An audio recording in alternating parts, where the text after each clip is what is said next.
Chapter 1949, Frozen Palace 2. Chapter 1949, Frozen Palace 2. Of course, there will be others. This is a public training ground, after all, said the middle-aged man. That said, the majority of these individuals are from the dragon clans, so you won't be seeing many humans. I see. Understandable.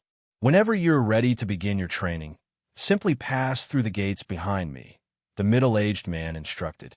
Xuan nodded and, without hesitation, stepped through the gates, arriving at the first floor of the training area. The moment he crossed over, the temperature plummeted far lower than it had been outside, as if he had stepped into the heart of a frozen world.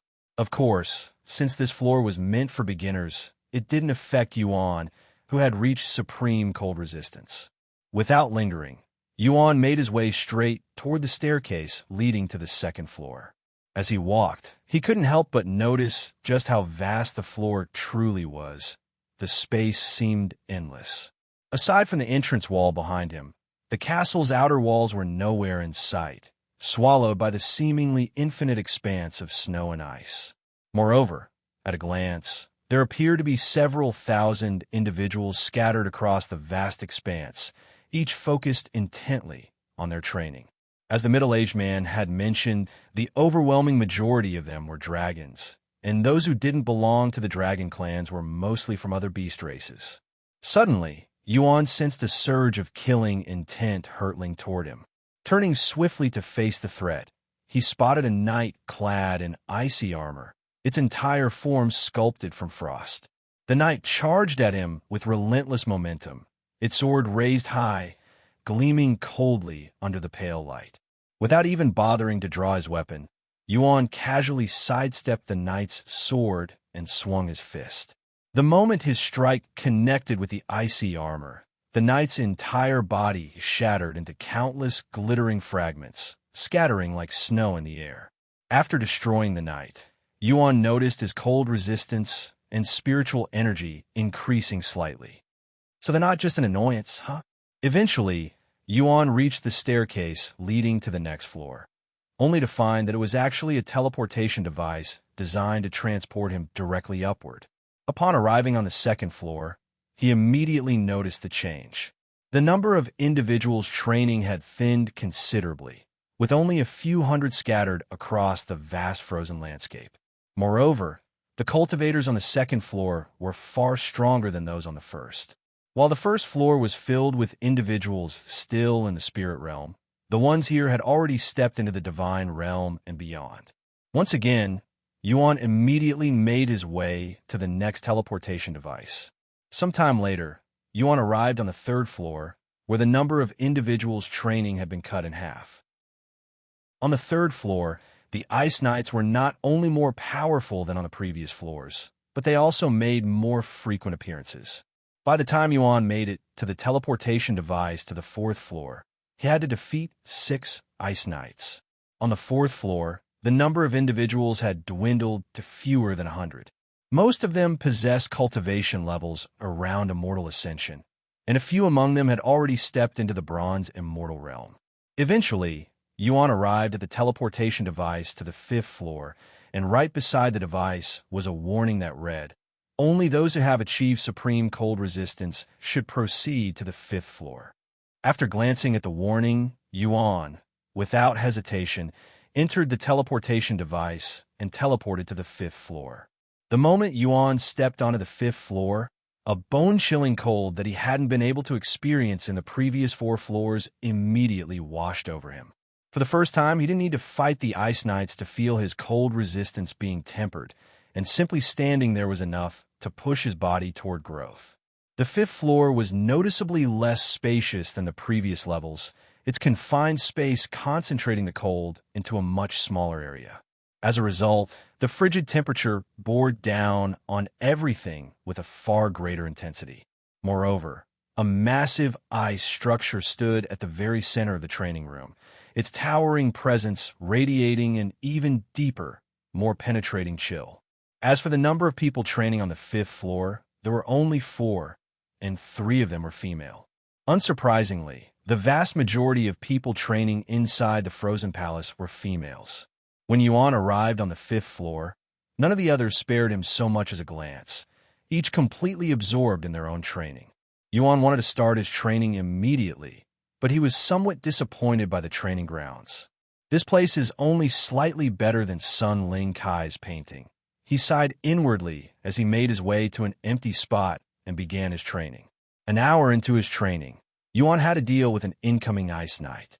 The Ice Knight did not have a cultivation base, but its raw strength was comparable to someone at the peak of Immortal Ascension, and it was very skilled with its ice sword. However, Yuan was still able to completely destroy them with his bare fists. After defeating the Ice Knight, Yuan stood there with a pondering look on his face. "Was second. That guard said if I get hit by these Ice Knights, my body becomes more prone to the cold. If I purposefully let myself get hit and weaken myself, would that increase the speed of my training?" He had to test out his theory and waited for the next Ice Knight to appear with anticipation. An hour later, another Ice Knight appeared before Yuan. This time, instead of destroying it instantly, Yuan allowed it to land a strike on him. Chapter 1950, Glacial Traces. Chapter 1950, Glacial Traces. After being struck by the Ice Knight and being cursed with Glacial Trace, Yuan inspected his body. "My body definitely feels colder now, but it's not enough." Since a single curse wasn't enough to see any difference, Yuan decided to let the Ice Knight strike him a few more times. Although Yuan took no real damage or injuries from the Ice Knight's attacks, a glowing blue chain-like tattoo would appear across his body with each strike, each mark representing a single glacial trace. After accumulating 10 glacial traces, Yuan finally sensed a change. His cold resistance had weakened to the point where the fifth floor's environment now felt genuinely threatening. However, in exchange, his cold resistance was strengthening at a noticeably faster rate than before. Naturally, Yuan wasn't the first individual to have considered this reckless action. However, he was definitely the first to weaken himself so much. The middle-aged man standing guard outside the palace had been watching Yuan out of curiosity and was dumbfounded by Yuan's actions.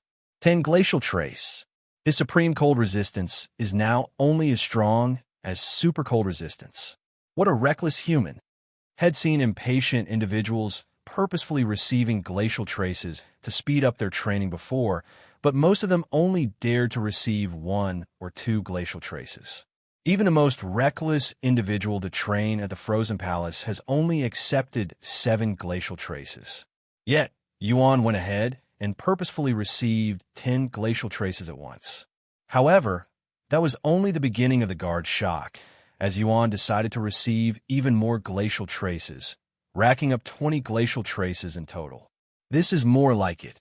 A smile tugged at Yuan's lips as he shattered the Ice Knight after accumulating 20 glacial traces. By now, his cold resistance had dropped to the level of powerful cold resistance, a full 2 stages lower than the recommended threshold for surviving on the 5th floor. Yet despite the overwhelming cold, his excitement only grew. The other 4 individuals training on the 5th floor finally turned their attention to Yuan, their faces filled with shock and disbelief as they realized what he had done to himself.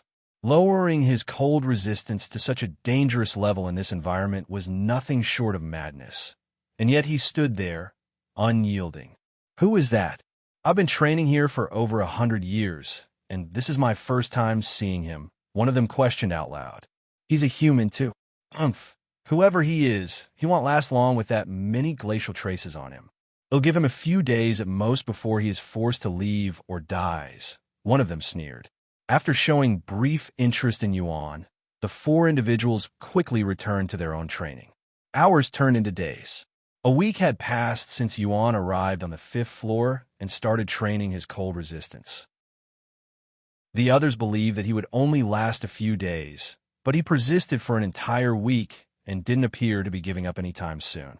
A month later, the middle-aged man who usually guarded the entrance unexpectedly appeared on the 5th floor, drawing puzzled looks from those training there. It was the first time any of them had seen him abandon his post. The middle-aged man approached Yuan after finding him. "I have a message from the Holy Dragon Clan's Dragon Emperor," he said. "The Azure Dragon Clan has responded. They have agreed to meet you. It will happen in 3 months on a specific island. You can continue training here for another 2.5 months since ITLL take us 2 weeks to arrive at the meeting place. That's the end of his message. Do you have anything to say to him? Xuan then said, tell him that I'll see him in 2 months. The middle-aged man silently nodded and left the next moment. He received a message from the Holy Dragon Clan's Dragon Emperor. What's his relationship with the Dragon Emperor? His background must be quite extraordinary. The 4 individuals itched to approach Xuan and strike up a conversation, curiosity burning in their eyes. However, bound by the strict rules of the training ground, they didn't dare disturb him, knowing that even a simple word could be seen as interfering with his training. Even when they spoke aloud, it was little more than muttering to themselves, carefully avoiding direct conversation with one another to stay within the rules. Once the middle-aged man left, Xuan returned to his training. However, when the Ice Knight appeared half an hour later, Xuan allowed it to strike him, giving himself several more glacial traces. Heavens! He's at 30 traces now. Is he actually trying to kill himself? The others were in disbelief at Xuan's recklessness. Unbeknownst to them, Xuan would have died countless times already if it weren't for his regeneration ability and powerful physique. I need to achieve cold immunity before I meet the Azure Dragon Clan. With that determination, Xuan increased his glacial traces until he reached 40. With 40 glacial traces suppressing his cold resistance, Xuan was essentially left without any defense against the cold, enduring a temperature intended for those with supreme cold resistance. Holy shit, how is it not dead? His cultivation is only a divine emperor too. Look closely. His body is recovering as it is being frozen and shattered.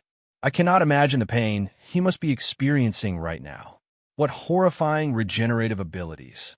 He must have some kind of godlike physique. Or maybe he consumed a miracle treasure before coming here. The 4 individuals training on the 5th floor were so shocked and unsettled by Xuan's reckless training that they found themselves unable to concentrate on their own. One by one, they abandoned their training, their full attention drawn irresistibly to Xuan instead. They all want to see his limit. Chapter 1951, Cold Immunity. Chapter 1951. Cold immunity. An entire month has passed since Xuan accepted 40 glacial traces on his body. Although his training progress has sped up tremendously, Xuan could tell that he would still not be able to achieve cold immunity within what little time he had left. Thus, he decided to push himself further and accepted another 10 glacial traces, bringing his total to 50. His recklessness was so mind-boggling that it indirectly disturbed the others' training. There was simply no way they could focus on their own training when there was such a madman in their presence. With only 1 week remaining, Xuan suddenly began making his way toward the massive ice structure at the center of the floor, the very source of the coldest, most concentrated energy in the entire training ground. The others could only watch in silence, occasionally swallowing hard as tension gripped them. Each of them was a golden immortal, one even a true immortal, yet not a single one dared to approach the ice structure. Its oppressive cold was something even they instinctively feared, and yet Xuan walked toward it without hesitation. He's actually approaching the Heaven Frost essence. That thing could instantly freeze an immortal even if they have cold immunity. There was a reason why everyone was training far away from the Heaven Frost essence. Xuan's cold resistance was improving at a tremendous rate, but his body was also experiencing unspeakable pain. His skin, blood, and even his bones were constantly freezing and shattering with every passing second. A few days later, a unique aura enveloped Xuan's figure the moment he achieved cold immunity. He's actually achieved cold immunity. As Xuan had anticipated, his harmonious heaven, refining immortal physique, began to merge with his cold immunity. However, unlike his time in the primal expanse, the training ground here, despite its intensity, was ultimately too weak to yield any significant progress. Xuan turned his gaze toward the towering ice structure in front of him, the thought of taking a few bites out of it briefly crossing his mind as a way to accelerate his progress. But after a moment of consideration, he shook the idea away. This training ground didn't belong to him, nor even to the Holy Dragon clan. Claiming something so central to its design would be crossing a line he wasn't willing to step over. Looks like I will have to visit White Hell to complete its fusion, he sighed inwardly. Since he had achieved his goals, Xuan decided to end his training there and began walking toward the teleportation device. Excuse me, are you done with your training? One of the four immortals suddenly called out to Xuan. If he had finished his training, it wouldn't be against the rules to disturb him. Xuan halted his steps and turned to face the four immortals. Yes, I am done here. May I ask for your name? Xuan from the Glacial Dragon clan. Xuan pondered for a moment whether he should use his real identity or a fake one. In the end, he spoke with a calm smile. My name is Xuan, and I'd like to thank the Glacial Dragon clan for sharing this training ground. Xuan didn't know what else to say and could only watch as Xuan entered the teleportation device and disappeared from the 5th floor. Sometime later, Xuan left the Ice Palace. Noticing his presence, the middle-aged man could only shake his head and mumble, "You're a monster." Thank you. By the way, how do I leave this place? There's only one teleportation device. ITLL, take you back to the place you came from. All right. Sometime later, Xuan returned to the Dragon Spiral Mountain. The Holy Dragon Emperor was waiting for him in front of the pagoda when he returned and said, "How was your training? I have achieved one of my goals, but I'm still far from reaching my final goal. Anyway, when will we head out to meet the Azure Dragon clan? We can immediately leave. Let's do it." Very well. The Dragon Emperor suddenly took a deep breath before speaking in a loud voice that rippled throughout the Dragon Spiral Mountain. We're leaving immediately. A few moments later, a massive flying treasure in the shape of a boat appeared in the sky. The Holy Dragon clan had been preparing for their departure the moment they received the Azure Dragon clan's response and was only waiting for Yuan's return. Without any delay, Xuan and the Dragon Emperor flew onto the flying treasure, where Shimeli and other Holy Dragon clan members were waiting. Moreover, there was a small group of elite warriors, looking like they were prepared to go to war. "Welcome back, Xuan." Shimeli approached him with a smile on her face. Xuan smiled back and said, "Looks like you've been working hard these past few months." Shimeli's cultivation had not only soared to the peak of Divine Grandmaster, but her aura was also much sharper than before. The Holy Dragon clan was generous enough to provide me with a personal instructor, and I have been training pretty much every day since then, she revealed. I heard you've been training inside the Frozen Palace. I plan on training at the Unyielding Playground once we return. Senior, are we allowed to leave now? Asked the owner of the flying treasure. Xuan nodded. Yes, we can leave now. Soon, the flying treasure began moving, flying with immense speed. We're headed to the Dragon Assembly Hall. It's a building built on an unnamed island specifically for meetings between the Holy Dragon clan and the Azure Dragon clan. The Dragon Emperor explained as they traveled. Chapter 1952, Meeting the Azure Dragon Clan. Chapter 1952, Meeting the Azure Dragon Clan. Are they soldiers? Xuan asked, his gaze settling on the group of elite warriors stationed around the ship, standing like silent sentinels. Yes, the Dragon Emperor replied. We're not expecting a battle with the Azure Dragon Clan, but it's a precaution. They'll be doing the same on their end. I see. Their journey to the Dragon Assembly Hall took just over a week, so they still had a few days to spare before their scheduled meeting with the Azure Dragon Clan. The Dragon Assembly Hall itself was an imposing dome-shaped structure constructed at the heart of a barren, isolated island. Normally, sea beasts roamed these waters in abundance, but Xuan couldn't sense a single presence near the island. It was as if something on the island itself was repelling them. Can I explore the place before the Azure Dragon Clan's arrival? Shimeli asked. However, the Dragon Emperor shook his head and said, since this is a formal meeting, we can only enter the island on the scheduled date, even if we've arrived early. Okay. The Azure Dragon Clan didn't make an appearance until a day before the scheduled meeting. Unlike the Holy Dragon Clan, who traveled by air, the Azure Dragon Clan moved through the sea depths, emerging gracefully from the sea as if the ocean itself parted to welcome them. So that's the Azure Dragon clan, huh? She merely murmured, her eyes scanning their features with quiet curiosity. Unlike the Holy Dragon clan, who bore black hair and golden eyes, the Azure Dragon clan stood out with their light blue hair, shimmering like the sea under sunlight, paired with the same striking golden eyes that marked their royal heritage. However, just like the Holy Dragon clan, they did not set foot on the island and merely camped out right outside it. Just as the Dragon Emperor predicted, the Azure Dragon clan also brought their own warriors. In fact, they brought thrice as many soldiers as the Holy Dragon clan. The next day, both the Azure Dragon clan and the Holy Dragon clan entered the island and made their way to the building. Neither attempted to speak with the other until they were inside the building. Once they were seated, the leader of the Azure Dragon clan, Xuan, spoke. "What's the meaning of this, Holy Dragon Emperor? Why did you bring a human to such an important meeting?" "Watch your mouth, Xuan. He's not your typical human." Yuan then spoke. "Allow me to introduce myself. My name is Yuan, and I was the one who arranged our meeting today." "What?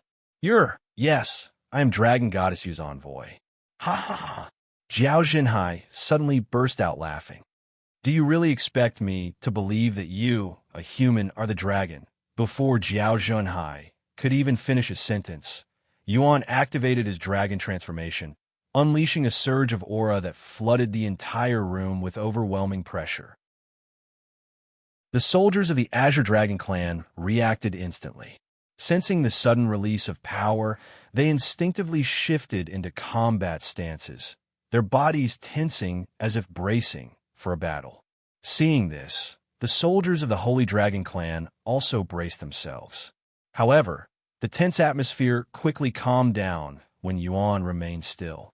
"So you can use Dragon Transformation. I fail to see how that proves you are Dragon Goddess Yu's envoy." Xuan sneered in disbelief. "It proves you know nothing about Dragon Goddess Yeo." Someone from the Holy Dragon clan sneered. "What?" Xuan frowned at such provocative words. The Dragon Emperor smiled and elaborated. "Dragon Goddess Yeo has the ability to grant abilities unique to dragons to other beast races, including humans. The fact that he can use Dragon Transformation is proof that he was blessed by Dragon Goddess Yeo." Xuan narrowed his eyes and asked, "When did you become her envoy?" "As far as I'm aware, Dragon Goddess Yeo has not made any appearances since the Immortal Monarch's era." Yuan smiled and said, "Recently." "What?" Many from the Azure Dragon clan showed surprise, even shock, upon hearing this. "Are you implying that Dragon Goddess Yeo has returned?" Xuan asked. Although he tried to hide it, his voice was still trembling slightly. "That's exactly what I'm trying to say." "Bullshit. I have witnessed evidence of her return with my own eyes," said the Dragon Emperor. "Me too." Those who were there to witness Dragon Goddess Yu's appearance in the Dragon's Spiral Mountain joined in. Xuan remained silent for a good moment before he finally responded. "Since the Holy Dragon clan vouches for him, we'll take your word for it. So, Dragon Goddess Yu's envoy, why did you organize this meeting?" "He'll get straight to the point. The key you took from the Holy Dragon clan. I need it." "You mean the key that our Azure Dragon clan won during a bet? I don't mind lending it to you, but it won't be free, even if you're Dragon Goddess Yu's envoy." "Of course, I don't intend to take it for free," Yuan said calmly. "What do you want in exchange?" "I want the Dragon Spiral Mountain." The room fell into a suffocating silence. The members of the Azure Dragon clan struggled to maintain their composure, faint smirks tugging at the corners of their lips and amusement flickering in their eyes. Meanwhile, the expressions of the Holy Dragon clan darkened, their brows furrowed deeply in barely restrained indignation. "Unfortunately, I do not own the Dragon Spiral Mountain, so I cannot give it to you. However, I can give you something else." "And what can you possibly give me that's worth more than the Dragon Spiral Mountain?" Xuan sneered in disdain. "The reason you want the Dragon Spiral Mountain is because you want the Great One's attention, right? Do you need something from him?" "Even if I do need something from the Great One, it's not something you can provide." Yuan smiled and said, "You're right. I may not be able to provide it, but Dragon Goddess Yeo might." "What?" Xuan's expression stiffened.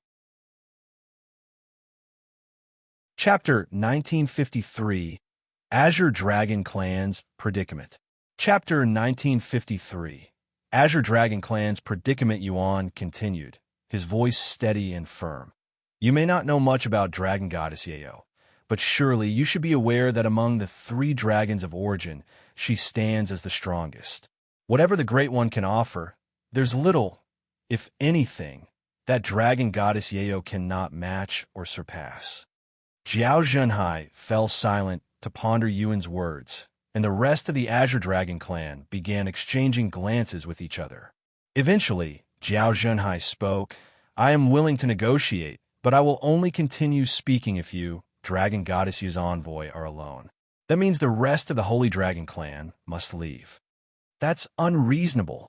There's no way we could leave Senior Envoy alone with you bastards. The Dragon Emperor then spoke, his tone calm, yet resolute. I must agree with the others. He holds as much importance to us as Dragon Goddess Yayo herself. We cannot, in good conscience, allow him to be left in the hands of your Azure Dragon clan, especially after the aggression you've already shown. This matter pertains to information meant solely for the Azure Dragon clan, Zhao Zhenhai said firmly. It is not something to be shared with outsiders, especially the Holy Dragon clan. Holy Dragon Emperor pondered for a brief moment before responding. In that case, I alone will stay here with him. I may be with the Holy Dragon clan, but I have my own reputation to uphold as a Dragon Emperor. I can even make an oath if you're not satisfied. Zhao Zhenhai nodded and said, If it's just you, and you're willing to swear an oath you will keep it to yourself, I am willing to let you stay. The Dragon Emperor turned to glance at the members of the Holy Dragon clan behind him.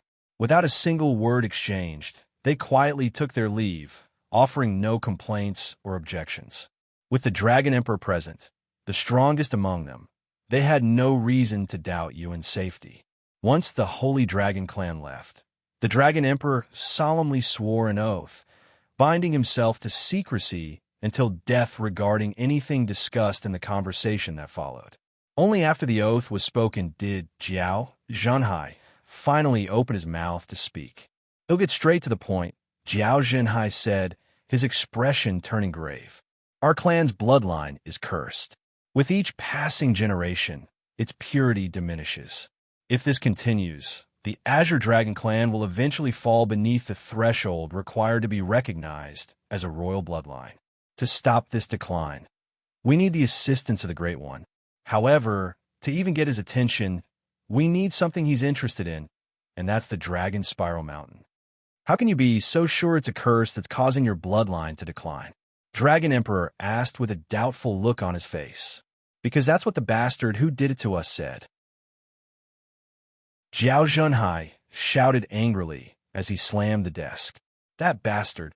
Yuan raised an eyebrow. I don't know who or what he truly is, Zhao Zhenhai said, his voice low with lingering unease. He simply appeared before our headquarters one day and demanded our family heirloom. When we refused and attempted to drive him off, he warned us that he would curse our bloodline. That was many thousands of years ago. Since then, our lineage has steadily declined. At first, the changes were subtle, barely noticeable. But now, it's growing worse with each generation. I see. So this curse is the source of your problem, and if I get rid of it, you'll lend me the key?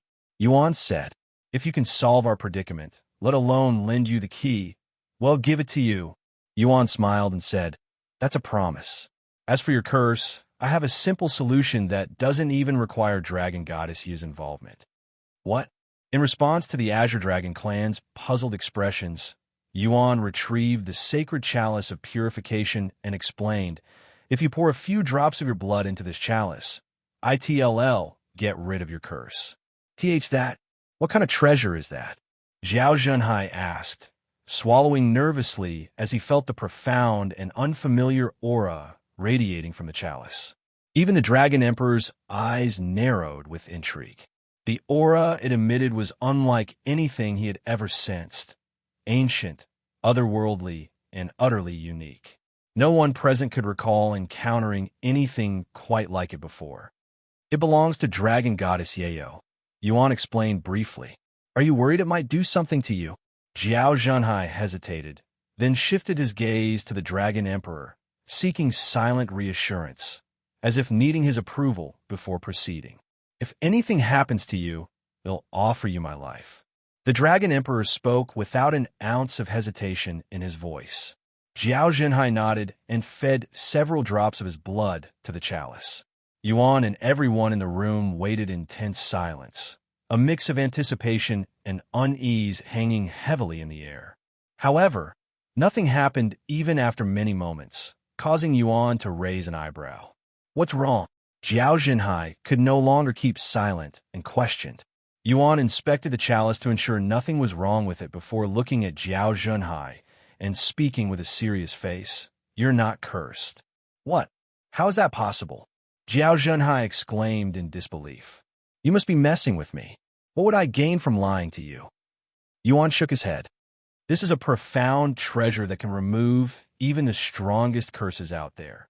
The fact that it's not responding to your blood is simply because you are not cursed.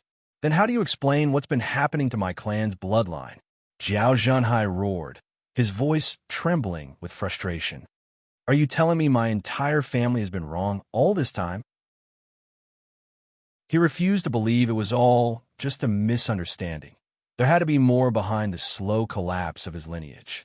Yuan shrugged and said, I have no way of knowing that unless I take a closer look for myself. How about I come to your place and investigate it further? Chapter 1954, Visiting the Azure Dragon Clan's Territory. Chapter 1954, Visiting the Azure Dragon Clan's Territory. Did I hear you correctly? You want to visit the Azure Dragon Clan's headquarters? Jiao Zhenhai asked with a deep frown. Yes, Yuan replied with a nod. And what exactly do you hope to accomplish? Jiao Zhenhai pressed. Our clan has lived there for tens of thousands of years. We've searched every corner, and nothing we've found has ever explained our situation or hinted at a solution. Who knows? I can't tell you until I see it for myself. Maybe you missed something. What do you have to lose, anyway? Jiao Zhenhai rubbed his eyes and sighed. Dragon Emperor, will you be joining him? I won't allow anyone else from the Holy Dragon Clan to join. Holy Dragon Emperor nodded and said, Naturally, wherever he goes, I will follow. Since this involves the entire clan, I cannot make this decision myself. Let me return to my clan to speak with the others first. I will contact you within 2 months. Very well. The meeting ended shortly after with the Azure Dragon Clan and the Holy Dragon Clan returning to their own homes. So, what's happening? The Holy Dragon Clan asked the Dragon Emperor as they rode their flying treasure back to the Dragon's Spiral Mountain.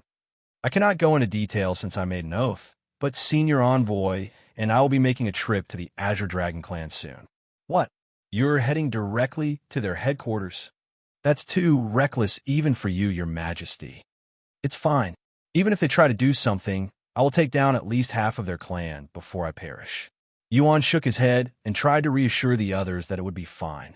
The Azure Dragon Clan is in a unique situation. I doubt they'll do anything to us. I don't know what's happening, but what if they're tricking you, Senior Envoy? What if it's an ambush? Yuan chuckled and said, Do you really think we'll be going there alone? Have you forgotten who else is with me? They quickly came to a realization. That's right. You have Dragon Goddess Yayo. Yuan nodded. Indeed, with Dragon Goddess Yayo at our side, not even the Great One could do anything to us, he said. Hearing this, the Holy Dragon Clan was no longer worried about their safety. If anything, they hoped the Azure Dragon Clan would try something so they could be erased from existence by Dragon Goddess Yayo.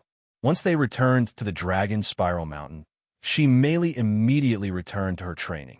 As for Yuan, he also returned to the Frozen Palace to progress his physique, even if it was just a little. You're back? Why? The middle-aged man was puzzled by his return and said, Didn't you already achieve cold immunity? It won't go any further than that even if you train for 1,000 years. I know. Without offering any explanation, Yuan entered the 5th floor. There's nobody here. Yuan had expected to see the 4 immortals who were training there during his last visit. With only 2 weeks having passed, they should still have been in the midst of their training. Unbeknownst to him, However, the four had been so shaken by Yuan's reckless training that they chose to take a break from their own cultivation sometime later. Yuan seated himself beside the Heaven Frost essence. Despite his cold immunity, the presence of the ice crystal radiated an intense chill that was still bitterly cold, even for him. When the Ice Knight appeared an hour later, Yuan purposefully allowed it to attack him, quickly stacking up glacial traces again. This time, Yuan pushed himself directly to 50 glacial traces. However, even after an entire hour, his physique showed no signs of improvement. Curious, he attempted to push further, stacking additional glacial traces onto his body. Yet as he reached 60, he realized there was a limit to their effectiveness. Beyond 50, the additional traces had no noticeable impact. It felt no different than before. An entire week later, Yuan finally noticed some improvements to his physique, but it was incredibly minimal. After an entire week of relentless training, Yuan's progress had increased by only a single %. At this rate, it would take him nearly 2 full years to reach completion. But knowing the nature of his physique, he understood all too well. The closer he came to perfecting it, the slower and harder the progress would become. Realistically, no matter how much time he spent here, it was unlikely he would ever fully complete his physique in this place alone. Still, Yuan wanted to make the most of the opportunity. He devoted all his time to training on the 5th floor while awaiting a response from the Azure Dragon clan. A month and a half passed before the long-awaited message finally arrived. In that time, he had managed to increase his physique's progress by only another 3%. The Dragon Emperor has a message for you. Before the man could convey the Dragon Emperor's message, Yuan walked toward the teleportation device and said, "No need. He'll hear it from him personally." Sometime later, Yuan met up with the Dragon Emperor. "The Azure Dragon clan has responded. They agreed to let us visit their territory, and they'll pick us up from this place in a month." Sounds good. With a month remaining before his visit to the Azure Dragon clan's territory, Yuan spent his days sparring with the young dragons at the training grounds. Time passed in the blink of an eye, and a month later, Zhao Zhenhai and a small group of elite guards showed up at the Dragon Spiral Mountain. Yuan and the Dragon Emperor wasted no time and grouped up with them. "Before we depart, do you need any water-breathing pills?" Zhao Zhenhai asked, aware that humans couldn't breathe underwater. "They'll be fine as long as I cover myself with spiritual energy," said Yuan. Zhao Zhenhai raised an eyebrow and said, "What if you run out of spiritual energy? Don't underestimate the Sea of Dragons. It can be quite rough, even for an immortal. Whatever. Even if you exhaust your spiritual energy, we have some water-breathing pills prepared for you, so you won't die from drowning." "Thank you for your consideration." Yuan smiled. Chapter 1955, Underwater City. Chapter 1955, Underwater City. After forming an airtight barrier of spiritual energy around himself, functioning like a self-contained air tank, Yuan stepped forward and followed Zhao Zhenhai into the depths of the Sea of Dragons. The waters of the Sea of Dragons were remarkably clear, allowing Yuan to see his surroundings with ease, even without the aid of any special techniques or artifacts. Once they had descended deep enough into the sea, one of the soldiers accompanying Zhao Zhenhai suddenly shifted into his true form, a massive, blue-scaled dragon whose presence seemed to ripple through the surrounding waters with raw majesty and power. "Hop on," Zhao Zhenhai said to them as he stood on the dragon's back, treating it like a mount. Flying treasures that functioned underwater were rare and not as fast as they were in the sky. But for the Azure Dragon clan, such tools were unnecessary. Masters of the sea, they traversed the waters with ease, relying on their natural prowess rather than external aid. "We will arrive at our destination in a month," said Zhao Zhenhai. "A month? Your base isn't as far as I expected," Yuan remarked. Zhao Zhenhai laughed at Yuan's remark and said, "It only takes a month because we're taking a shortcut. If we travel normally, it takes several years to reach our place." "By shortcut, do you mean the underwater currents?" "A few of those and a natural teleporter. Just as the primal expanse possessed natural teleporters, so too did the 9 heavens, though most of them were hidden deep beneath the sea. As for the underwater currents, they functioned like one-way tunnels, allowing anything within them to travel at incredible speeds with minimal effort. A few days later, they reached their first underwater current. The moment the dragon entered it, a powerful force surged around them, and their speed increased several-fold, propelling them through the depths like an arrow loosed from a bow. However, these water currents are not without drawbacks. One of the drawbacks to these underwater currents was their sheer intensity. Some were so powerful that they could tear a body apart if one wasn't strong enough to withstand the force. It's been a while since I entered one of these, Xuan thought to himself as he reminisced about the previous times Head traveled underwater as Tian He, the Immortal Monarch. The Azure Dragon clan wasn't the only one to call the ocean depths their home. Countless species and races had carved out their own domains beneath the waves. While the underwater world wasn't nearly as densely populated as the lands above, it was far from empty, filled with a wide variety of beings who had adapted to life in the vast, mysterious deep. When he was still living as the Immortal Monarch, had even visited cities that were entirely built underwater. After spending several days riding the current, they finally reached its end. However, it wasn't long before they came across another one just a few hours later, and without hesitation, they entered and let it carry them onward through the depths once more. As for Yuan's barrier, it was under constant assault from the powerful currents. If not for his physique that constantly replenished his spiritual energy and experience, maintaining it would have been impossible for someone at his cultivation level. Half a month later, they arrived at their first natural teleporter, which existed in a suspicious-looking fissure at the seafloor. Throughout their journey, Xuan encountered many unique sea beasts, some bearing a striking resemblance to dragons, although lacking the distinct, commanding aura that true dragons possessed. Yet despite their size or appearance, these creatures would always steer clear once they sensed the group's presence, instinctively avoiding the path of the Azure Dragon clan. Hell, Xuan even came across a few flying leviathans, but like the rest of the sea beasts, they veered away the moment they sensed the group's presence. After passing through the deep fissure, Yuan's group emerged into an entirely different region of the sea. The terrain had shifted so drastically that without thousands of years of experience living in these waters, it would be nearly impossible to navigate or know where to go next. After passing through several more currents and one final natural teleporter, Xuan and his group finally arrived at the Azure Dragon clan's territory. Nestled deep within the tranquil blue of the sea, the territory resembled a small, self-contained city, its structures crafted from a combination of gleaming coral, crystal, and flowing stone that shimmered with life and energy. Towering spires curved like sea serpents, and wide pavilions were anchored to the seabed by living roots that pulsed faintly with energy. Glowing flora swayed with the tides, illuminating the surroundings with a gentle bioluminescence. At the same time, aquatic beasts native to the region glided peacefully between structures, coexisting in harmony with the Azure Dragons.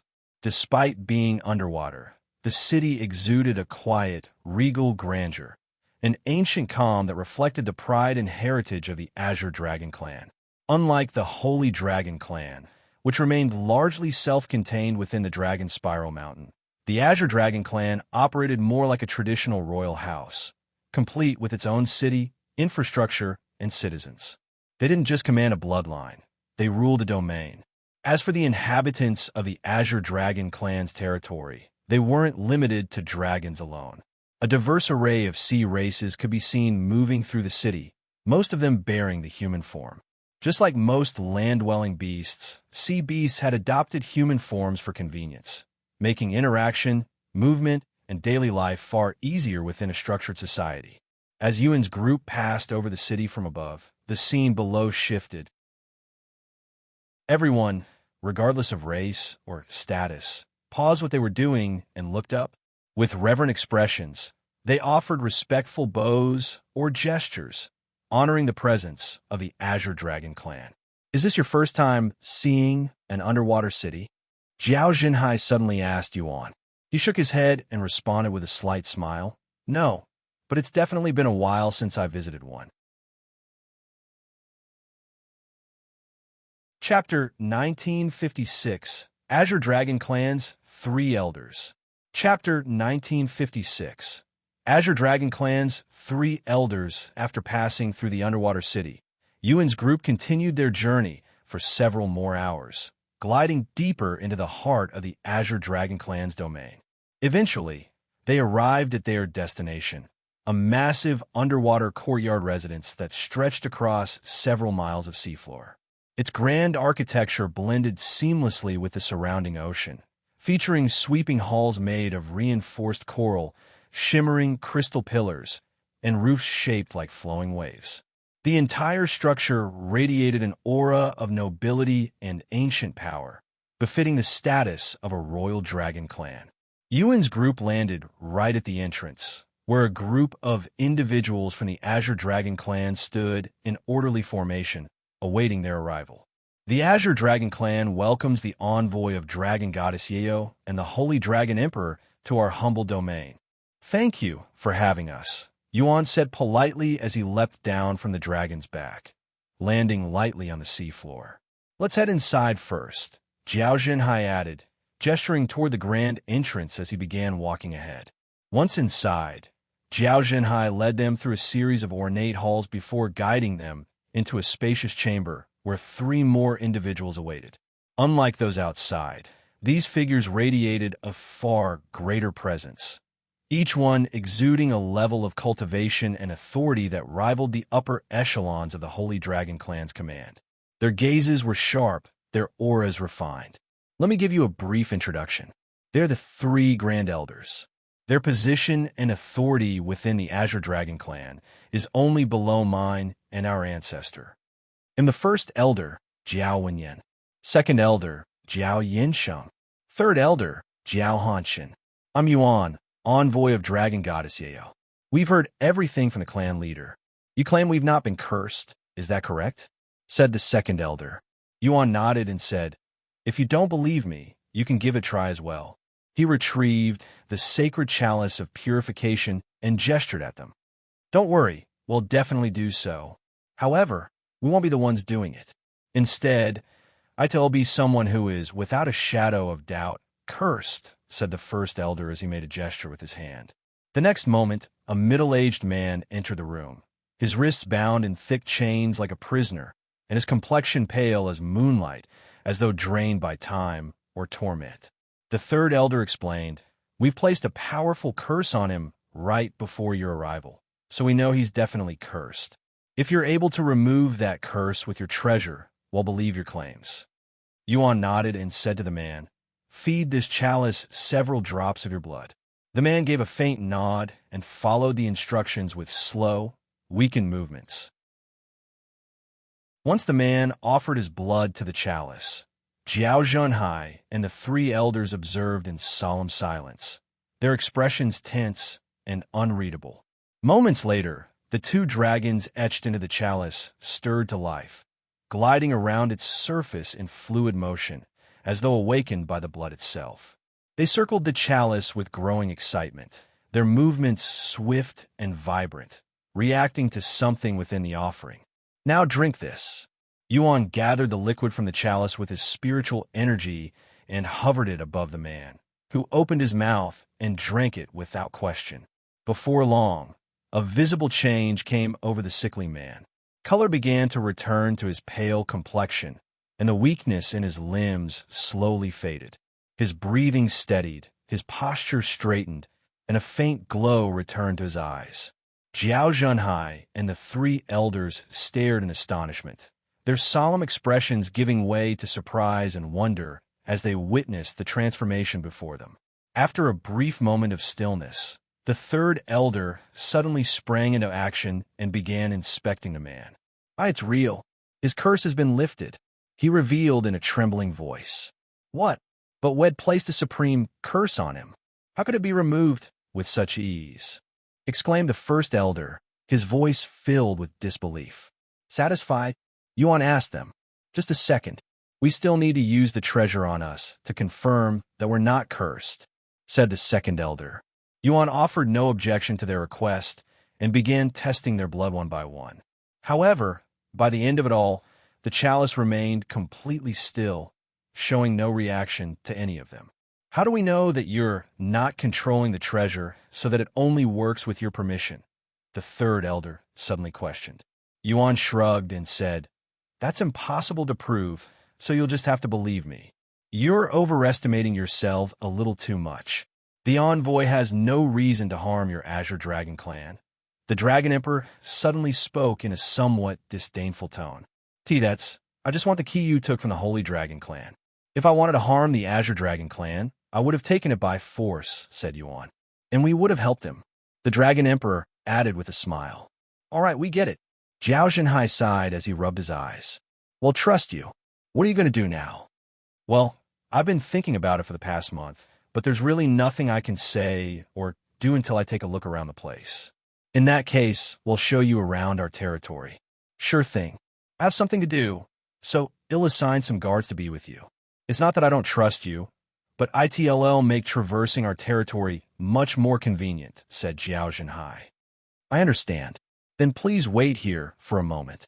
Zhao Zhenhai and the three Grand Elders left Xuan and the Dragon Emperor alone inside the room while they gathered a small group of guards. About half an hour later, two guards arrived at their room, a young man and a young woman, both golden immortal cultivators. My name is Xianbing, said the young man. I'm Binglan, and well be your guide, said the young woman. I'm Xuan. Let's get along. Chapter 1957, Investigation. Chapter 1957, Investigation. Where would you like to visit first? Envoy of Dragon Goddess Yayo. Xianbing asked. That's too long. Just call me Xuan. Then, Senior Xuan, where would you like to go? Xuan pondered for a moment before speaking. Let's take a look around this place first since we're already here. Very well. Rather than searching within the Azure Dragon clan's residence, Xuan chose to explore the area surrounding their living quarters. Xianbing and Binglan followed quietly a short distance behind Xuan. While their presence served as a protective escort, it was clear they were also there to keep a close eye on him, ensuring he didn't do anything deemed suspicious. The area surrounding the Azure Dragon clan's residence was vast and open, teeming with vibrant marine life. Colorful corals sprawled across the seafloor alongside smooth stones and swaying seaweeds, creating a natural tapestry rich with motion and life.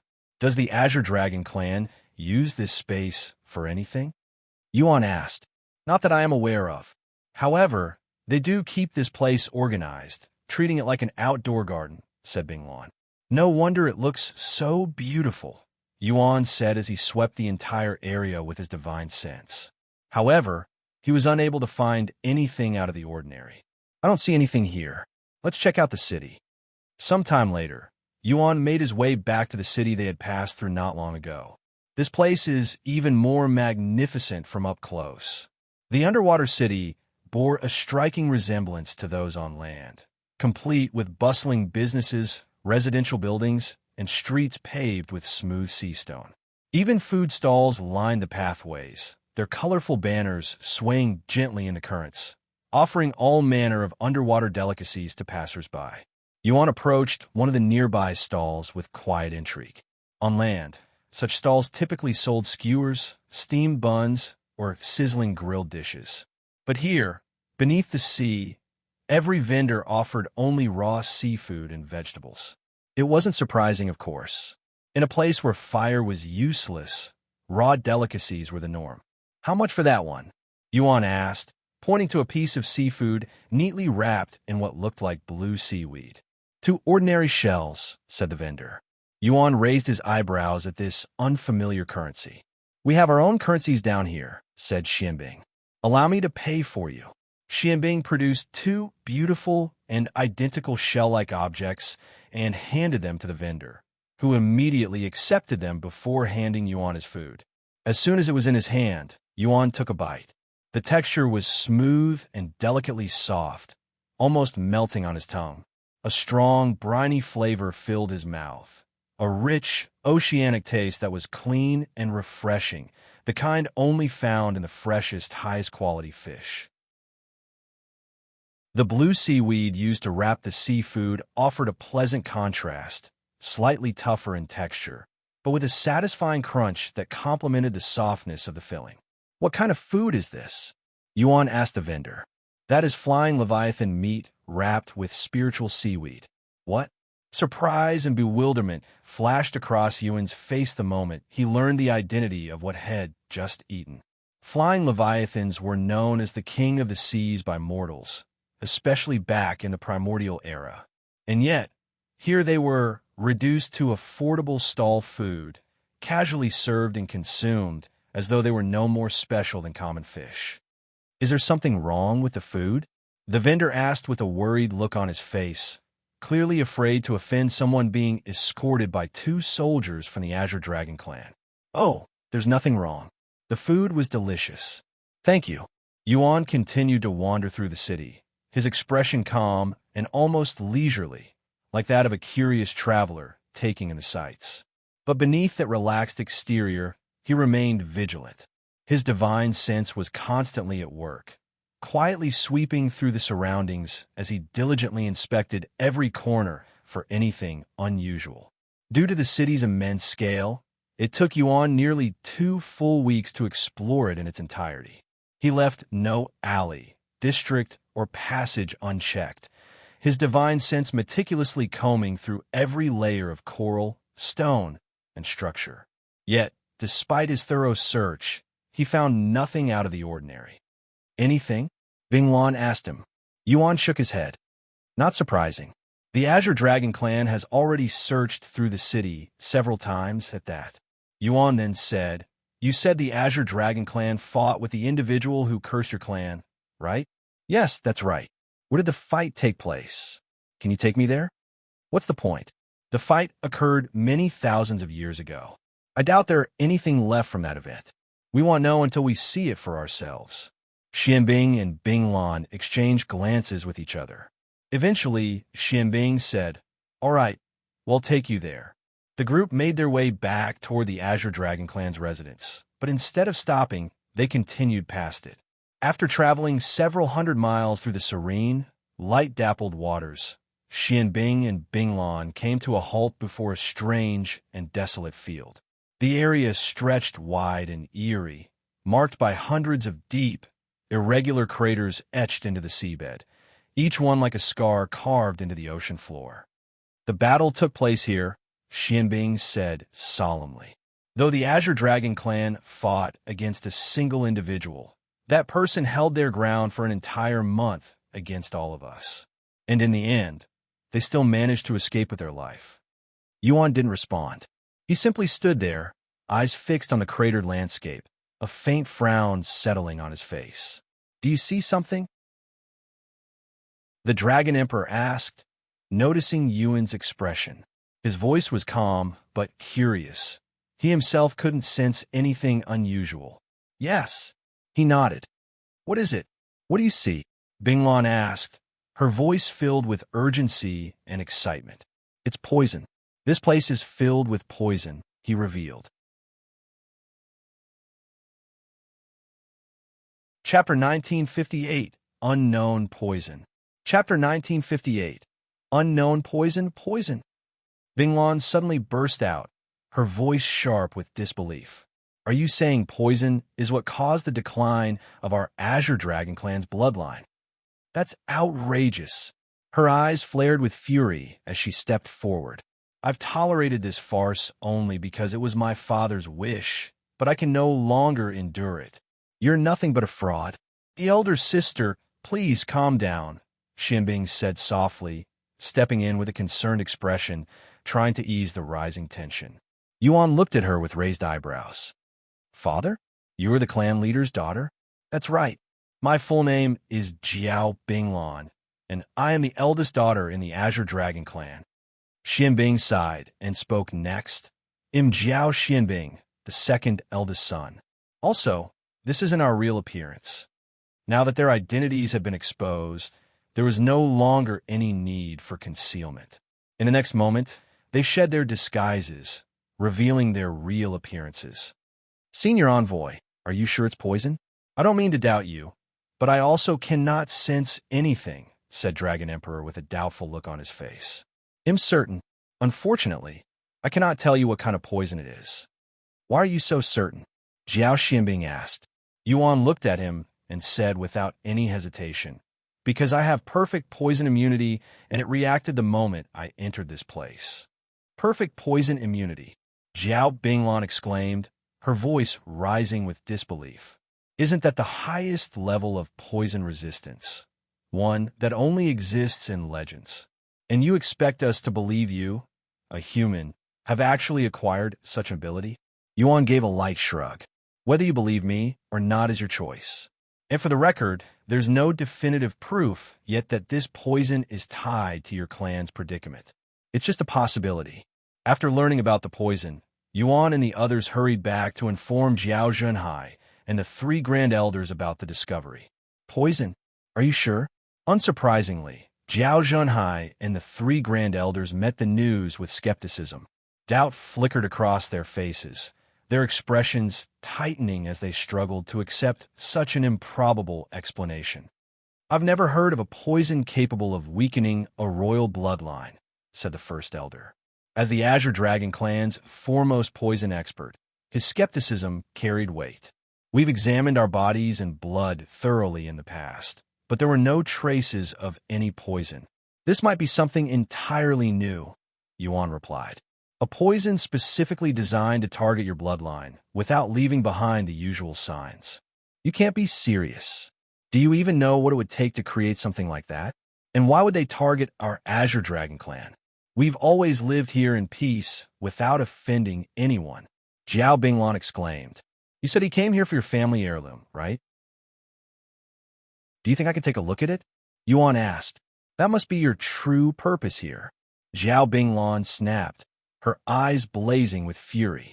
Are you working for that bastard? Without hesitation, she withdrew her weapon and leveled it at Yuan, her killing intent sharp and immediate. But before she could take another step, the Dragon Emperor moved. In an instant, he stepped between them, and the room was flooded with his overwhelming pressure, so heavy it made the walls groan and the very water around them tremble. Stop! Jiao Zhenhai roared. Binglan, what are you doing? Lower your weapon right this instant and apologize to our guest. But, she trembled with hesitation. I will not repeat myself. Jiao Binglan gritted her teeth in frustration as she lowered her weapon before putting it away. I apologize for her unruly behavior, Jiao Zhenhai said with a weary sigh. This is a deeply sensitive matter for our clan, and emotions are running high. I ask for your patience and understanding. Yuan shook his head lightly. It's fine. I understand how you feel. I don't expect you to place your trust in me so easily, either. He paused for a moment before continuing. How about this? Let me return to that area and investigate further. The poison doesn't affect me, so I'm in no danger. Honestly, we can only enter that area up to a certain point before we're forced to retreat, Jiao Zhenhai admitted. The deeper we go, the more nauseating it becomes, and if we push any further, we eventually lose consciousness, regardless of our cultivation. Why didn't you tell me that before I wasted 2 weeks wandering the city? Yuan sighed. Jiao Zhenhai fell silent. He didn't have any excuses for this blunder. Yuan turned to look at the Dragon Emperor and said, I should do this alone. I don't want you to become poisoned. There's a good chance that I am already affected by it. Yes, but I believe it's unlikely, Yuan replied. The poison may be unique and potent, but it seems to act very slowly. If it were truly aggressive, the Azure Dragon clan's bloodline would have begun deteriorating much earlier. More likely, it's a poison that requires prolonged exposure, something that seeps in gradually over time before it begins to take effect. In that case, they'll listen to your advice and stay here for now. Allow me to accompany you, said the first elder, stepping forward. I possess the most extensive knowledge of poisons among us. Yuan considered mentioning that the first elder likely wouldn't be of much help, given that even he couldn't detect the poison. But he held his tongue and simply gave a quiet nod, choosing not to worsen his relationship with them. Sometime later, Xuan and the First Elder made their way to the poisoned area. My poison immunity starts reacting from this point, Xuan said. The First Elder didn't respond. Instead, he calmly retrieved a set of tools from his spatial ring, treasures designed for detecting poison. He activated them and tested the surrounding water. After a few moments, he shook his head and said grimly, "Nothing." Xuan then said, "They'll be going deeper. I suggest you stay here." "No, I'm coming with you." "Do as you please." Chapter 1959, Source of the Poison. Chapter 1959, Source of the Poison. As Xuan ventured deeper, the waters around him grew increasingly murky and dim. The clarity faded into a thick, shadowy haze, and a foul stench began to fill the area, seeping through even the protective barrier around him. It was the pungent, unmistakable smell of decay, as if he were swimming through water steeped in rot and corruption. Heavens!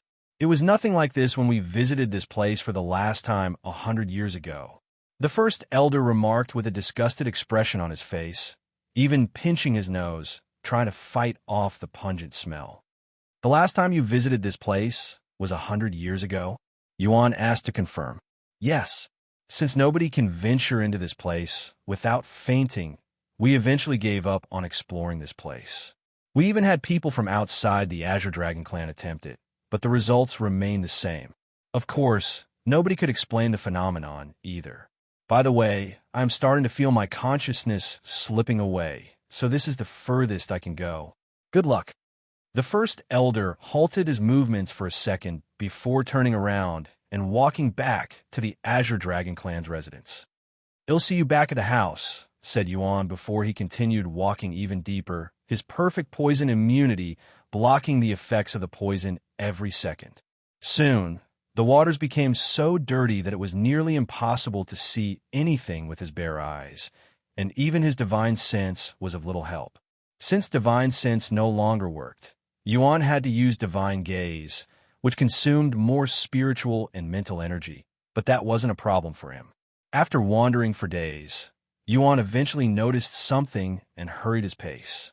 A few moments later, Xuan came upon a massive corpse resting on the seafloor, its presence dark and unsettling. The remains appeared to belong to some sort of serpent-like creature, but its body was so deformed and ravaged that its original identity was nearly impossible to discern. Twisted flesh, torn scales, and warped bones made it a grotesque shadow of whatever it once was. At the center of the corpse, nestled deep within its mangled remains, Xuan spotted a large black orb, its surface so dark and smooth that it nearly vanished into the surrounding murky water. It pulsed faintly, as if absorbing the decay around it, and gave off a presence that felt both unnatural and deeply ominous. It didn't take even a second before Xuan determined this black orb to be the source of the poison. He carefully picked it up and inspected it. The poison from it wasn't as deadly as the poisons had encountered in the baneful dragon's poisonous swamp, but it had a really unique property. If he had to compare it to the poison within the swamp, it'd be somewhere in the inner zones. This must be a new type of poison, specifically created to mess with the Azure Dragon clan's bloodline. Whoever created this is incredibly skilled. Now that Xuan had acquired the source of the poison, he had to deal with it. Fortunately, he had perfect poison immunity and the Harmonious heaven refining Immortal Physique, which allowed him to absorb and refine the poison. Although he wanted to bring the poison back to the Azure Dragon clan to show the clan leader and the three great elders as proof, had only endangered their lives.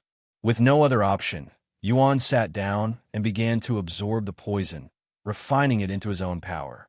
There's a lot of poison in this thing, likely built up for tens of thousands of years. It'll take some time before I fully purify it. As Xuan began purifying the poisonous orb, a faint glow surrounded his body, spreading out like ripples through the murky water. At the same time, he drew in the lingering poison around him, steadily absorbing and neutralizing its corruptive essence. Bit by bit, the oppressive darkness faded, and the once foul water began to clear. Time flowed quietly, and after several days of tireless effort, Yuan was nearly halfway through purifying the poison. But just as he continued his work, a sudden surge of killing intent flared from behind him. Instinctively, he halted, his body tensing as he turned to face the threat. Whoosh! A sharp, needle-like object tore through the water with blinding speed, aimed straight at Yuan. He reacted instantly, raising his arm to intercept it, but the weapon was shrouded in powerful immortal chi, disrupting his defense and slipping past his guard. It struck his body with a jarring force, but thanks to his powerful physique, it failed to pierce through completely. Had he been any weaker, the needle would have bored into his heart. Even so, it still wouldn't have been enough to kill him. What is the meaning of this? Yuan spoke to the approaching figure. A few moments later, a familiar-looking old man appeared before him. First Elder. The one who had attacked him was none other than the First Elder. So, it was true that you have perfect poison immunity. What a pity. You could have had an easy death if you didn't. Although his poison attack had failed to kill Yuan, the First Elder showed no sign of concern. His expression remained calm, almost indifferent. After all, Yuan was merely at the peak of the divine Emperor realm, while he himself stood at the second level of the God Ascension realm. From his perspective, the outcome was already decided. Before you kill me, how about giving me an explanation? Yuan said calmly, his gaze steady. Why are you doing this? Why? The First Elder sneered, his eyes narrowing. It's simple. You're interfering with our great project, something that's taken thousands of years of planning and a fortune in resources. We won't let one outsider ruin it all. That doesn't really explain anything. What's the plan? Who are you working for? Yuan continued to question the First Elder, trying to acquire as much information as he could. Chapter 1960, Fighting the First Elder. Chapter 1960, Fighting the First Elder. Why do you even care about such things when you're about to die? The First Elder sneered. You should be worrying about your own life. Yuan shrugged and replied, Why bother worrying about something that's out of my control? You're a God Ascension realm cultivator, while I am still immortal. The outcome should be obvious. And if I'm going to die, I want to at least know why. It's simple. The reason you're going to die is because you stuck your nose into something you shouldn't have. Yuan sighed. What else am I supposed to do? I need the key you took from the Holy Dragon Clan. By the way, aren't you afraid of offending Dragon Goddess Yayo? In case you forgot, I am her envoy. Dragon Goddess Yayo? Ha ha! The First Elder began laughing out loud. But be foolish enough to believe such a lie. There's no way you're Dragon Goddess Yayo's envoy. She died long ago. Why are you so certain that she died? Did you witness her death with your own eyes? Yuan asked. She hasn't been seen since the Immortal Monarch era. That's more than enough proof. Anyway, enough yapping. I'm going to kill you now. Are you sure you won't do that? The others might become suspicious of you if you return alone. I'm going to tell them that you never returned. They can't prove that I killed you if your corpse is in a place where nobody can reach. Even the Holy Dragon Emperor, who came here with you, won't be able to reach this area. Is that so? What a pity. Unfortunately for you, it won't be that easy to kill me. We'll see about that. The First Elder raised his hand, palm facing Yuan, and unleashed a wave of immortal chi. The pressure surged through the water, seeking to suppress him with overwhelming force. Yuan, however, remained unfazed. A faint smile curved his lips. Immortal chi? He said calmly. What?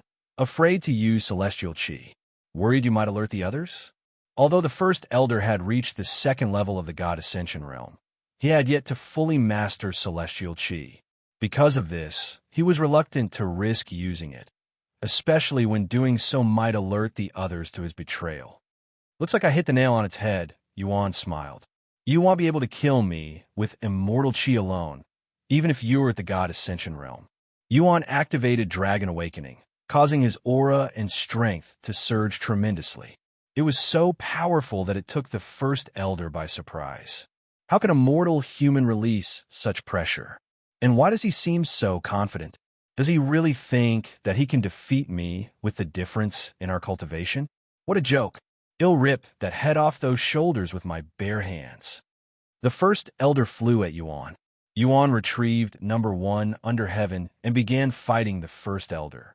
A God Ascension Realm cultivator. Huh? Need my help? Zixian's voice suddenly resounded inside Yuan's head. So you're finally awake. Not yet. I want to test my current limit, he said. If you say so. Hundreds of exchanges later, a grim realization settled over the first elder. He couldn't overpower Xuan through brute strength. The revelation was nothing short of shocking. He was a God Ascension Realm cultivator, a dragon no less, beings renowned for their overwhelming physical might and dominance in close combat. And yet, he was being steadily pushed back by a mere human, one who stood several cultivation realms below him. Is this the strength of a God Ascension Realm cultivator? What a disappointment. Xuan mocked. However, he knew that the first elder was holding back most of his strength. Imprudent brat.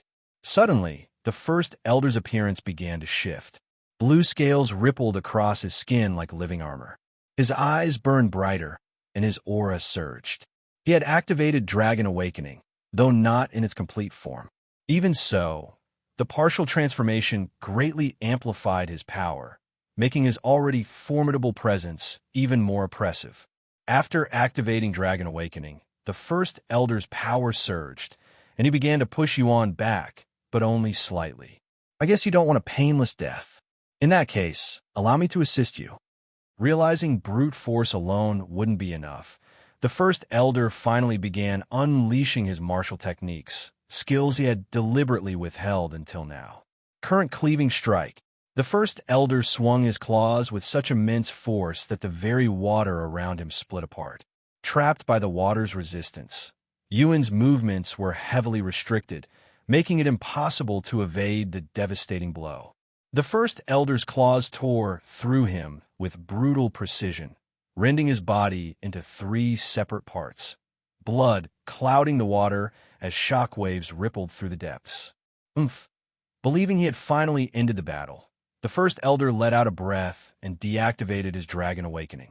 But just as the mist of blood began to settle, a gleam of silver light tore through it, a spear surging forth with deadly precision. What?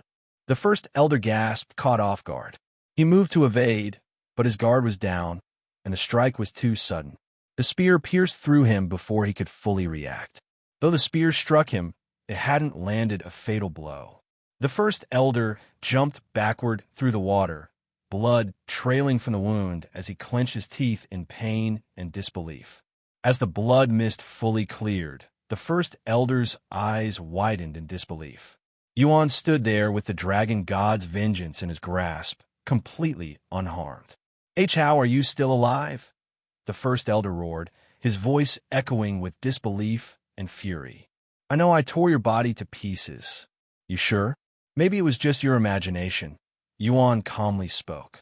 After all, you're quite old already. Bullshit. I know my technique landed. There was even blood. What the hell are you? The first elder clenched his fists in frustration. Chapter 1961. A Taste of His Own Medicine. Chapter 1961. A taste of his own medicine. Don't get ahead of yourself and think you've already defeated me.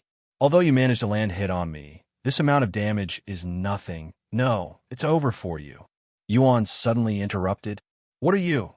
Just as the first elder opened his mouth to speak, he froze, his expression contorting in agony. A searing pain suddenly erupted from within, spreading through his body like wildfire.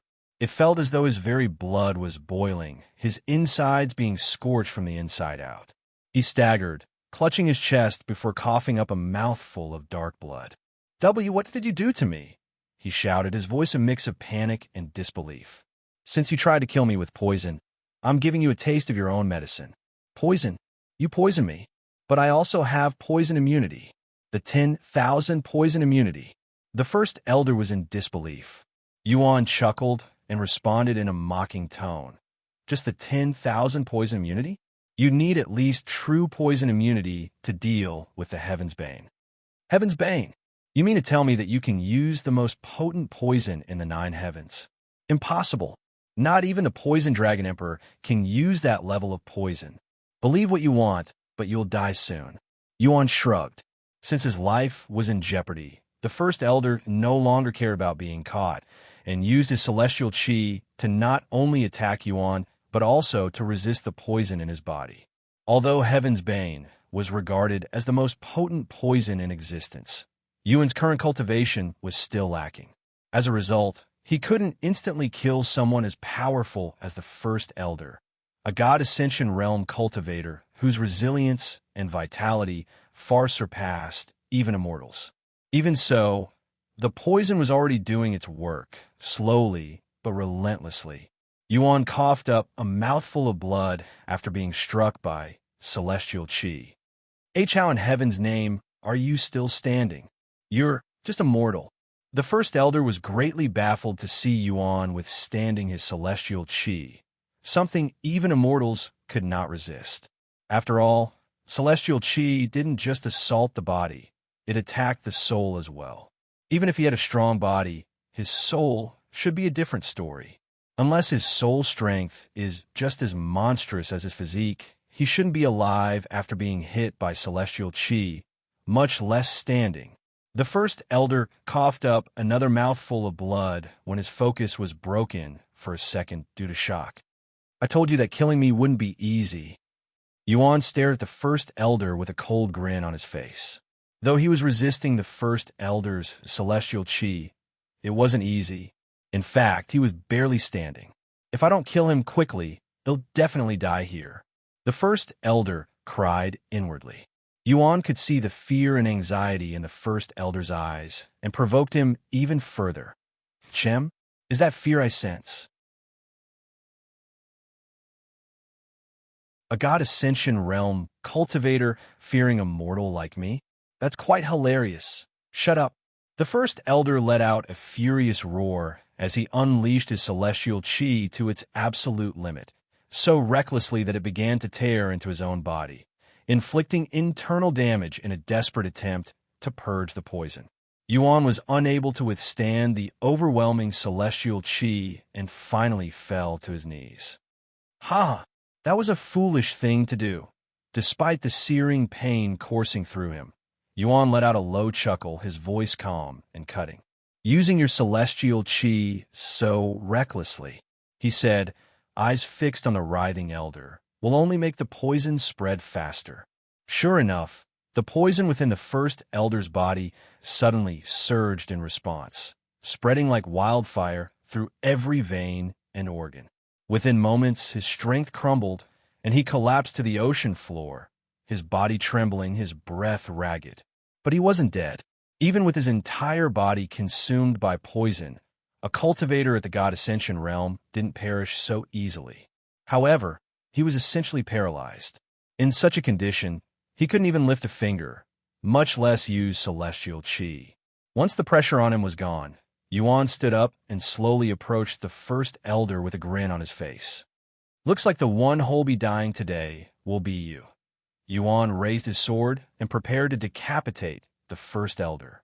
But just as he swung, a sudden surge of force swept through the water. In the next instant, something struck his blade mid-swing with a sharp clang, deflecting it before it could strike the First Elder. The force of the clash also sent Yuan skidding backward through the water. Regaining his balance, he quickly turned his gaze toward the source, only for his eyes to narrow in recognition. A familiar figure stood right in front of the First Elder, clearly trying to protect him. So, Yuan said calmly, raising an eyebrow, "You were in on this too, Third Elder?" The Third Elder didn't immediately respond and turned to look at the First Elder, who was staring at him and clearly wanted to speak but couldn't. He picked up the First Elder before speaking. "You have no idea who you're messing with. You'll regret messing with our plan." "I sure don't. Why don't you enlighten me, so I know who I'm dealing with?" "Oomph." The Third Elder coldly sneered. "Don't worry, you'll find out eventually when they come for you.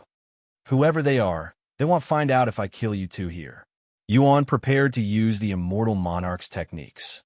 However, before he could do so, the third elder activated some sort of teleportation treasure, teleporting the first elder and himself away.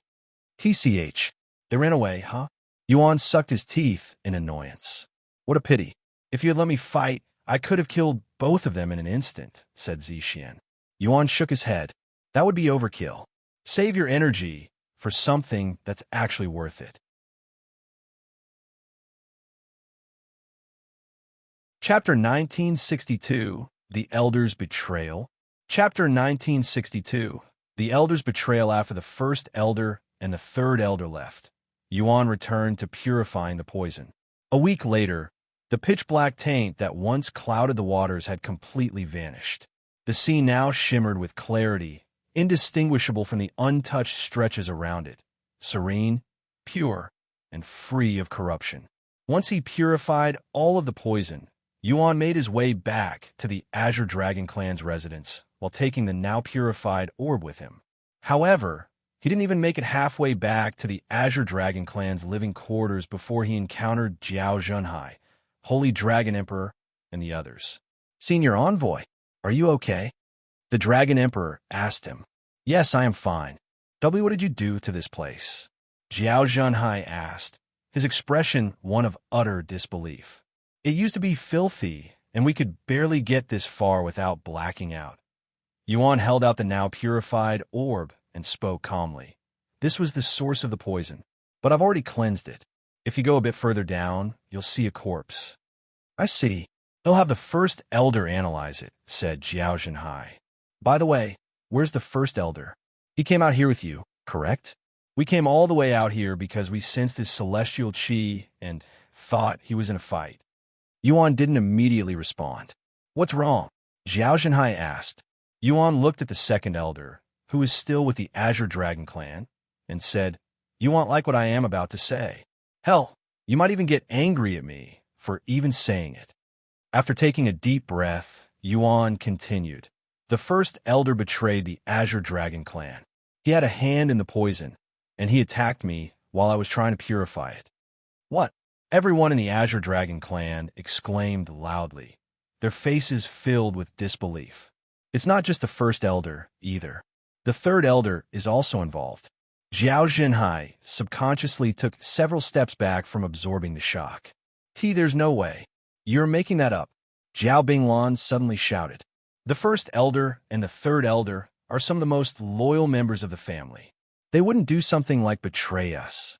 Yuan shrugged and said, Why don't you listen to the details before you come to a conclusion? Here is what happened. Yuan recounted the entire series of events in detail. From the moment he first began purifying the poisonous orb, to the fierce battle that followed with the first elder, and how the third elder had appeared unexpectedly, intervened at the last moment to save his fellow conspirator before vanishing without a trace. Ha! Do you really expect us to believe that you defeated the first elder, who was at the second level of God Ascension, and forced the third elder to escape, when you're only at the peak of Divine Emperor? Jiao Binglan laughed out loud, finding his claims humorous and ridiculous. If you don't believe it, I can show it to you. How I defeated the first elder, that is. However, it's going to be a very painful experience. Yuan narrowed his eyes at her. Jiao Binglan immediately erupted in anger, causing her aura to surge. Stop! Jiao Zhenhai suddenly roared. Be but, Father, if the first elder and the third elder are innocent, they will appear before us to explain everything, he said before looking at Yuan and continuing. If what you claim is true, they probably won't return to the Azure Dragon Clan, right? Yuan shook his head and said, No, they will undoubtedly return. However, ITLL be to destroy the Azure Dragon Clan or finish whatever I intervened. Jiao Zhenhai clenched his fists in frustration. We don't know that for sure. For all we know, they could have already returned to the residences and are waiting for our return. Then why don't we return to the residence first? Yuan suggested. Jiao Zhenhai nodded, and they began making their way back to the Azure Dragon Clan's living quarters. I'm sorry you have to experience this, Senior Envoy. The Dragon Emperor apologized to him as they moved. If only we hadn't gambled away the key. It's fine. Sometime later, they returned to the Azure Dragon clan's living quarters. Has anyone seen the first elder or the third elder? Did they return yet? Zhao Jinhai questioned every single individual they passed by in the courtyard. No, Your Majesty.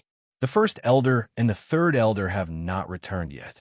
We can send them a message requesting their return. Do it immediately. If they don't respond, let me know. The servants hurriedly went to contact the first elder and the third elder through their communication jade slip. However, neither of them responded. Sometime later, Your Majesty, we tried contacting them several times, but neither of them is responding. No way. Zhao Jinhai suddenly staggered backward, his face pale with disbelief. His legs gave out, and he collapsed onto the floor, breath shallow, eyes wide. The reality that two of the clan's highest elders, pillars of the Azure Dragon clan, had betrayed them from within was sinking in. Father, there must be an explanation. Zhao Binglan cried out, her voice trembling. First Grandpa and third Grandpa would never betray us. Tears streamed down her face as she shook her head in denial.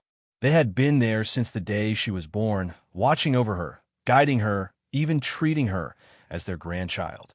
The thought that they could turn against the Azure Dragon clan, against her, was too painful to accept. Xianbing and the second elder remained silent, but their pale faces and trembling forms betrayed the storm of emotions churning within them. Why? Zhao Zhenhai muttered, his voice cracking under the weight of disbelief. Why would they betray the Azure Dragon clan? They've been supporting the clan for longer than even I have. His fists clenched, and a hint of denial lingered in his tone. It doesn't make any damn sense. Instead of sticking in their faces, Yuan remained silent and patiently waited for them to accept the situation.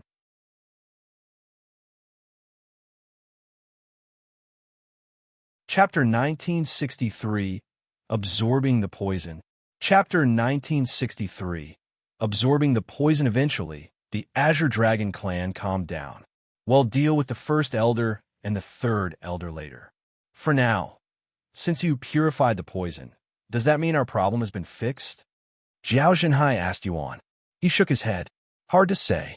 Since the Azure Dragon clan has been exposed to the poison for thousands of years, it might have a permanent effect on your bloodline. However, it's also possible for your bloodline to improve in future generations. Can't you just purify the poison in our body? The Xianbing asked. Like I said, the poison is already deeply rooted in your body. It'd be like trying to remove salt that has already been dissolved in water.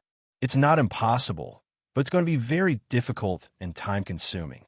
How long would it take for you to cleanse one person? Zhao Zhenhai asked. I won't know until I try it, Yuan said. Can you try it? Only the younger generation really needs to be healed since they're going to be the ones carrying on our bloodline and legacy. I'll give it a try, but if it takes too long or is too risky, I won't be able to help you. Zhao Zhenhai nodded and turned to look at Xianbing. Xianbing, are you willing to be first? He nodded and said, Of course. Anything for the family. Now, lend us a quiet place with little to no disturbance, said Yuan. Zhao Zhenhai brought them to his own room and said, Ill forbid anyone from approaching this place, so you can do the treatment in complete silence. Yuan looked at Xianbing and asked, Are you ready? Whenever you are. They sat down with Yuan sitting behind Xianbing. I'm going to examine your body first. Do not resist my spiritual energy. Yuan placed his palms on Xuanbing's back and began spreading his spiritual energy around to examine the interior of Xuanbing's body. The poison isn't affecting your physical strength, and your internal organs remain unharmed, Yuan said as he carefully examined Xianbing. As for the poison itself, it's deeply embedded within your body, from your blood to your cells, to the point that it's almost undetectable. I'm going to begin the purifying process now. Let me know if it hurts. Without hesitation, Yuan began the process of removing the poison from Xuanbing's body. Unlike traditional purification techniques, his method was far more direct. He wasn't neutralizing the poison, but absorbing it into himself. Xuanbing's body began to tremble uncontrollably, his muscles tensing as the poison was drawn out. Yet not a single sound escaped his lips. He clenched his jaw and bore it in silence, choosing to endure rather than show weakness. Seeing this, Xuan decided to continue without saying a word. Exactly 1 week later, Xuan paused the process and examined Xuanbing's condition, comparing his current condition to what it had been when they first began to see how long it'd take to fully heal him. At this rate, it will take around 4 months to remove all of the poison in your body, and the pain will only get worse, Xuan said to Xuanbing. At 4 months, Xuanbing swallowed nervously. It's okay. I can endure it.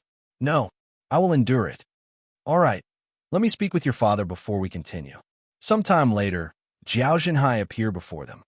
I can heal him in 4 months. Xuan went straight to the point. That's great. Then, however, I will be done once I heal him. Xuan suddenly interrupted.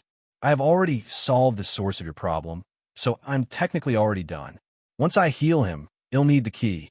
If you cannot accept this, then things might get complicated. The excitement on Zhao Zhenhai's face immediately disappeared when he remembered that Xuan wasn't helping them for free. Regardless of their situation, none of it was Yuan's problem. Moreover, it was not as if the Azure Dragon clan's lives were in danger. Is there no room for negotiation? I have 5 children, which would only take a little under 2 years to cure. In Zhao Zhenhai's eyes, 2 years was nothing. 2 years may be nothing in your eyes. But don't forget that I am a human. I also have many things to do. 2 years is a long time for me. However, if you make it worthwhile, I guess I can stay here for 2 years. The Treasury. They'll let you take 1 treasure from our Azure Dragon Clan's treasury for every child of mine you cure after Xuanbing. Zhao Zhenhai said. Xuan narrowed his eyes, but he didn't immediately respond. Let me think about it. We can continue this conversation once I heal your son, since we still don't know if he can endure it until I completely remove the poison from his body. It's a painful process, after all. Okay. Zhao Zhenhai nodded, hope flickering within his gaze. After speaking with Zhao Zhenhai, Xuan spoke with the Dragon Emperor. He'll be here for at least another 4 months to heal Xuanbing. After that, I may or may not heal the others, which could take another 2 years. I'm not going to ask you to stay here with me, so you can return to the Dragon Spiral Mountain. Are you sure you want me to leave? What if it's fine? I doubt the Azure Dragon Clan would do anything to me at this point. Even if they want to do something, Dragon Goddess Io is at my side. Moreover, my friend, Shimeli, should know about my situation. I don't want her to worry. I understand. But instead of leaving immediately, he'll leave in 4 months, just in case. Sometime later, Xuan resumed the process of cleansing the poison from Xuanbing's body. Time passed swiftly, and in the blink of an eye, for months had gone by. I've successfully removed 99% of the poison from your body. While a trace amount remains, it's insignificant, far too weak to have any effect on you. Xuan said to Xuanbing, who was drenched in sweat. If you find any errors, ads pop up, ads redirect, broken links, non-standard content, etc.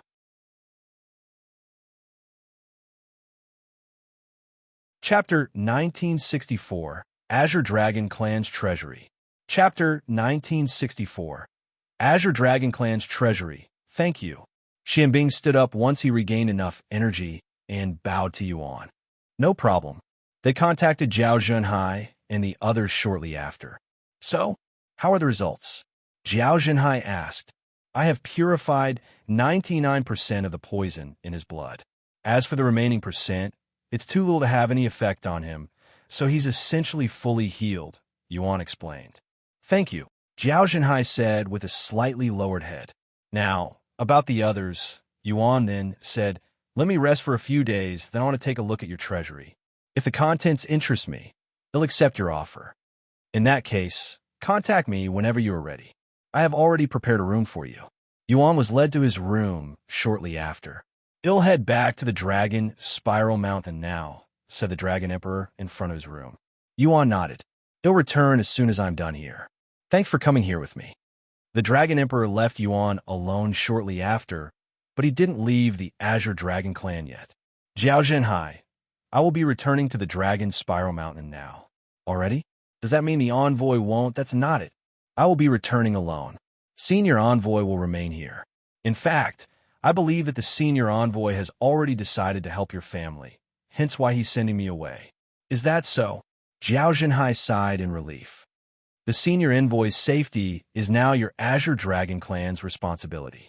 If anything happens to senior envoy while I am gone, you'll have to answer the entire Dragon Spiral Mountain. Zhao Zhenhai sneered. Relax, Dragon Emperor. He's our Azure Dragon clan savior. We'll return him to the Dragon Spiral Mountain safely once he's done here. The Dragon Emperor nodded and left without saying another word.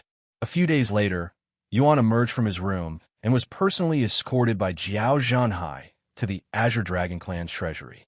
Unlike most treasuries confined to physical space, this one was hidden within a separate dimension, Zhao Zhenhai's personal world. Upon entering, Yuan found himself standing before a massive, square-shaped structure that resembled an ancient museum, grand and imposing. The entrance was sealed behind a powerful level 9 formation, a barrier that only Zhao Zhenhai could unlock. Inside, the building opened into a single vast chamber, and Yuan was greeted by an overwhelming sight.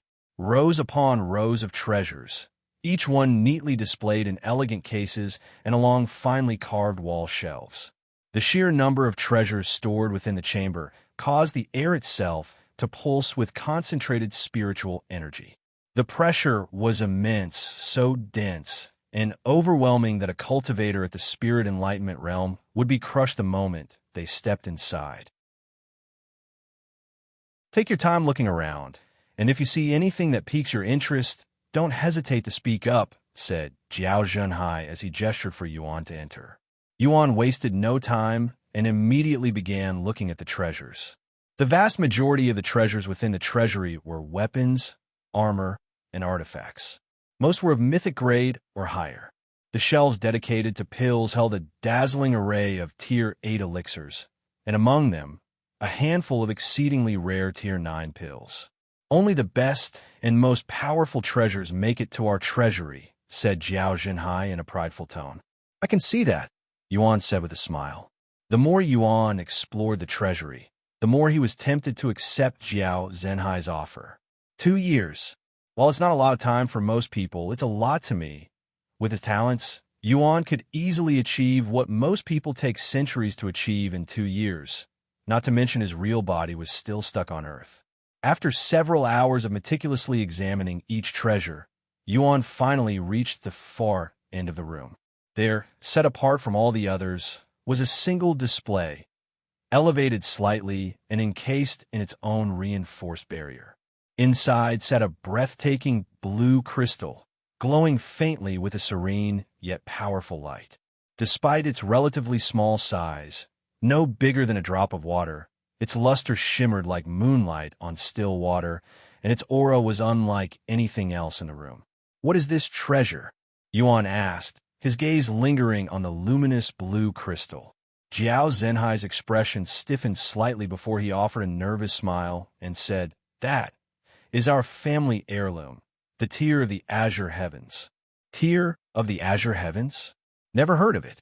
So this is the treasure that the person who poisoned your clan wanted. What does it do? Zhao Zhenhai shook his head and said, I'm being completely honest when I say this, but I have no clue what it does. Huh? So you have an unknown crystal as your family heirloom? Yuan raised his eyebrows in puzzlement. This treasure has been with our family since ancient times. It is said that it used to belong to our ancestor. Yuan stared at the crystal in silence. Its unique aura wasn't the only reason he took an interest in it. The 9 dragon symbols have been acting up since he entered the treasury, and it was currently having the strongest reaction. Is there any chance you'd be willing to give me this treasure for the treatment? I'm willing to treat all of your children for this one treasure, Yuan said. I'm sorry, but that's impossible. Yuan pondered for a moment before speaking. What if I give you a few drops of Immortal Monarch's blood? What? The Immortal Monarch's blood? Zhao Zhenhai couldn't believe his ears and almost fell down from shock. Among the beast race, there existed a widely famous legend, one that had endured for generations. It was said that the blood of the immortal monarch possessed a miraculous property, the ability to elevate the bloodline of any who absorbed it. For beasts of royal lineage, who valued the purity of their bloodline more than life itself, such a thing was beyond priceless. Zhao Zhenhai swallowed nervously as he seriously contemplated Yuan's offer.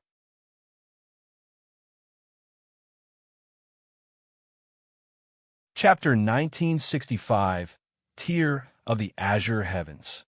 Chapter 1965, Tier of the Azure Heavens. After Yuan offered the immortal monarch's blood for the Tier of the Azure Heavens, Zhao Zhenhai began to seriously contemplate his offer.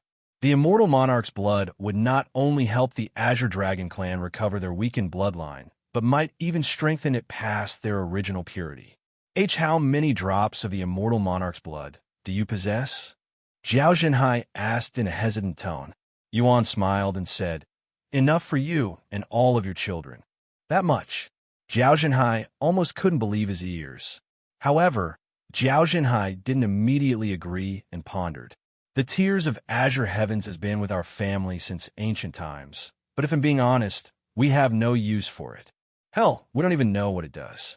However, if we have the immortal monarch's blood, it would solve our predicament and might even strengthen our bloodline. But for him to offer something as valuable as the immortal monarch's blood, the Tears of Azure Heavens must be as valuable, if not even more valuable, than the immortal monarch's blood. Damn it, do I take his offer or not? Eventually, Zhao Zhenhai made up his mind and spoke. However, Zhao Zhenhai's voice abruptly stopped, and his eyes widened with shock and disbelief when Yuan suddenly coughed up a mouthful of blood. Both Zhao Zhenhai and Yuan simultaneously looked down, only to see a gleaming blue trident jutting clean through Yuan's chest, right where his heart was located. The next moment, Yuan collapsed to the ground. What? Zhao Zhenhai exclaimed in bewilderment, mostly because he recognized the trident. He subconsciously turned to look at the entrance and saw a lone figure standing there. Second Elder, how did you get in here? No, more important, what do you think you're doing? What does it look like I am doing? The Second Elder calmly responded. Don't tell me. You betrayed the Azure Dragon clan too. Zhao Zhenhai's voice trembled with disbelief as shock flooded his face.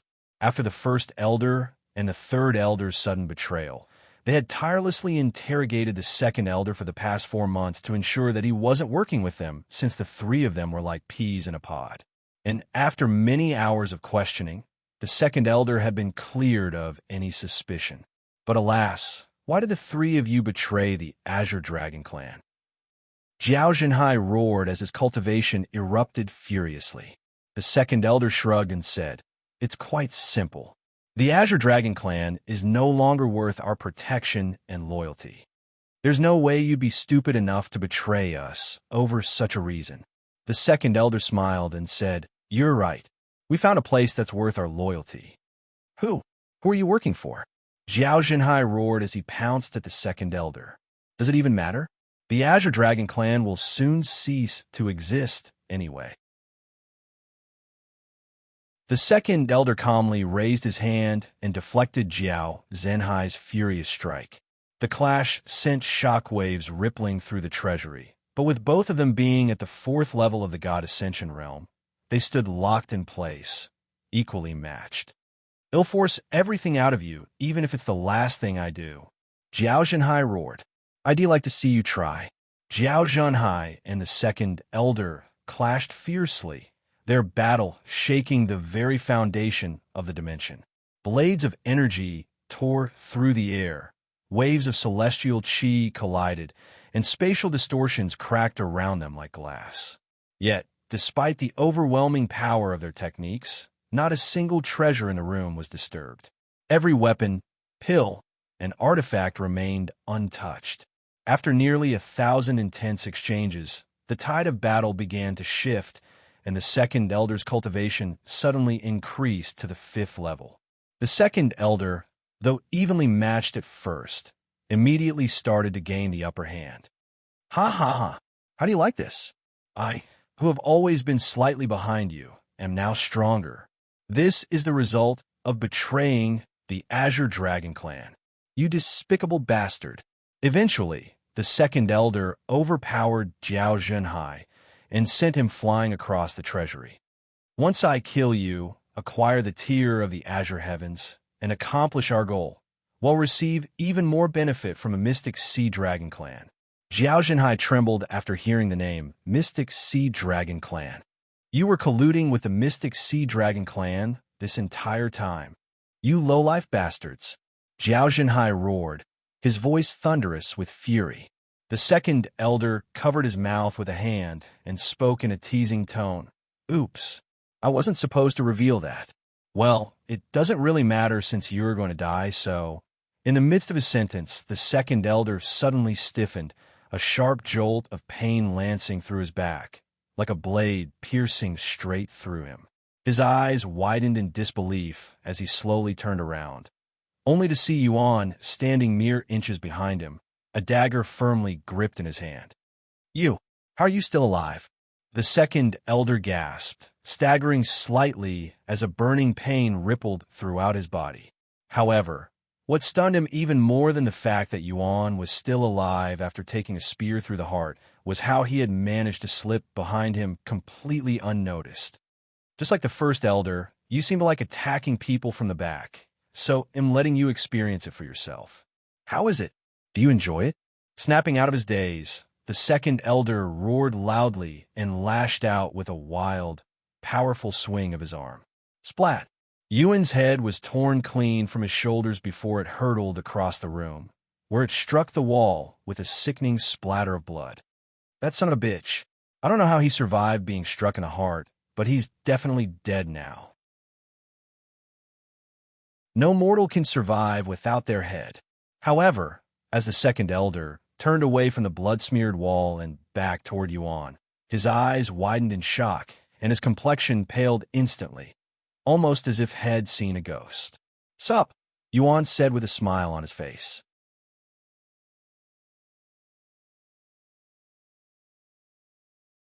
Chapter 1966, A Glimpse of Xian's Prowess. Chapter 1966, A glimpse of Xian's prowess as if struck by a sudden nightmare. The second elder recoiled in horror. With a sharp gasp, he leapt backward instinctively. What the hell are you? The second elder exclaimed, his voice riddled with fear. How are you still alive? Before Xuan could even respond, the second elder spoke again. It can't be. That regenerative ability. You're a demon. Ha ha ha. Xuan laughed at the second elder's assumptions. Are those your last words? The second elder clenched his fists and roared. So what if you're a demon? You're still a mere divine emperor. I can crush you with a finger. The second elder raised a trembling finger at Xuan, gathering celestial chi with murderous intent blazing in his eyes. But the moment the celestial chi began to surge through him, a searing pain erupted from deep within his body, far more intense than before. His expression twisted in agony as the burning sensation multiplied, coursing through his veins like wildfire, threatening to tear him apart from the inside. This is poison. You poisoned me. The second elder immediately retrieved a handful of pills and swallowed them simultaneously after realizing Xuan had poisoned him. Those pills won't save you, Xuan said coldly. Heaven's Bane is one of the most lethal poisons in the universe. Unless you have specifically prepared for it, you won't get rid of it. Moreover, Xuan had struck the second elder with Baneful Abyss, his sole weapon that not only amplified the potency of Heaven's Bane, but also accelerated its effects to a terrifying degree. Despite having a much higher cultivation than the first elder, it took less time for the second elder to succumb to the poison. The second elder fell to his knees a moment later. However, despite his seemingly hopeless situation, he smiled and said, So you managed to kill my physical body, but as long as my soul is intact, I am not dead. I know, Xuan said. I also know that I don't have the power to destroy your soul. However, I know someone who can. Ha ha ha. The second elder laughed. Even his pain twisted his features. If you're talking about the clan leader, not even he could destroy my soul. Don't underestimate a God Ascension Realm cultivator. Yuan narrowed his eyes slightly, his tone calm and dismissive. God Ascension? He sneered. I've killed more of them than I can count. Yuan immediately put away Baneful Abyss and retrieved number 1 under heaven. Zixian, I'll leave him to you. What happened to using my energy on something worth it? He's hardly worth my energy, Zixian said. I know, but unfortunately, we cannot let him live. Suddenly, number 1 under heaven began to tremble, its entire form radiating an intense golden light. The brilliance grew blinding, until the light itself began to shift, condensing, reshaping. Moments later, standing where the weapon once hovered was the beautiful figure of an adult woman. Her presence was regal and imposing, her voluptuous form wrapped in flowing black and golden robes that shimmered like starlight. His sword transformed into a human. Zhao Zhenhai watched the scene before him with a dumbfounded expression. Zixian examined her body for a moment before turning to look at Yuan with a dissatisfied face and said, I am able to take this form since you've improved your cultivation to Divine Emperor, but it's not good enough. I can barely last a few minutes right now, and that won't be anywhere near enough to satisfy me. I will need to be able to remain in this form for at least a month to have a proper session with you. A whole month? Please spare me, Yuan said with a stiff smile. I refuse. This is non-negotiable, especially since you left me in that depressing place for so long. The second elder stood frozen, his eyes locked on Zixian as she casually chatted with Yuan, but not out of infatuation. It wasn't her devastating beauty that left him dazed, but the overwhelming, unfathomable aura radiating from her presence. Anyway, let me take care of this trash first. Zixian slowly turned her gaze toward the second elder. The moment her eyes met his body began to tremble uncontrollably. The sheer weight of her presence, conveyed through nothing more than a casual glance, was enough to crush his will. In that single moment, all hope drained from the second elder's eyes. He knew he wasn't facing a cultivator, but something far beyond his comprehension. How dare a lowly rat lay its filthy paws on my beloved? Zixian's voice rang out. She took a single step toward the second elder, graceful yet absolute. The moment her foot touched the ground, a ripple of overwhelming force erupted outward, infused with supreme sword chi. The entire dimension quaked in silent awe, as if bowing to the sheer majesty of Zixian's presence. All around them, the display cases that had remained undamaged even through the cataclysmic battle between Zhao Zhenhai and the second elder began to crack. As Zixian took her second step, every display case within the Treasury dissolved into countless fragments impossible to see with the naked eye. The second elder's body met the same fate. One moment he was there, and he was gone the next. No blood, no remains. Not even a speck of dust lingered. He had been erased, utterly and completely. Yet, the second elder was still alive, as his soul still existed. However, that wouldn't last long, lasting only until Zixian took her third step. Realizing that he was a goner, the second elder spoke to Zhao Zhenhai through voice transmission before he was erased from existence.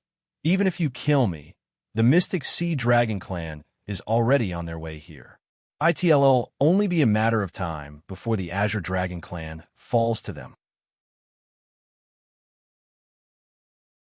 After the second elder was reduced to nothingness, Zixian turned on her heel and began walking toward Yuan. Her steps, though silent, carried a presence that made the very air part before her. When she stood before him, her body glowing, she leaned in and gave him a passionate kiss with her soft lips. I'm going to take a nap. Work hard to improve your cultivation so we can have more fun later, she said to him before returning to her sword form and going silent.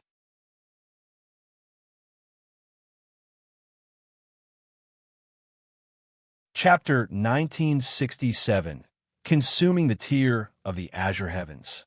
Chapter 1967, Consuming the Tear of the Azure Heavens. After putting away number 1 under heaven, Yuan turned to look at Zhao Zhenhai, who was sitting on the floor with a dazed look on his face and said, "I apologize for the destruction of this place." Jiao Zhenhai looked around with a dumbfounded look on his face before responding, "It's fine, as long as the treasures themselves aren't damaged." "Thank you. Now then, about what you were trying to tell me about our offer." Jiao Zhenhai slowly stood up before speaking in a solemn tone. "I am willing to give you the tier of the Azure Heavens for the Immortal Monarch's blood, but I want one more thing from you." "What is it?" "Help me defend my Azure Dragon clan," said Jiao Zhenhai, with a serious frown on his face. "Defend the Azure Dragon clan? What about you talking about?" Yuan raised an eyebrow, unaware of what the second elder said to Jiao Zhenhai through voice transmission. Jiao Zhenhai immediately explained the situation. "The Mystic Sea Dragon clan, whom the elders have been working with, are coming here as we speak. The second elder said this to me right before his death through voice transmission. Without the three elders, our chances of defeating the Mystic Sea Dragon clan are slim to none. However, with you and your sword assistance, we might be able to win." Yuan didn't immediately respond. Zixian had expended most of her energy just now and would probably take several weeks, if not months, to fully recover. If the Mystic Sea Dragon clan showed up before she recovered, it might get a bit dangerous. Of course, he still had Dragon Goddess Yayo, but he wasn't sure how much she could actually do in her current state. After contemplating for some time, Yuan nodded and said, "All right, it'll help the Azure Dragon clan. However, I will need the tier of the Azure Heavens now. My sword is exhausted after killing the second elder and needs to recover." Jiao Zhenhai nodded. "Okay." Sometime later, Jiao Zhenhai handed the tier of the Azure Heavens to Yuan. "I'm going to use this right now. You should alert the rest of your family. I know this isn't the proper time to ask this, but what does it do?" Jiao Zhenhai couldn't contain his curiosity. However, Yuan shrugged and responded in a genuine voice, "I don't know." "What? Then why do you want it?" "My instincts," he said. Jiao Zhenhai fell silent. After a moment, he asked, "Are you going to do it here?" "Preferably, since nobody can disturb me here." "Don't worry, I won't steal your treasures, if that's what you're worried about. I trust you." Without saying anything else, Jiao Zhenhai left the treasury and summoned everyone from the Azure Dragon clan. Meanwhile, Yuan sat on the floor with the tier of the Azure Heavens in his grasp. Yuan's cold resistance has been increasing since he touched the tier of the Azure Heavens, which was a pleasant surprise. "Do any of you guys know what this is?" Yuan asked the others. "No," Lan Yingying quickly responded. "I have also never seen or heard of this treasure before," said Yuning. "That is the heart of the heaven-chilling ice phoenix," said Feng Yuxiang. "This is the heart of a phoenix?" Yuan repeated, raising an eyebrow in surprise. "Yes," Feng Yuxiang confirmed. "The heaven-chilling ice phoenix is a rare and powerful species whose flames don't burn, but freeze everything they touch. Their hearts contain immense Yin energy and are considered priceless among Yin attribute cultivators. Honestly, I'm surprised one managed to be preserved for this long," Feng Yuxiang remarked. "The heaven-chilling ice phoenix has been extinct for ages, after all. So, what kind of effect does it have?" Yuan asked. "It's quite extraordinary," Feng Yuxiang explained. "For cultivators, it grants the ability to cultivate and wield Yin-attributed energy, even if they had no prior affinity for it. As for beasts, consuming it can transform their bloodline into one aligned with Yin. And if they already possess a Yin-attributed bloodline, it will elevate their lineage to an entirely new level. No wonder the Mystic Sea Dragon clan is trying to destroy the Azure Dragon clan just so they can get their hands on this treasure," Yuan mumbled. "Anyway, I'm going to consume this now." Without a moment of hesitation, Yuan brought the heart of the heaven-chilling ice phoenix to his lips and took a bite. Though it had the hardness of crystals, his teeth sank into it effortlessly, as if biting into a piece of delicate cake. The moment it touched his tongue, the crystallized heart melted away like cotton candy, releasing an intense wave of chilling energy that spread through his body. Suddenly, Yuan's entire body erupted in a blaze of azure-colored flames, radiating an intense cold so profound it felt as though he were being burned and frozen simultaneously. The surrounding air trembled, and in the blink of an eye, the entire treasury was coated in a thick layer of glistening ice. Shelves, walls, even the very ground beneath him crystallized under the overwhelming energy now pouring from his body. Xuan himself also turned into an ice statue. As for his cold resistance, it improved at a frightening rate. In just a few days, his progress skyrocketed to 99%. Meanwhile, the Azure Dragon Clan began mobilizing for war against the Mystic Sea Dragon Clan. With a population exceeding 100,000, including those residing in the city, their forces were vast. While not every member was suited for combat, the overwhelming majority had already reached at least the Divine Realm. The city, once bustling like any ordinary settlement, transformed into a fortress overnight. Barricades rose where markets once stood, defensive formations were activated across the seafloor, and patrols of armored warriors now roamed the area around the Azure Dragon Clan's territory.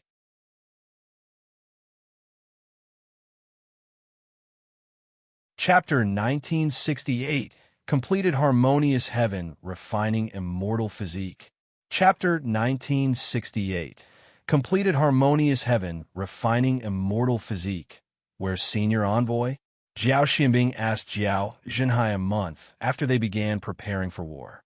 He's in seclusion. Are you sure he'll even be of any help? He's only at the peak of Divine Emperor, Jiao Binglan said, expressing her doubts.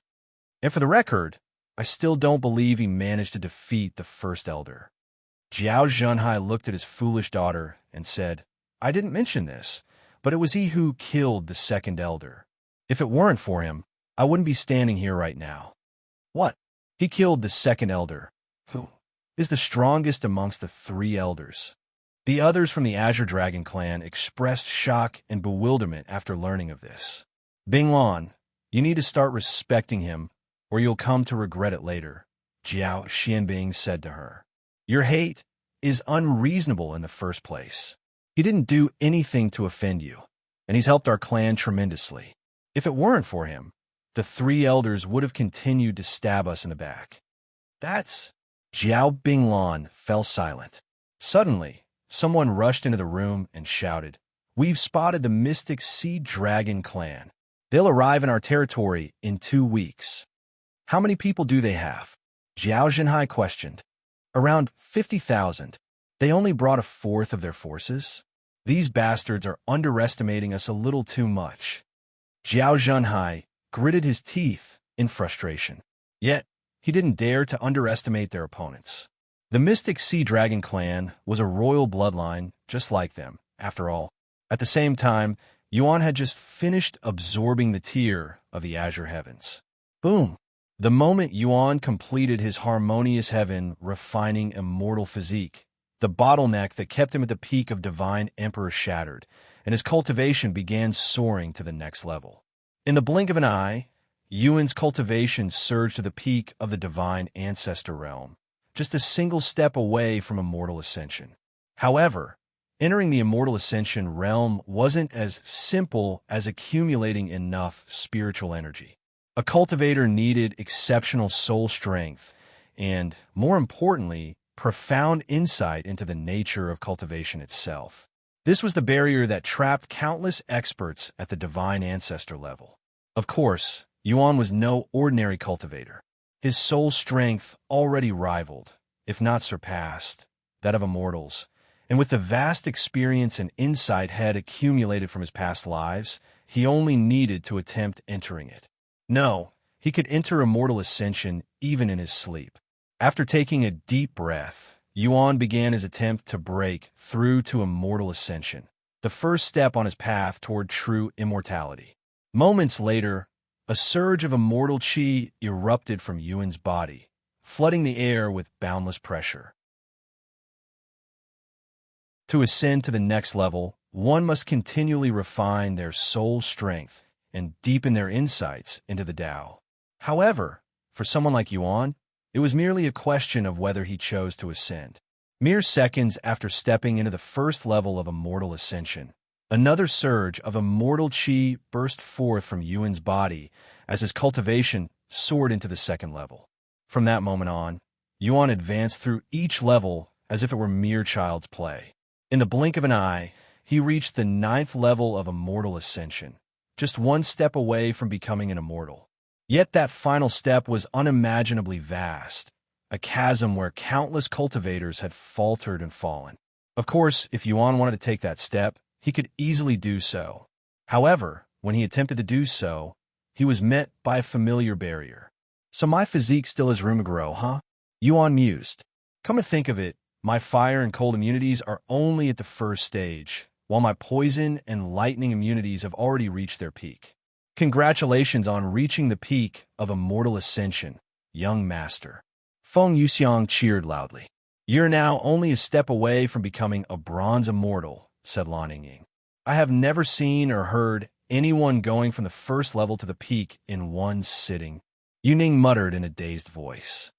It's not just my cultivation that benefited from the tier of the Azure Heavens. I also acquired new abilities. Yuan flipped his palms and summoned a blue flame. That's the heaven-chilling ice, Phoenix's unique flames, the heaven-freezing flame. Feng Yuxiang exclaimed. This is just one of the few abilities I acquired. I'll show you the rest later, Yuan said with a smile. Anyway, how long have I been cultivating? He then asked. A little over a month. Since nobody disturbed me, I guess the Mystic Sea Dragon clan has yet to arrive. All right, let's go check out the situation. Yuan left the treasury shortly after. The moment Yuan exited the treasury, Jiao Zhenhai sensed it and immediately stopped everything he was doing to meet with Yuan. Senior Envoy, are you done with your seclusion? Jiao Zhenhai asked him. Yuan nodded and said yes. He released some of his cultivation. 9th level Immortal Ascension. Did you really reach that level from the peak of Divine Emperor in just a month? Jiao Zhenhai cried out loud, not daring to believe his eyes. It's mostly thanks to the tier of the Azure Heavens. What? Tier of the Azure Heavens? What is he talking about, father? Jiao Binglan inquired with a dazed look on her face. Jiao Zhenhai, who kept their deal a secret this entire time, finally explained the full situation to everyone there.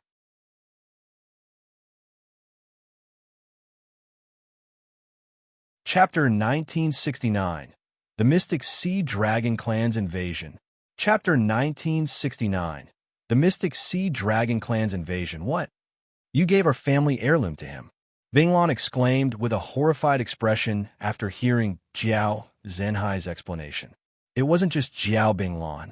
Jiao Xianbing and the others were also just as shocked. None of them could have expected Jiao Zhenhai would be willing to part with their family heirloom. I understand your feelings, but what use is our family heirloom if our clan is destroyed in the process of trying to protect it? Moreover, we will receive the immortal monarch's blood. This is a blessing none of you can even begin to fathom. Jiao Zhenhai said, The immortal monarch's blood? Binglan and the others turned to look at Yuan with suspicious gazes. Yuan smiled back and said, Thank you for letting me consume the tier of the Azure Heavens. Here is the immortal monarch's blood, as promised. Before coming out of the treasury, Yuan collected several drops of his blood and stored them in small glass vials. He retrieved a wooden box and handed it over to Jiao Zhenhai, who accepted it with trembling hands. Jiao Zhenhai wasted no time opening the box the moment it was in his grasp, and sure enough, there were 6 vials resting inside, just enough for him and his children. The Mystic Sea Dragon clan will arrive in 2 weeks. We need to absorb this to strengthen ourselves before then. Jiao Zhenhai handed a drop of the immortal monarch's blood to each of his children. Thank you, Senior Envoy. Jiao Xianbing bowed to him. Yuan shook his head and said, No, you don't need to thank me. I didn't give it to you for free. It was an exchange. Jiao Zhenhai and the others wasted no time and went to absorb the immortal monarch's blood. Meanwhile, Yuan asked around about the Mystic Sea Dragon clan. Who are the Mystic Sea Dragon clan? Yuan asked the first person he came across. They've been longtime rivals of the Azure Dragon clan since ancient times, as both possess the power to command the waters. However, the Mystic Sea Dragon clan has been adapting more ice attribute techniques lately. The Azure Dragon Clan and the Mystic Sea Dragon Clan have clashed many times before, but never with stakes this high. Until now, their conflicts were little more than skirmishes. I see. What about the clan leader's wife? What about the rest of his family? Xuan then asked about the Azure Dragon Clan situation. The mistress died trying to defeat the intruder who tried to take away our family heirloom many thousands of years ago. As for the others, while they're not dead, they all left the Azure Dragon Clan long ago to look for a cure for the curse. However, the clan leaders should have already notified them of the situation, so they should be heading back here as we speak. I see.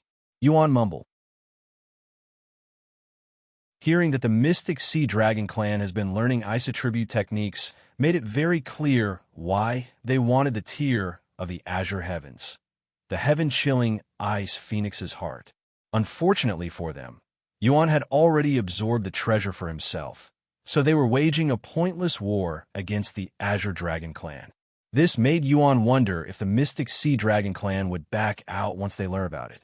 A week later, Zhao Zhenhai and the others emerged from seclusion, having fully absorbed the Immortal Monarch's blood. The first thing they did was test their bloodlines, and, as expected, not only had their bloodline's purity been restored, it had even surpassed its former peak, and everyone except Xianbing still had poison in their body. As for Xianbing, who wasn't affected by the poison, his bloodline had become the purest and most powerful in the clan's history, by a wide margin. Seeing Xuanbing's results gave immense hope and joy to the others, who were eager to have their poison cleansed by Xuan. Senior Envoy, please take care of us after we deal with the Mystic Sea Dragon Clan. A young man approached Xuan and bowed to him. Xuan silently nodded. To be honest, I was skeptical about the Immortal Monarch's blood being real until I absorbed it, Zhao Zhenhai admitted with a stiff smile on his face. But now, I'm really glad I accepted your offer. Pleasure doing business with you, Xuan smiled. The following day, something else happened that greatly boosted the Azure Dragon Clan's spirit and morale. Reinforcement had arrived.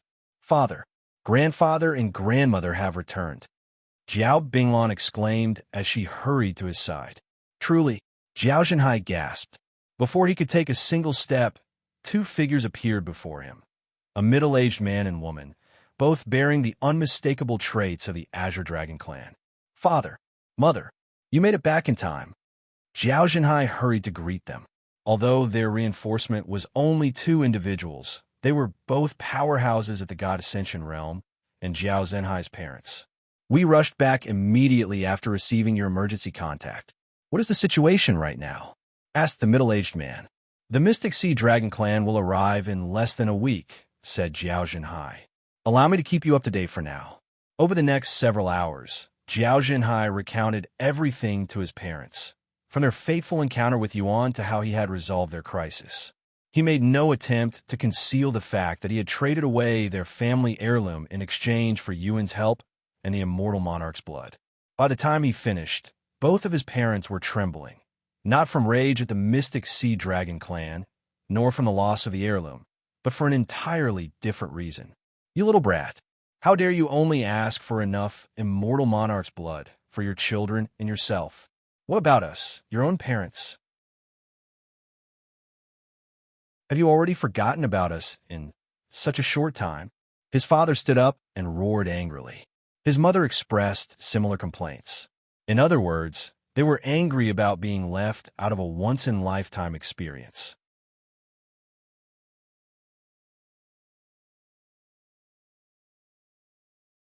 Chapter 1970, The Mystic Sea Dragon Clan's Invasion 2. Chapter 1970, The Mystic Sea Dragon Clan's Invasion 2. When Zhao Zhenhai felt his parents' pressure bearing down on him, he quickly said, wait. He was the one who initiated the offer. 6 drops of the Immortal Monarch's blood are already a lot. If I asked for more, he would have likely refused. His parents sat back down and withdrew their pressure after hearing this. Do you think he'll be willing to give 2 more drops of the Immortal Monarch's blood? If he even has them, that is. Why are you asking me? You should ask him instead, Zhao Zhenhai shrugged. His parents immediately stood back up and began beating him. Sometime later, Jiao Zhenhai brought his parents to Yuan. Senior Envoy, do you have some time? My parents would like to speak with you. Your parents? Yuan raised an eyebrow as his gaze met the two individuals standing behind Jiao Zhenhai. My name is Jiao Longfei, his father. Jiao Longfei said as he grabbed Jiao Zhenhai's clothes and yanked him far away. I'm Jiao Xuanji, his mother. If you don't mind, would like to have a brief conversation with you.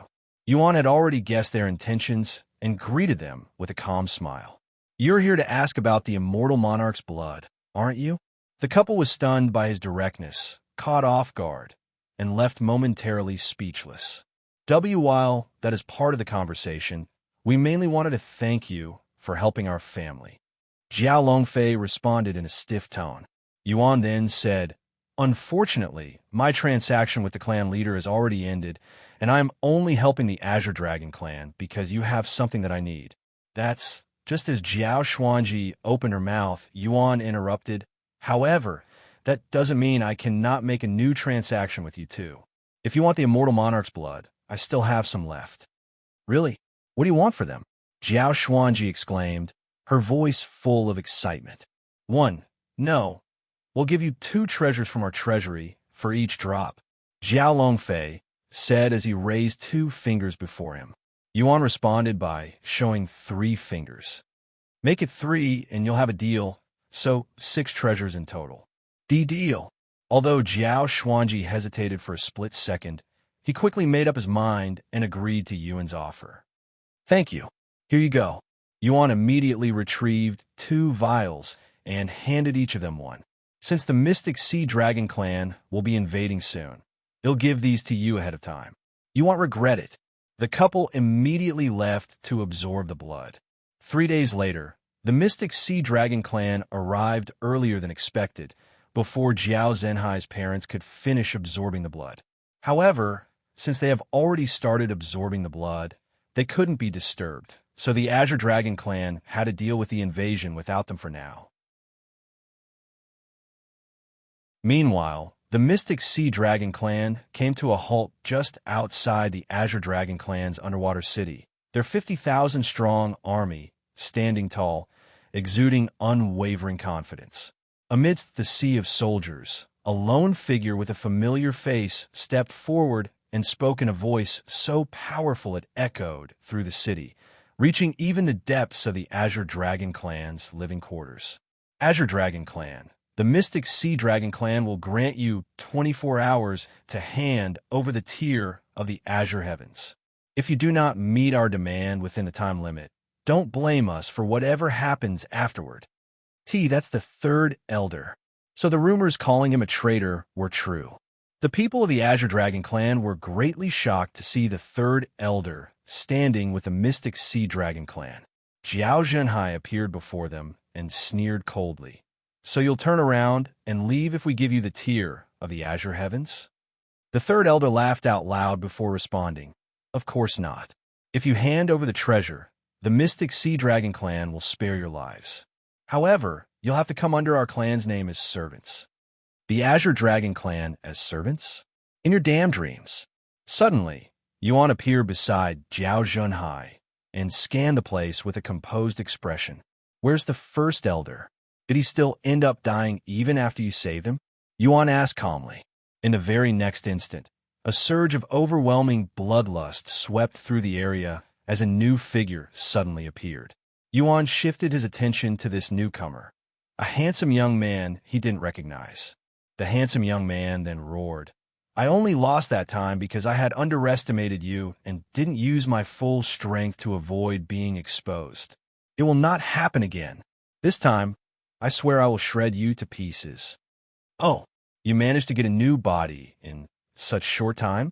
I'm impressed, Yuan said with a faint smile. Sure enough, the striking young man before him was none other than the 1st Elder, who had transferred his soul into this new vessel after Yuan's poison had destroyed his original body. However, having transferred his soul to a new body in haste, the 1st Elder suffered a severe backlash, and his cultivation plummeted by 2 full levels, diminishing him to a mere true immortal. Whether the Azure Dragon clan hands over the treasure or not, you're dead meat, human. Jiao Jinhai then stepped forward and asked, "Where are the rest of the Mystic Sea Dragon clan? I highly doubt they'd entrust such a massive army to you and let you come here alone." The third elder smiled and said, "Wouldn't you like to know? Unfortunately, I cannot tell you." Jiao Zhenhai and the others frowned, feeling uneasy about the whole situation. What if there are more of them than the 50,000 in front of us right now? They all considered this possibility. After a moment of silence, Jiao Zhenhai spoke. "Is that so? Well, I have some unfortunate news for you two. The tier of the Azure heavens you bastards so desperately want is no longer in our hands. We gave it away." "You what?" The first elder and the third elder shouted simultaneously, their eyes growing as wide as saucers.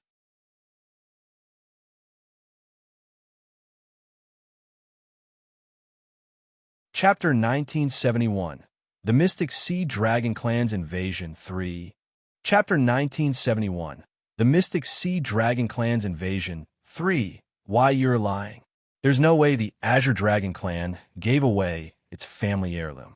The third elder pointed his trembling hand at them and shouted, his voice filled with doubt and disbelief. "Who do you think you're fooling, Jiao Zhenhai? We know you better than anyone here. You wouldn't dare to part with that treasure, even at your deathbed." The first elder laughed out loud, not believing it for a second. Jiao Zhenhai sneered and said, "You don't have to believe me, but you'll end up fighting a pointless war at this rate." "Pointless? Do you really think the tier of the Azure heavens is the only reason we're here?" The third elder shook his head. The Azure Dragon Clan and the Mystic Sea Dragon Clan have been at odds with each other since ancient times. "Don't you think it's finally time to end it once and for all?" The first elder said.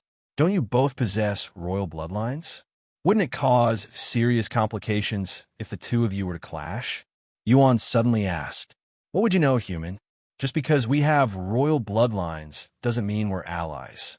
If anything, it only fuels our rivalry." The first elder retorted coldly. "What should we do?" Jiao Zhenhai suddenly spoke to Yuan using voice transmission. "It's obvious they won't back down, even though we no longer have the tier of the Azure heavens. Should we just wait out the 24-hour limit and see what happens? This also gives my parents time to absorb the immortal monarch's blood." Yuan responded, "While waiting may seem like the right thing to do, I have a feeling there are more of them than it appears. It's also suspicious that nobody from a Mystic Sea Dragon clan is present. They might be planning an ambush separately. If that were the case, we should deal with those present before they can arrive." Jiao Zhenhai fell silent, reflecting on Yuan's words. It was definitely suspicious that the Mystic Sea Dragon clan had only committed a fraction of their forces to what was supposed to be all-out war, and not a single true member of their clan was present. The more he thought about it, the stronger his unease grew. Since war is unavoidable, we need to make the first move and cripple their current forces before their reinforcements arrive. Having made his decision, Jiao Zhenhai summoned his weapon, a majestic blue and gold trident, leveled it at the Mystic Sea Dragon clan's army, and roared with thunderous fury, "Kill them all!" "What?" The first elder and third elder were stunned by Jiao Zhenhai's sudden declaration, their expressions frozen in disbelief. Behind them, the army stirred with visible confusion and hesitation. None had expected the Azure Dragon clan to launch the first strike. In the very next moment, nearly 80,000 experts surged out from the city like a tidal wave, swiftly encircling the Mystic Sea Dragon clan. The negotiation has ended. "Kill everyone," the third elder roared. And so, the Azure Dragon clan and the Mystic Sea Dragon clan finally clashed.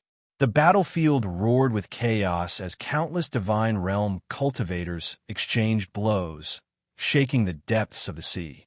Among them, the Azure Dragon clan fielded nearly 2,000 immortals, outnumbering the Mystic Sea Dragon clan, who had barely half that number at their command. Jiao Zhenhai lunged toward the third elder with unwavering resolve, while the first elder, eyes burning with fury, pursued Yuan. "If you couldn't defeat me while you're the God Ascension realm, what makes you think you'll be able to defeat me as a true immortal?" Yuan remarked as he deflected the First Elder's first strike. Don't you dare underestimate me.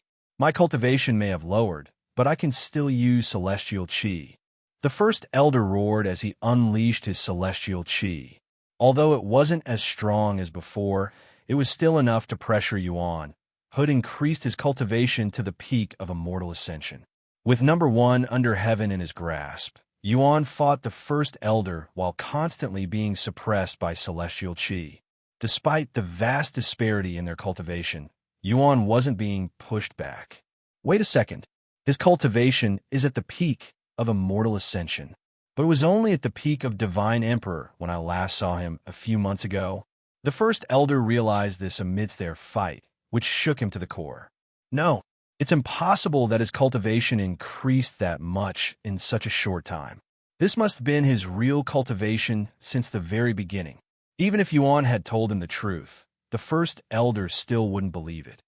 Hey, I've been wondering, aren't you curious about the Second Elder's situation? What? The First Elder frowned. The two of you left him behind, after all. I have no idea what you're talking about. The Second Elder has nothing to do with the Mystic Sea Dragon clan. Yuan chuckled at the First Elder's attempt to mislead him. There's no point trying to play dumb. Didn't you find it weird that the Second Elder isn't present at such an important event? He's already exposed himself. As a matter of fact, he's already dead. What? The First Elder suddenly stopped fighting and backed away. Impossible. The Second Elder's strength rivals even Jiao Zhenhai. It's true. Do you want to know who killed him? Yuan pointed at himself and revealed with a cold grin on his face. The Second Elder died to my sword. Ha ha ha. You killed the Second Elder. That's your biggest bullshit yet. Yuan shook his head and elaborated. No, I didn't say that I killed him. I said my sword killed him. What's the damn difference? I'd love to show you, but unfortunately, my sword is still asleep. Instead, why don't I show you something else? Yuan stowed away number 1 under heaven and faced the First Elder without any weapons. What trick do you have up your sleeves now? The First Elder immediately increased his guard, as he had already experienced Yuan's trickery several times.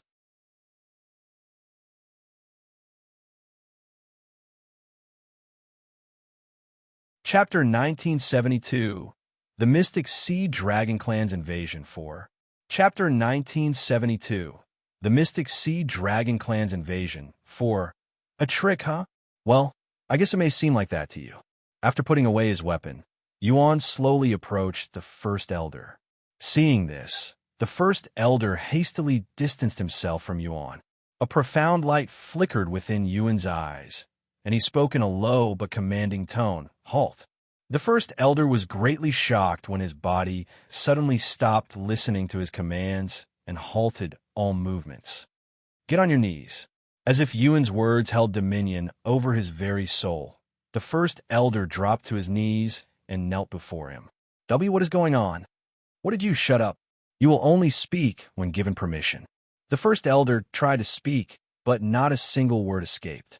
His lips felt as heavy as a mountain, and even the act of opening his mouth was beyond him.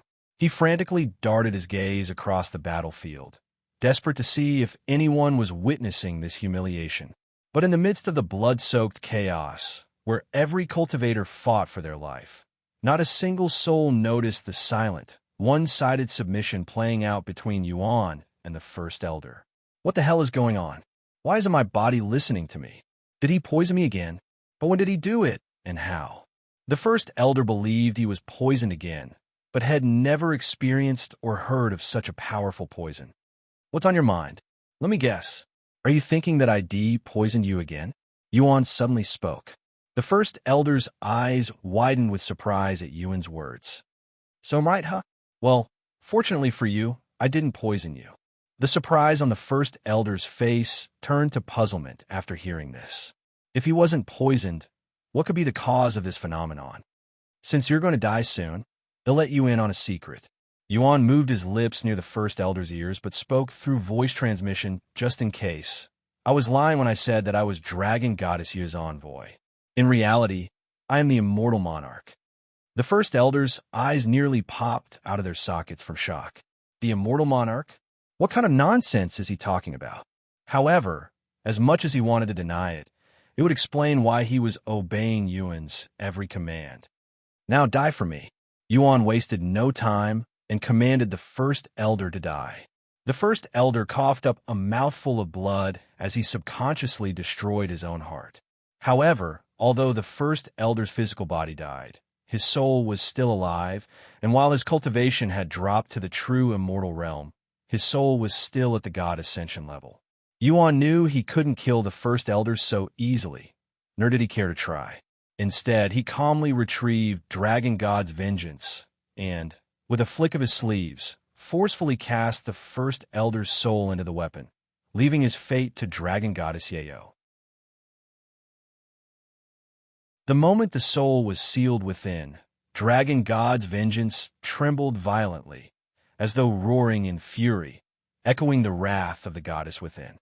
He'll probably have an earful later. Yuan swallowed nervously. The trembling stopped a few moments later, and since the first elder's soul hadn't been ejected from the weapon, it was clear what Dragon Goddess Yayo did to him. This made Yuan wonder if feeding the souls of powerhouses to Dragon Goddess Yayo would help speed up her recovery. Let's think about this later.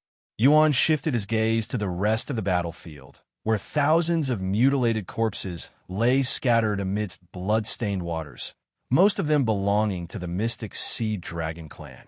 He thought about using the immortal monarch's powers to assist the Azure Dragon clan, but it required a tremendous amount of energy to command so many powerful beings, and there was still the possibility of enemy reinforcements. In the end, Yuan decided to just use his own strength for the time being. With the Dragon God's vengeance in his grasp, Yuan began attacking every single enemy fighter in sight, targeting mostly those within the divine realm since they were the easiest targets and were the most abundant. After being targeted by Yuan, the poor divine realm experts stood no chance as all of them were killed within a single strike. As the number of Yuan's victims increased, so did the strength of his weapon through its second unique ability. Not only that, but he was slowly progressing his unique quest that required 100 million kills. Unfortunately, he was still very far away from completing it. After slaughtering thousands of divine realm experts from the mystic Sea Dragon clan side, Yuan's presence could no longer be ignored, and he had finally drawn the gaze of the immortal realm cultivators. However, the immortals were far too prideful to lower themselves by engaging a mere immortal ascension realm human, one who had yet to even set foot into true immortality. Thus, those who were also in the immortal ascension realm began attacking Yuan. Why don't you pick on someone that's on the same level as you instead of picking on the weak? A peak immortal ascension shouted as he pounced at Yuan. Yuan gave the immortal ascension expert a glance before using Shadow Veil, instantly disappearing from his opponent's view. What? Where did he?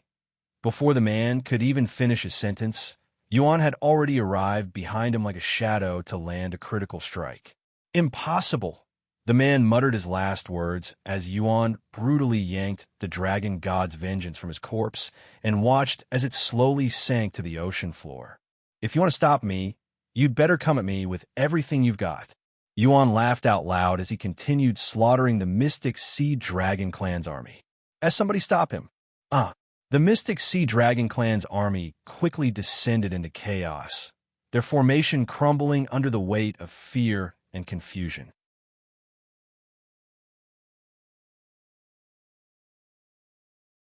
Chapter 1973, The Mystic Sea Dragon Clan's Invasion 5. Chapter 1973, The Mystic Sea Dragon Clan's Invasion 5.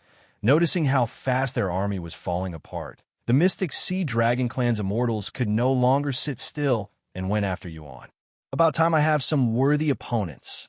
Yuan laughed as he confronted a bronze immortal, and their immortal chi clashed. What? In being pushed back, the bronze immortal was utterly stunned that he was being forced back by someone still in the immortal ascension realm, a human cultivator who hadn't even truly stepped into immortality. How is his immortal chi so powerful? He's not even an immortal yet.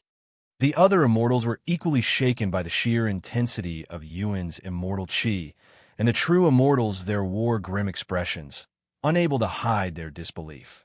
Yuan's immortal chi rivaled their own, despite still being in immortal ascension, while they stood at the very peak of the immortal realm, on the verge of stepping into god ascension.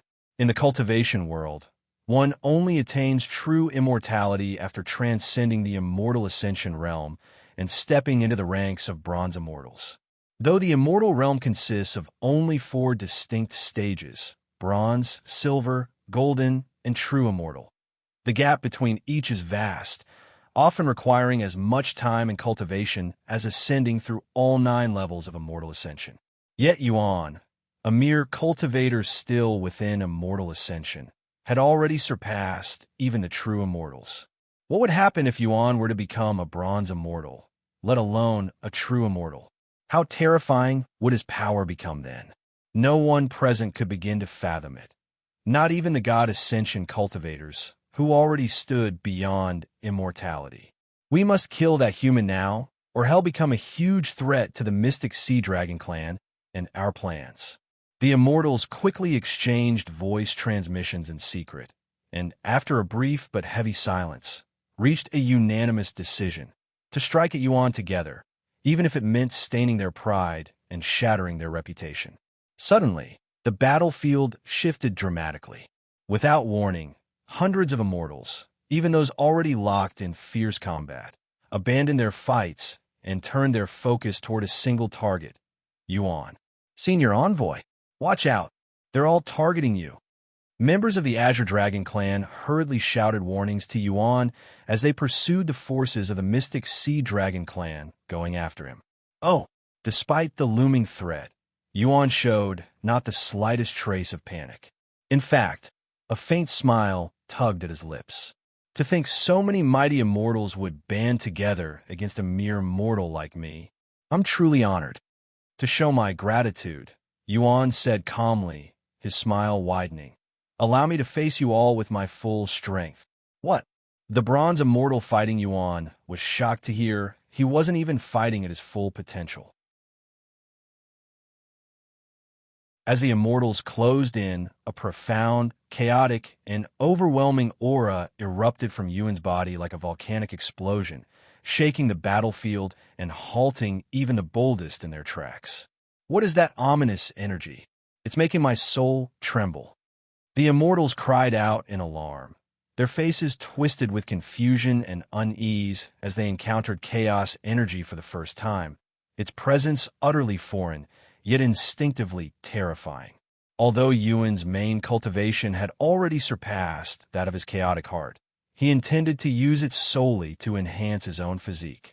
And with the unparalleled destructive force of chaos energy, his combat prowess rose to an unfathomable degree while his cultivation remained the same. Why did you all stop? If you won't come to me, then he'll come to you.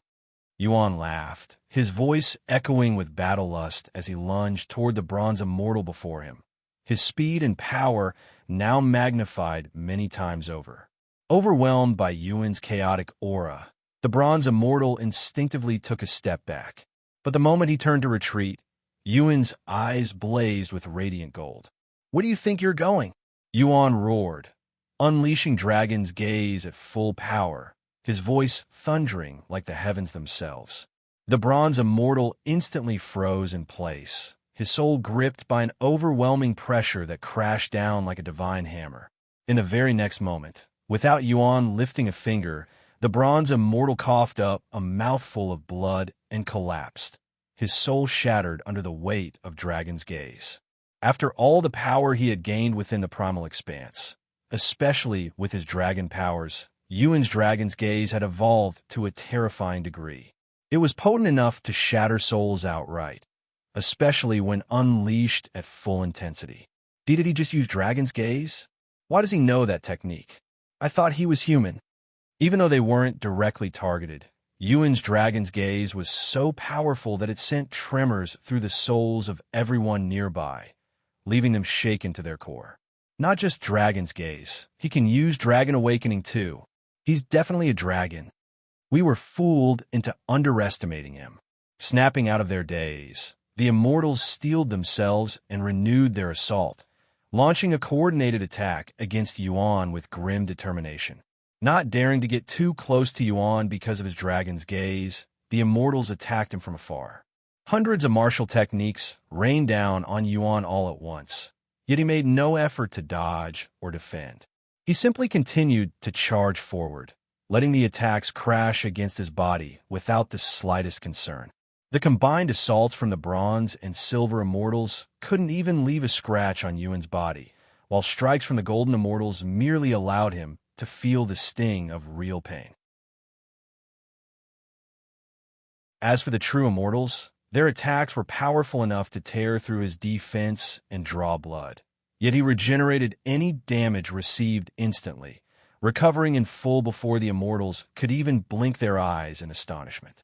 What the fuck kind of physique does he have? The Immortals were in utter disbelief, their eyes wide with shock as they witnessed the futility of their combined assault. Meanwhile, every time Xuan struck with Dragon God's vengeance, it would claim a life without fail. It must be a trick. Don't let him deceive you. Keep attacking. The Immortals resumed their assault, their faces with deep, growing despair.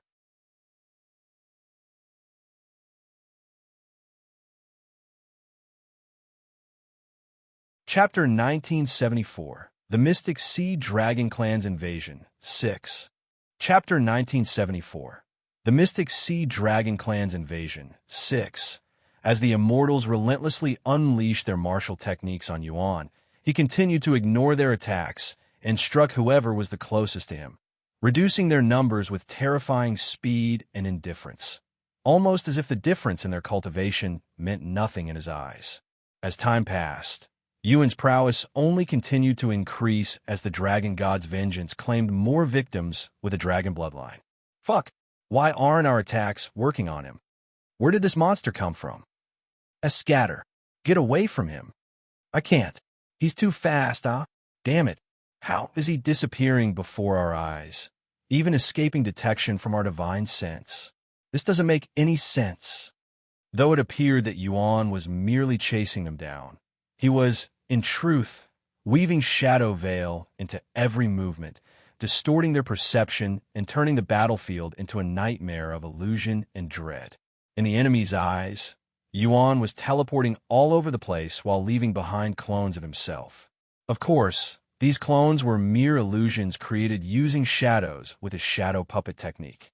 Moreover, the Azure Dragon clan arrived in force to support Xuan, launching a coordinated assault that both distracted the enemy and sealed off their escape route. Witnessing their forces being decimated and thrown into disarray by a single individual, the Mystic Sea Dragon clan's God Ascension realm powerhouses could no longer stand by. They finally moved, intent on stopping Xuan themselves.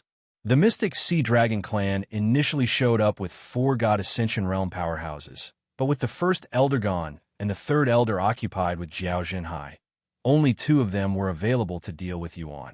Meanwhile, the Azure Dragon clan originally had 7 God Ascension realm powerhouses, but with the 3 Elders' betrayal, they were down to 4, Jiao Zhenhai, his parents, and the commander of the Azure Dragon clan's army.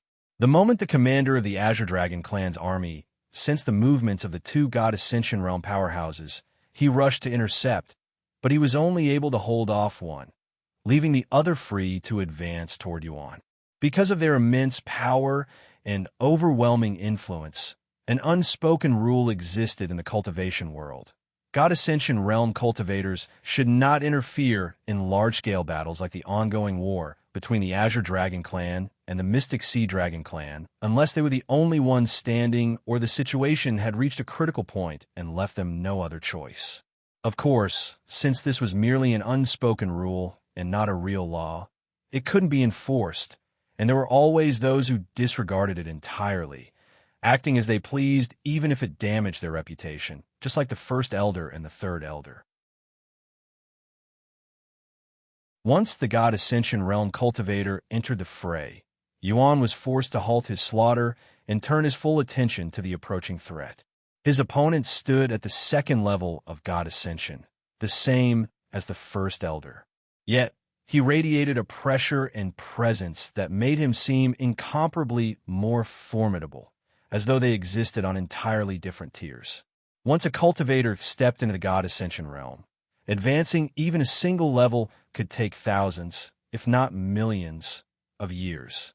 Because of this, it was common for cultivators in their realm to be at the same level, yet differ vastly in strength, comprehension, and abilities. The first elder had only recently stepped into the second level of the God Ascension realm, and as a result, his strength fell far short of its true potential. In contrast, Yuan's current opponent had long since stabilized at that level, and from the aura he exuded, he seemed to be on the verge of breaking through to the third. I don't know how you killed the first elder, but you won't get to experience such a miracle for a second time, said the man. We'll see about that. Yuan suddenly used Dragon's Gaze without warning. Despite being hit by Yuan's Dragon's Gaze at full force, his opponent didn't so much as flinch, as if the technique had no effect on him whatsoever. It's very impressive that you've reached that level with your cultivation. However, before a real powerhouse, it's nothing but cheap tricks, said the man. I can see that you're a little stronger than that traitor, but so what? Yuan spoke with a calm smile. In the end, you'll still end up like him. When threatened, dogs bark in fear, which is exactly what you're doing. You can't even break through my celestial chi, much less touch a single hair on my body. Yuan didn't need to verify the man's words to know they were true. At his current level, he stood no chance against him in a fair fight. The only reason he had managed to defeat the second elder, who was at the 5th level of God Ascension, was because he had caught him off guard and poisoned him. Even then, he would not have been able to kill the second elder without Xin's assistance. As for his current opponent, he was very wary of Yuan and also had no openings with his entire body covered in celestial chi. You're right, Yuan suddenly spoke. I do not have the capability to defeat you right now. However, I can definitely humiliate you. What? The man frowned. Put away your celestial chi. Despite having his guard up, the man could not have anticipated Yuan using the Immortal Monarch's ability. What is this? The man was bewildered when his body listened to Yuan and began withdrawing his celestial chi. He hastily tried to resist the command, succeeded, and managed to stop himself from removing all of his celestial chi. However, had already removed some of his celestial chi by then, giving Yuan enough time to strike once. Don't move. Yuan struck using the Dragon God's vengeance with all of his might, driving it directly into the man's chest. The man hastily retreated, but it was too late. By the time he managed to pull away, a gaping hole had already been torn through the center of his chest. What's this? Not only did I manage to penetrate your celestial chi, but I even managed to put a hole in your chest. Yuan acted surprised, even letting out a cheeky chuckle as the man stared at the hole in silence.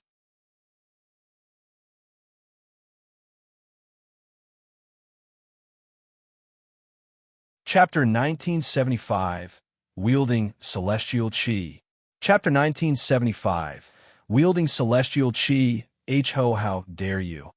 A mere mortal. Mock me. The God Ascension expert trembled in anger as he felt a sense of humiliation he hasn't experienced for a long, long time. In his eyes, it was akin to an elephant being crippled by a single ant whom he could easily crush with a finger. They'll fucking skin you alive. The man suddenly released a beastly roar as he abandoned his human form and grew into a massive whale that could cover the entire underwater city. When a beast reverts to its original form, its overall strength would rise exponentially, but at the cost of greatly reduced mobility, a trait many regarded as the most critical advantage in battle. For this reason, most chose to remain in their human form, even in the face of death. However, the God Ascension expert wasn't worried about losing his mobility since his opponent couldn't penetrate his defenses without trickery. I don't know what trickery you used just now, but it will not work a second time. Even as he stood before a colossal entity capable of swallowing an entire city with a single breath, Yuan's expression remained unchanged with a calm smile on his face.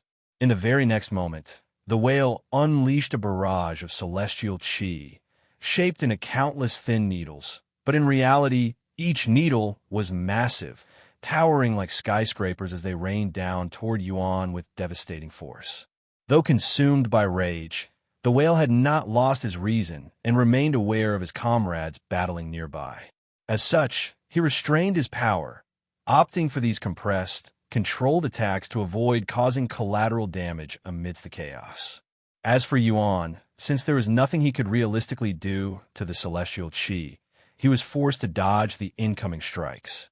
However, he purposefully didn't completely avoid them and would allow the celestial chi to land on some parts of his body so he could train his comprehension.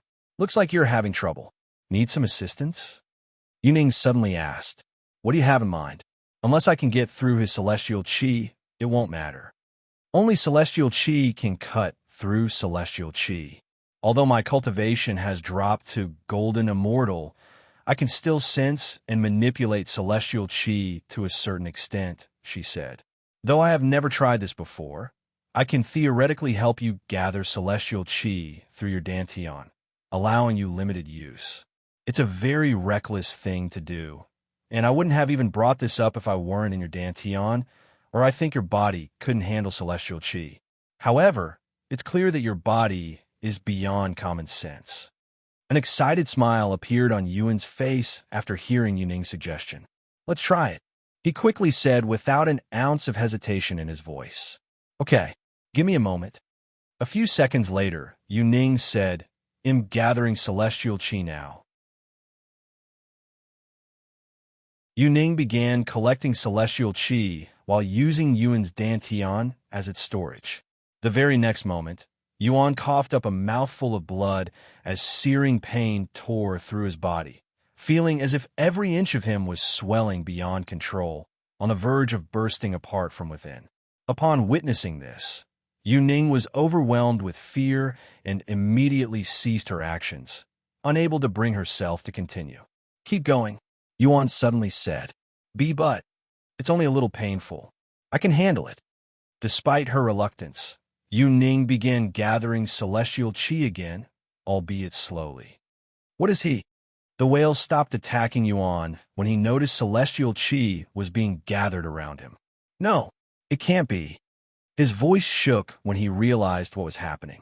"He's immortal. Mortals cannot wield celestial chi. It shouldn't be possible." It took some time, but Yuan eventually adapted to the celestial chi coursing through his body and managed to move again. Of course, the pain remained intense, but it was now bearable. It's been a while since I last felt like this." In this moment, the celestial chi surging through Yuan made him feel nearly invincible, a sensation reminiscent of when he wielded heaven's supremacy, as though nothing in the world could stand in his way. You, what the fuck are you?" The whale roared in confusion and fear as he continued bombarding Yuan with celestial chi. Now that he could wield celestial chi, Yuan no longer avoided it. Instead, he met it head-on, clashing with it directly and without hesitation. With the dragon god's vengeance cloaked in celestial chi, Yuan bore through his opponent's celestial chi with almost no effort. Yuning swallowed nervously as she watched how skillfully Yuan wielded the celestial chi like it was part of his own body. Even though he may have wielded celestial chi in his previous lives, to do so in a mortal's body is really something else. Yuning had already regarded Yuan as a monster of boundless potential, but what he was doing now defied even her wildest expectations, leaving her utterly stunned. "What's wrong? Not so confident in your celestial chi now, are you?" Yuan laughed maniacally as he shot toward the whale that loomed above like a mountain. The sight of Yuan wielding celestial chi was so utterly shocking that even those locked in fierce combat froze in place, their eyes fixed on him in disbelief, needing a moment to confirm that what they were witnessing wasn't some illusion. He's wielding celestial chi with the body of a mortal. Jiao Binglan and the others from the Azure Dragon clan were utterly speechless. "Stay away from me, you monster!" The whale suddenly returned to his human form and began running away in a panic. "How dare you run after starting this fight yourself? Get back here, you damn coward!" Yuan shouted as he chased after him. If you find any errors, ads pop up, ads redirect, broken links, non-standard content, etc.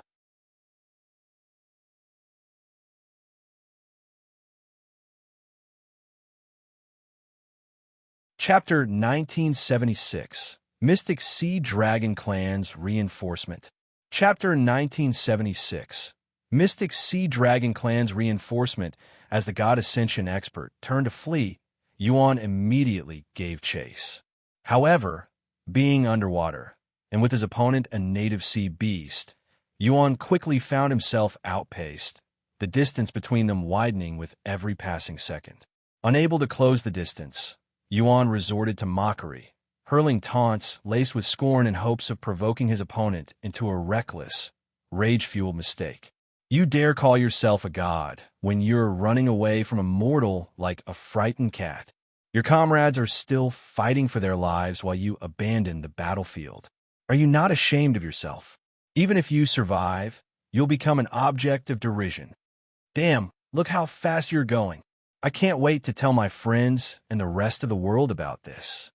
The God Ascension expert trembled with a mix of rage and humiliation as Xuan's taunts echoed from behind. He even coughed up a mouthful of blood in an effort to suppress his fury. But in the end, his fear ran deeper than his pride, leaving him powerless to turn back.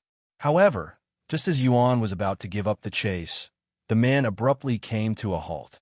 Xuan stopped as well, but instead of excitement, a deep frown formed on his face, sensing that something wasn't right. Sure enough, moments later, Xuan sensed numerous powerful auras rapidly closing in from the distance. Ha! They're finally here. The Mystic Sea Dragon Clan's main army has finally arrived. The man laughed out loud after realizing what was going on. Xuan had anticipated the possibility of reinforcements arriving, but when he saw just how many powerhouses were converging upon him, he couldn't help but let out a weary smile. With a single glance, Xuan could tell their reinforcements numbered over 300,000. It was a massive army, far larger than the entire reported population of the Mystic Sea Dragon Clan. This could only mean one thing. The Mystic Sea Dragon Clan hadn't come alone and had arrived backed by other forces. It didn't take long for the others to notice the Mystic Sea Dragon Clan's reinforcements.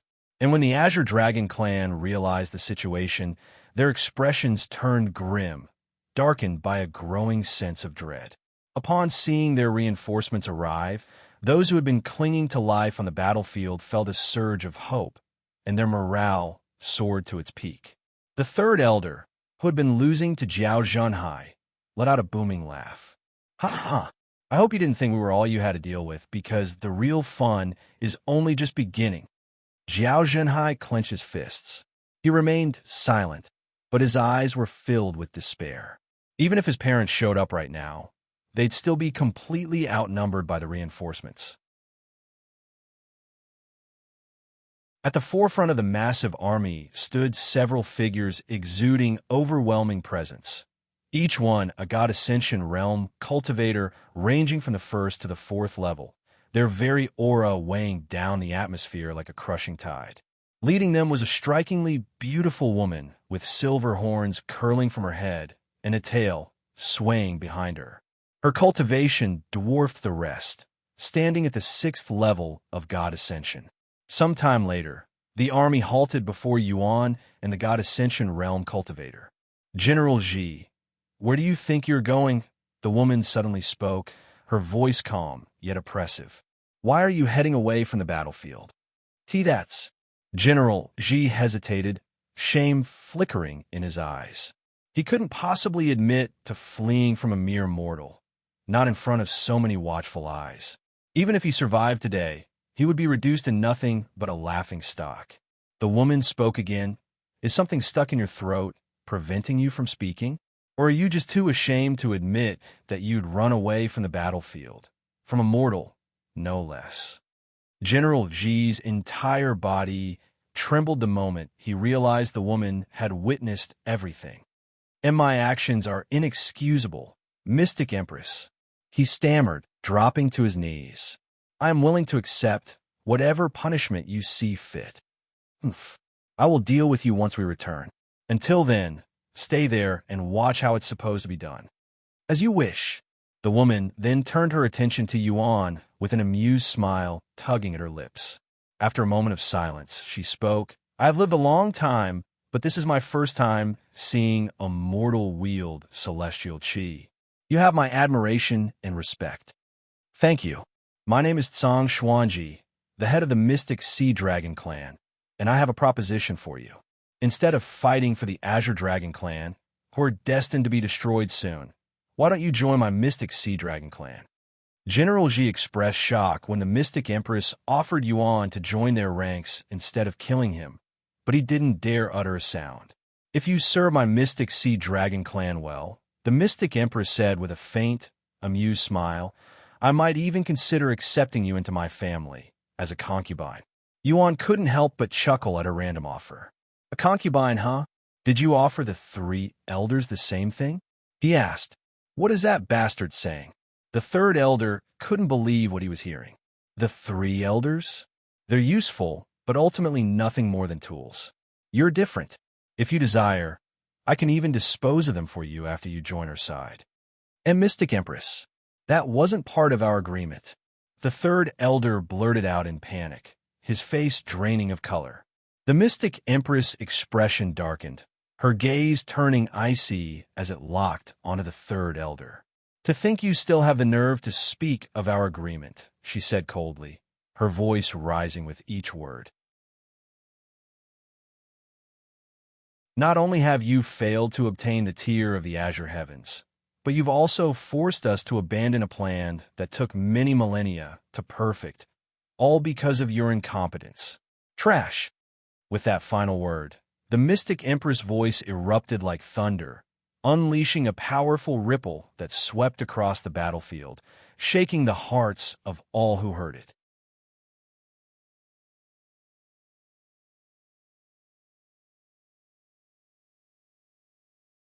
Chapter 1977, The Mystic Empress Rampage. Chapter 1977, The Mystic Empress Rampage. After hearing the Mystic Empress words, the 3rd elder fell silent, no longer daring to utter another word. Instead, he glared at Yuan with a hateful gaze. It was all because of that bastard. If he hadn't shown up, we wouldn't be in this situation. The 3rd elder blamed everything on Yuan, who showed up out of the blue and purified their poison. Unfortunately, the only thing he could do was complain about it. After scolding the 3rd elder for his incompetence, the Mystic Empress returned her attention to Yuan and spoke calmly. So, what do you think about my offer? I'm flattered by it, he said. Unfortunately, I cannot join the Mystic Sea Dragon clan. What is the reasoning behind your decision? The Mystic Empress asked with narrowed eyes. First of all, I don't belong to the Azure Dragon clan. What? Then why are you fighting for them? They have something I want, and I am helping them to acquire it. In that case, wouldn't it be better to fight for us? Besides the tier of the Azure Heavens, I can help you get whatever you want after we defeat them. While that does make logical sense, I do not like to take things by force if I don't have to. And while I enjoy fighting, I dislike needless bloodshed. Now allow me to tell you the second reason why I cannot join you. The tier of the Azure Heavens that you're looking for, it no longer exists. What are you talking about? The Mystic Empress instantly frowned. It no longer exists because I took it and already absorbed it, so you wasted your time by coming here, Yuan said. Everyone standing behind the Mystic Empress froze, dumbfounded by Yuan's claim. A heavy silence followed as they exchanged uneasy glances with each other. If what Yuan said was true, they wasted an immense amount of time and resources. The Mystic Empress trembled slightly before speaking in a low voice. Tell me that you're joking. Yuan shrugged and said, We've already tried telling the 3rd elder, but he didn't want to believe us either. I'm sorry, but it's true. He extended his arm, and with a flicker of will, conjured a beautiful blue flame upon his palm. This is the heaven-freezing flame that I acquired from consuming the treasure. You wanted it because you knew what it really was, the heaven-chilling ice Phoenix's heart, right? When the Mystic Empress saw the flames flickering above Yuan's palms and heard his words, she trembled again and coughed up a mouthful of blood as numerous emotions surged through her being. And Mystic Empress, you? How dare you?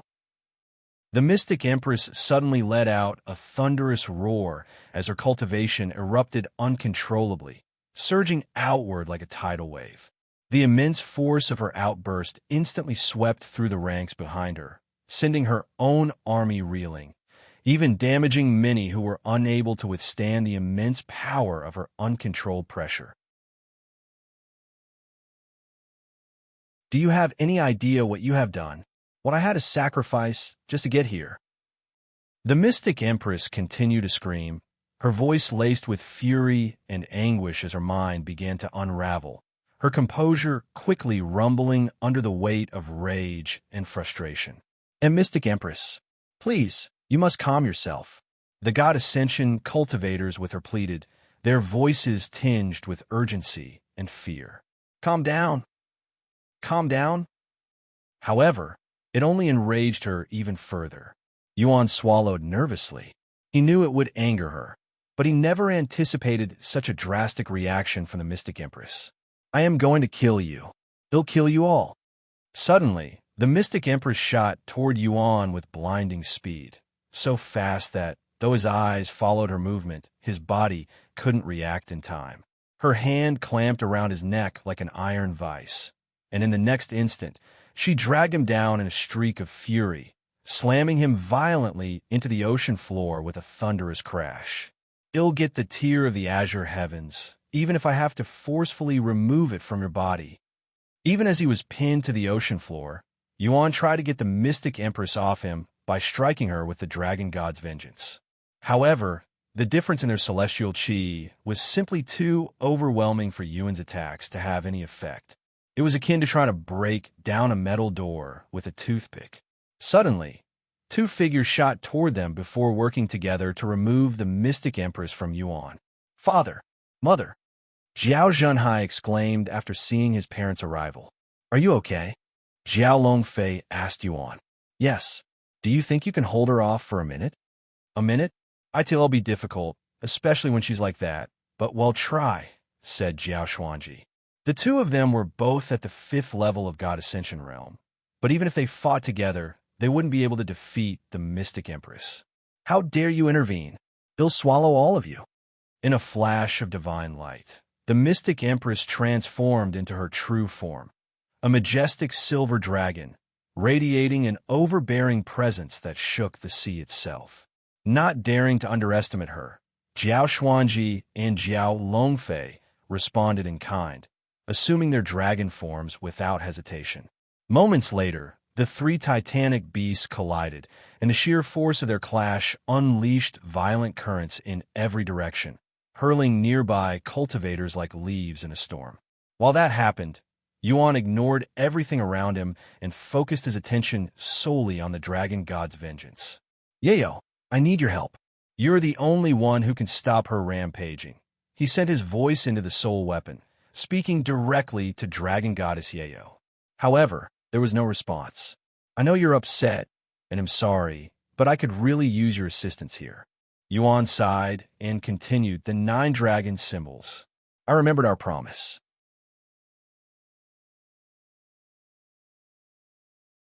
Although we couldn't fulfill it last time, let's do it properly this time. I promise. Though Dragon Goddess Yayo didn't speak, the Dragon God's vengeance began to tremble in response.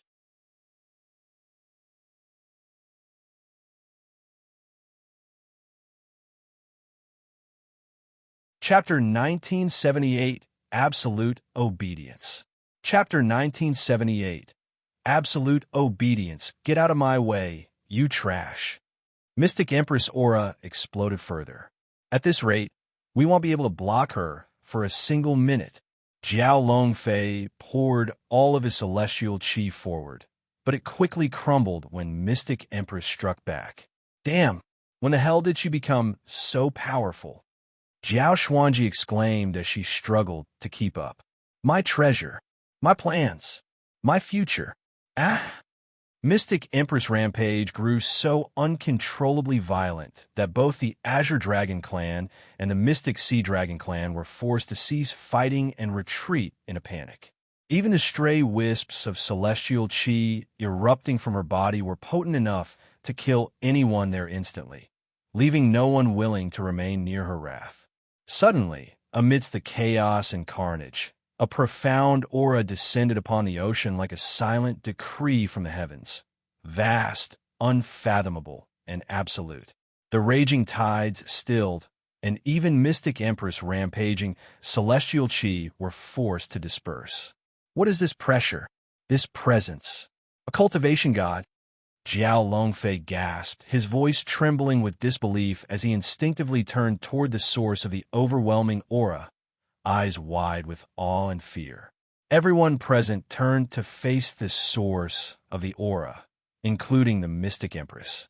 Though still burning with rage, she found herself unable to express it, as if her very body and instincts had seized control, suppressing her fury out of sheer, primal desperation in the presence of something far beyond her comprehension.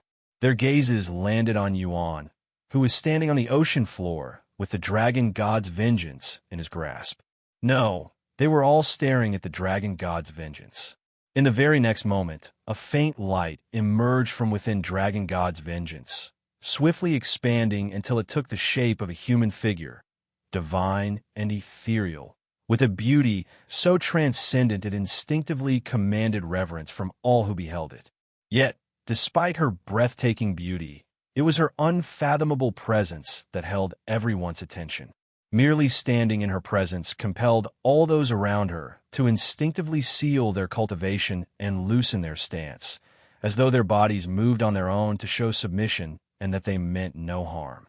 Mystic Empress was no exception. Though her heart seethed with reluctance and resistance, her body betrayed her will. Unable to defy the overwhelming pressure of the presence before her, she returned to her human form and lowered herself in submission to Dragon Goddess Yayo. After making an appearance, Dragon Goddess Yayo ignored everyone and calmly approached Mystic Empress. "Hey," she called out in a nonchalant tone. "Why, yes." Mystic Empress trembled uncontrollably as she responded in a cracked, uneven voice strained by overwhelming fear, feeling like she had suddenly turned into a mortal. "I'm in a good mood right now, so I'll spare you for your insolence. However, my patience is limited, so I'll give you and your minions 10 seconds to disappear from my sight. And don't even think about coming back in the future. Thank you for your mercy." Without daring to utter a word in defiance, Mystic Empress turned and swiftly swam away like her life depended on it, her once dominant aura now subdued and broken.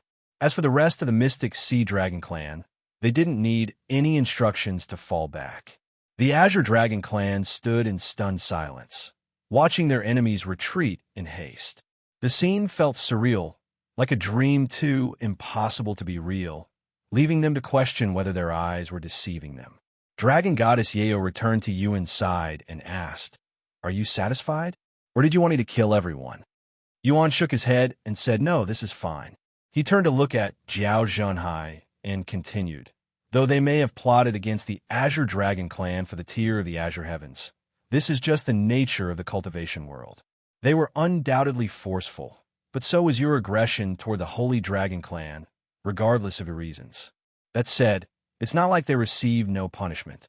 Because of their greed, they lost many powerful cultivators and immortals, greatly reducing their influence, and it's not likely they will return since you no longer have what they want." Yuan agreed to protect the Azure Dragon clan from destruction, which had achieved.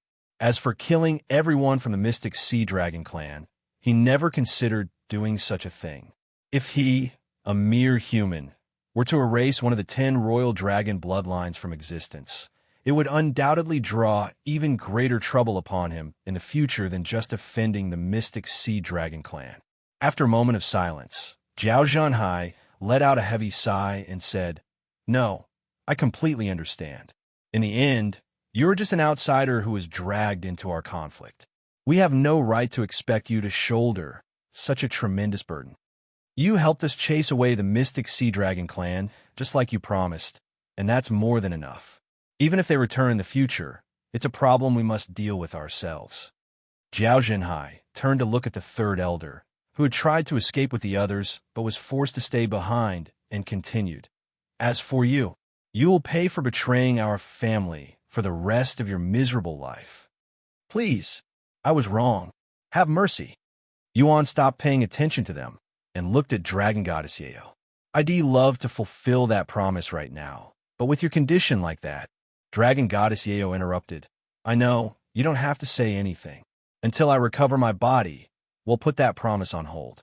However, this doesn't mean you can dilly-dally around it. Yuan nodded and said, I'll restore your body as soon as possible.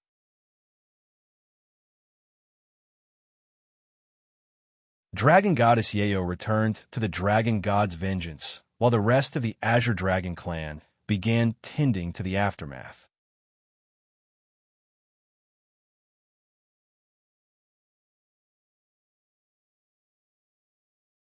Chapter 1979, Mystic Empress Obsession. Chapter 1979, Mystic Empress Obsession. While the Azure Dragon clan work hard to rebuild their destroyed underwater city, much of which was left in ruins by the invasion, Yuan focused on cleansing the lingering poison from the clan's remaining children. Meanwhile, the Mystic Sea Dragon clan did not stop moving at their peak speed until they escaped the water and returned to the surface. Once outside the water, Mystic Empress halted her movements and stared at the empty space before her in silence. The army behind didn't dare to disturb her and patiently waited for her to snap out of it. After a few days of complete stillness, Mystic Empress finally moved again. She took a deep breath before releasing a profound sigh. The cultivation world is quite brutal. As the leader of one of the 10 dragon clans bearing a royal bloodline, the Mystic Empress had always believed herself to stand at the very pinnacle of the world. Never had she imagined a day would come when she'd be forced to bow her head and retreat so helplessly. Even now, she would tremble when recalling the presence she felt from Dragon Goddess Yeo. Just who was that woman? I have never felt such fear before, not even when I stood before the Great One. With her vast influence, the Mystic Empress had crossed paths with most, if not all, of the most powerful beings in the 9 heavens. Yet, not a single one had ever made her feel as utterly powerless as Dragon Goddess Yeo did, and she had done so effortlessly, merely by releasing a sliver of her aura. There's no way such a powerful entity isn't known across the 9 heavens. Somebody must know something about her. Mystic Empress, what should we do now? Someone eventually asked, pulling her out of her thoughts. The Mystic Empress turned to look at them and said, The tier of the Azure heavens is no more, so the rest of our plan no longer matters. It's unfortunate, but this is the end of our cooperation. If you want to blame the Mystic Sea Dragon clan, me for our incompetence, you're free to do so, but I will not tolerate anyone thinking of coming after my family for this incident. We won't blame you, Mystic Empress. That entity's appearance was completely out of our control. Hell, even if we knew about her existence beforehand, we still wouldn't be able to do anything about it. Sometime later, the Mystic Sea Dragon clan and the others went their own way. Time flowed like a fleeting stream, and in the blink of an eye, a year had passed since the failed invasion of the Mystic Sea Dragon clan. While everyone tried to move on and forget the incident, one individual had been living a waking nightmare ever since. No matter how desperately she tried to bury the memory, the Mystic Empress could not escape the looming shadow of Dragon Goddess Yeo. The goddess' presence from that day clung to her mind like a curse, and with each passing day, the weight of that humiliation gnawed at her sanity, slowly driving her toward madness. Boom! A thunderous explosion echoed from the Mystic Empress quarters, followed by a tremor that rippled through the surrounding area. Yet, none of those nearby so much as flinched, as such disturbances had become routine ever since her return. The Mystic Sea Dragon clan tried seeking doctors to help her, but since this was a mental battle, there was nothing the doctors could do but suggest pills that strengthen the mind. I can't believe a 6th-level god ascension powerhouse like the Mystic Empress still has to deal with heart demons. Heart demons are cruel and merciless. They can bring down even a cultivation god if it gets bad enough. What should we do? We cannot let her get to such a point. No matter how many pills we feed her, her condition hasn't improved. If anything, it has only gotten worse. He'll contact the other clans to see if they have any ideas. Time continued to pass. Half a year later, several individuals from the other 10 Royal Dragon clans arrived at the Mystic Sea Dragon clan after hearing about the Mystic Empress' unique situation. "How is a Mystic Empress?" asked a handsome man who had the cultivation at the 7th level of God Ascension. The members of the Mystic Sea Dragon clan explained the situation and their incident with the Azure Dragon clan. The Mystic Empress with a heart demon. This news left them stunned, as they were all aware of how strong she was mentally. When they went to speak with the Mystic Empress, they could hear her yelling inside her room from the halls. "Who is she? I need to know." The guests exchanged glances with each other. Someone from a Mystic Sea Dragon clan explained, "Her fear has turned into some sort of obsession with that entity." Sometime later, they knocked on the door. "Mystic Empress, can we speak to you for a second?" Bang! The doors burst open with a deafening crash, and the Mystic Empress emerged, her once elegant appearance now disheveled, her eyes wild and unfocused, resembling more a madwoman than the regal figure she once was. Before any of the guests could open their mouths, the Mystic Empress suddenly grabbed one of their collars and shouted, "Do you know her? Do you know who she is?" "And Mystic Empress, snap out of it." "It's fine," said the handsome man she grabbed. "That woman. You want to know her identity, right? Well, I think I have an idea." Who is she?" "This is merely a guess," he said slowly, his tone laced with reverence and awe. "But judging by the details of her appearance, I believe she was none other than Dragon Goddess Yayo, one of the 3 dragons of origin." "What? Dragon Goddess Yayo? But I thought she died long ago." The others expressed shock after hearing this. He shook his head and said, "Her death was never confirmed."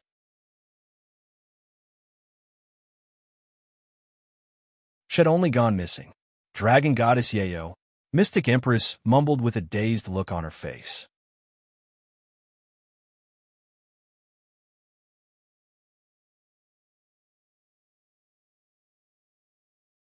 Chapter 1980. 2 years later. Chapter 1980. 2 years later, the Mystic Empress became silent after learning of the identity of the entity who humiliated her. Everything finally made sense to her. If it was one of the dragons of origin, it was only natural that she was hopeless before such an entity. "If Dragon Goddess Yayo has truly returned, this is huge news," said one of the guests. The others nodded in agreement. Who knows how everyone will react, especially the Great One. The Great One will probably be shaking in excitement once he hears of her return. He's always fancied Dragon Goddess Yayo, but never had any success because of the Immortal Monarch. Now, with the Immortal Monarch gone, he'll definitely try again. The 9 heavens will probably get rowdy for some time. "Mystic Empress, are you okay?" The handsome man asked her a moment later. "Yes. Thank you for telling me her identity, or I would have been consumed by it," she said. "Please, you don't need to thank me. It's not guaranteed that she's really Dragon Goddess Yayo, either." "No, there's no doubt that she's definitely Dragon Goddess Yayo," she said firmly. "Aside from the Great One, I've never experienced such instinctive fear, not even close. If the legends are true, that Dragon Goddess Yayo is stronger than even the Great One, then it would make sense." She turned to look at the others and said, "I need to rest. Sorry for worrying you guys, even making you waste your time by coming here." "Since we got to see your face, it wasn't a waste," laughed the handsome man. The Mystic Empress smiled and said, "Once I recover, I'll invite you guys again." Her guests left shortly after, and the Mystic Empress entered seclusion. As time passed, rumors of Dragon Goddess Yayo's return began making their way across the 9 heavens. However, this rumor was so far-fetched that almost nobody believed it. After all, Dragon Goddess Yayo has been missing since the Immortal Monarch's era, which ended hundreds of millions of years ago. Eventually, this rumor reached a certain pair of ears. "What did you just say? I demand you repeat that." The individual's voice trembled with disbelief, and his sharp golden eyes flickered with a barely contained excitement. "There's been a rumor going around claiming that Dragon Goddess Yayo has returned. The man suddenly extended his arm to grasp the messenger around the neck and threatened, "If you dare mess with me, it'll shatter your soul." It's true. I wouldn't dare to lie to you, Great One. Tell me everything you know. The Great One roared, his body trembling in excitement. Meanwhile, 2 years had quietly passed since Xuan took residence within the Azure Dragon clan's territory, dedicating himself to purging the remnants of the poison from their bloodline. "I'm done," Xuan said as he lowered his arms. Thank you." Jiao Binglan, who was the last to be treated, quietly thanked him. Xuan met with Jiao Zhenhai and the others shortly afterward. "I have fulfilled our agreement. I don't even know how to thank you." Jiao Zhenhai sighed. "No need." Xuan shook his head before continuing. "Now then, it's your turn." "Of course." Jiao Zhenhai retrieved a silver key from his spatial ring and offered it to Xuan. "This is the key we received from the Holy Dragon clan." Xuan accepted the key and tossed it into his spatial ring. "They'll take my leave now. Are you sure you don't want to stay here a little longer?" Jiao Binglan asked him. "You should at least rest before you go." Jiao Binglan's attitude toward Xuan had undergone a profound transformation over the past 2 years. Once, she had wished for nothing more than his departure, but now, the mere thought of him leaving was unbearable, stirring a quiet ache that was hard to ignore. Unfortunately, she knew they were not fated to be together. "Sorry, but I need to return to the Holy Dragon clan as soon as possible." "Tianjin, at least let me escort you back," she said, "if that's what you want." Sometime later, after bidding farewell to Jiao Zhenhai and the rest of the Azure Dragon clan, Xuan began his journey back to the Holy Dragon clan, escorted by Jiao Binglan and Jiao Xinbing. As they made their way back, they passed through the underwater city. 2 years ago, it had lain in ruins, destroyed by the invasion. Yet, in just 2 short years, not only had the Azure Dragon clan rebuilt it, they had refined and improved it, crafting a city even grander than before. Xuan gazed at the underwater city and smiled inwardly. Although this journey took over 2 years, ID gained a lot. Not only did he acquire the heaven-chilling Ice Phoenix's heart, which helped him complete his physique and obtain new abilities, but had even acquired 6 powerful treasures from the Azure Dragon clan. A month later, Xuan returned to the Dragon Spiral Mountain. "Do you think we'll see each other again?" Jiao Binglan asked him as they arrived at their destination. "I'm sure we'll cross paths again in the future," he said. She silently nodded. "Welcome back, Senior Envoy." The Holy Dragon Emperor greeted him at the entrance a moment later. "I'm back." Jiao Binglan and Jiao Xianbing returned to the Azure Dragon clan after confirming that Xuan had safely entered the Dragon Spiral Mountain. "I'm sorry." The Dragon Emperor suddenly apologized. "What for?" "For not being there with you when the Mystic Sea Dragon clan invaded," he sighed. The Azure Dragon clan had notified the Holy Dragon clan of the incident after the invasion had ended, so they were aware of the situation. Xuan smiled and said, "Look at me. Do I look dead to you?" "No." "Then there's nothing else to talk about, especially when it happened 2 years ago." "I understand." The Dragon Emperor nodded and changed the topic. Sometime later, the Dragon Emperor brought Xuan to the training grounds to meet with Shi Meili.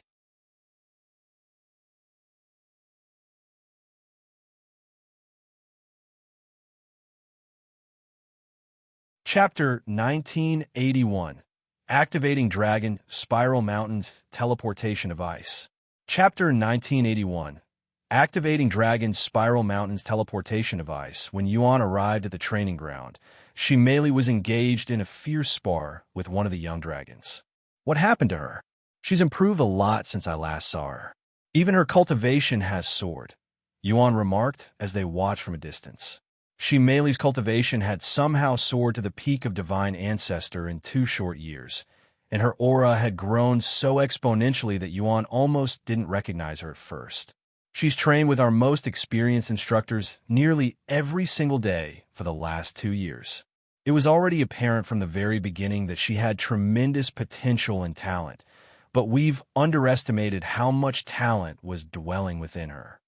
After training for a year, her training progress suddenly skyrocketed toward the heavens, as if something within her bloodline awakened, said the Dragon Emperor. Honestly, I was quite surprised when it happened, he added. Her bloodline is more powerful than ID initially anticipated. I'm really intrigued by its origins. She's closely related to the dragon ancestor, Xuan said. Dragon ancestor? I wonder where he is right now. Eventually, she melee defeated her opponent. Damn it, I lost again. The young dragon complained out loud. It was a good fight. She melee extended her arm toward her opponent. The young dragon grabbed it and spoke with a defeated smile. You're a monster, senior sister. You only say that because you've never seen a real monster before, she melee chuckled. It was at this moment that she melee noticed Xuan. Speaking of the devil, she leaped from the stage and landed before Xuan. I didn't realize you'd be back today. Welcome back, Xuan. I'm back, he smiled. I've been so focused on training that it doesn't even feel that long since you left, she said. I can tell. You've worked hard. I know you just came back, but how about a spar? Why not? I might as well stretch my body before I activate the teleportation device. Xuan jumped onto the stage with Shi melee, and the two of them began sparring immediately. However, neither was going all out in the beginning, and they chatted as they fought. I heard you had to protect the Azure Dragon clan from invasion. How was it? It was a good experience since I got to fight with Immortals and even a few God Ascension experts. Wait, you're already at the peak of Immortal Ascension. I was going to brag about my cultivation progress, too. She melee exclaimed after noticing his cultivation. Though she was happy for him, she melee couldn't help but feel a little dejected since she thought Shed closed the distance between them, even if it was just slightly. However, she quickly shook off those negative thoughts and declared, I'm going to train even harder. That's the spirit. Xuan laughed. Their spar quickly increased in intensity, with both of them using Dragon Awakening at the end. The spar lasted for 30 minutes until she melee ran out of energy and forfeited. I've defeated you before, and I won't stop training until I can do it again, she said afterward. I like your enthusiasm. Here, let me give you a little push. Xuan suddenly retrieved a spatial ring and offered it to her. What's this? She melee asked as she accepted it. A little something I acquired from the Azure Dragon clan. Take a look inside. When she melee peeked inside the spatial ring, she nearly dropped it from shock. Are you sure I can have this? She stuttered. Of course. I got it specifically for you. Thank you. She melee was at a loss for words. There were several Empyrean-grade treasures inside the spatial ring. When she melee looked inside the spatial ring again, she realized there was actually a celestial-grade treasure in there. You didn't rob the Azure Dragon clan, did you? She asked in a joking tone. Xuan chuckled and said, it could be considered robbery. In his eyes, he had obtained these treasures in exchange for merely 2 drops of his blood, making it feel less like a fair trade and more like outright robbery. Moreover, although these treasures were powerful, they were meant for dragons. Though Xuan could wield them since he had the body of a dragon, these treasures would not replace his current treasures. I'm going to activate the teleportation device now. You're going to return to your original world, right? Do you think I can come with you to see it? She melee asked. Xuan pondered for a moment before saying, you can visit, but since we don't know how things will end up, let's wait until after I regain my body. Okay. With the silver key in his possession, Xuan traveled to the peak of the teleportation device at the top of the Dragon Spiral Mountain. Meanwhile, Shi melee, the Dragon Emperor, as well as several high-ranking members of the Holy Dragon clan, followed as spectators. Sometime later, Xuan stood before the stone tablet with the keyhole. Taking a deep breath, Xuan firmly pressed the silver key into the keyhole. In an instant, the ancient symbols etched across the platform before him ignited with an ethereal glow, pulsing with a mysterious energy that seemed to awaken the very air around him. Won't this require a lot of spiritual energy to activate? Xuan asked. The Dragon Emperor then spoke. Yes, but this device automatically collects spiritual energy, and since it hasn't been used since the Immortal Monarch's era, it should have gathered enough spiritual energy for a few uses. Moments later, a brilliant pillar of light erupted from the platform, shooting skyward with blinding intensity before expanding outward, tearing open the fabric of space and forming a massive, swirling portal suspended in the air.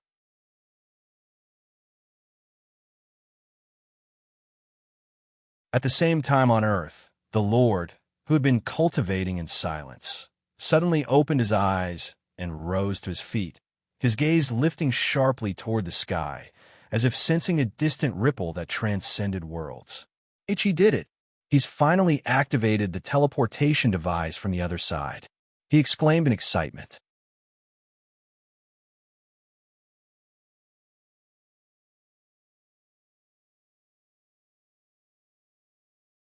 Chapter 1982, The Celestial Emperor's Interference. Chapter 1982.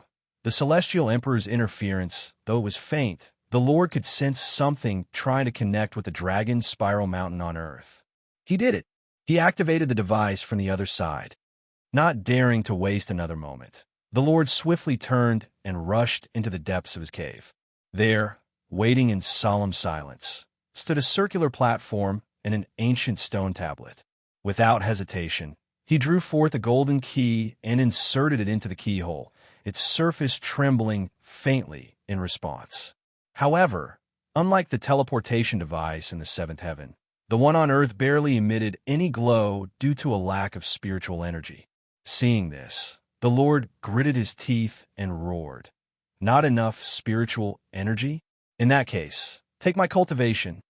Without a hint of hesitation, the Lord channeled all of his spiritual energy into the teleportation device, even drawing directly from his dantian to fuel its activation. Empowered by the immense surge of energy, the device responded instantly, its symbols blazing to life as a radiant glow engulfed the chamber, humming with ancient power. The Lord's cultivation plummeted at a rapid rate, but he didn't care and continued as if his life depended on it. Eventually, the teleportation device erupted with a golden pillar of light, its brilliance so intense it pierced through the stone ceiling of the cave and shot into the heavens, tearing through clouds as if announcing its activation to the entire world. This phenomenon shocked everyone on Earth, with some wondering if it was the beginning of an apocalypse. Look at the sky. It got split apart. What's happening? Is this the end of the world? The Lord looked at the sky with a relieved smile. It's done, he muttered as his body collapsed onto the ground. Lord, Leah rushed over after seeing this. Meanwhile, at the seventh heaven's dragon spiral mountain, I'm going to enter the portal now, Xuan said to them. Before you go into the portal, you know that the other device must also be activated for the connection to work, right? Dragon Emperor said. Yes, I'm aware. I have someone on the other side.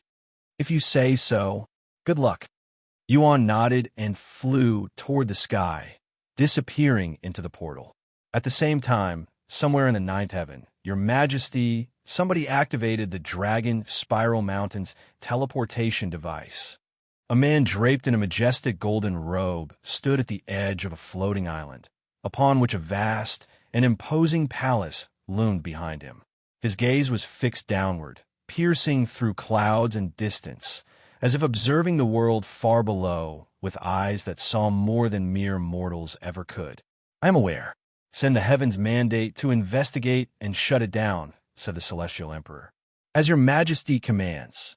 Dragon Spiral Mountain. Is it just a coincidence?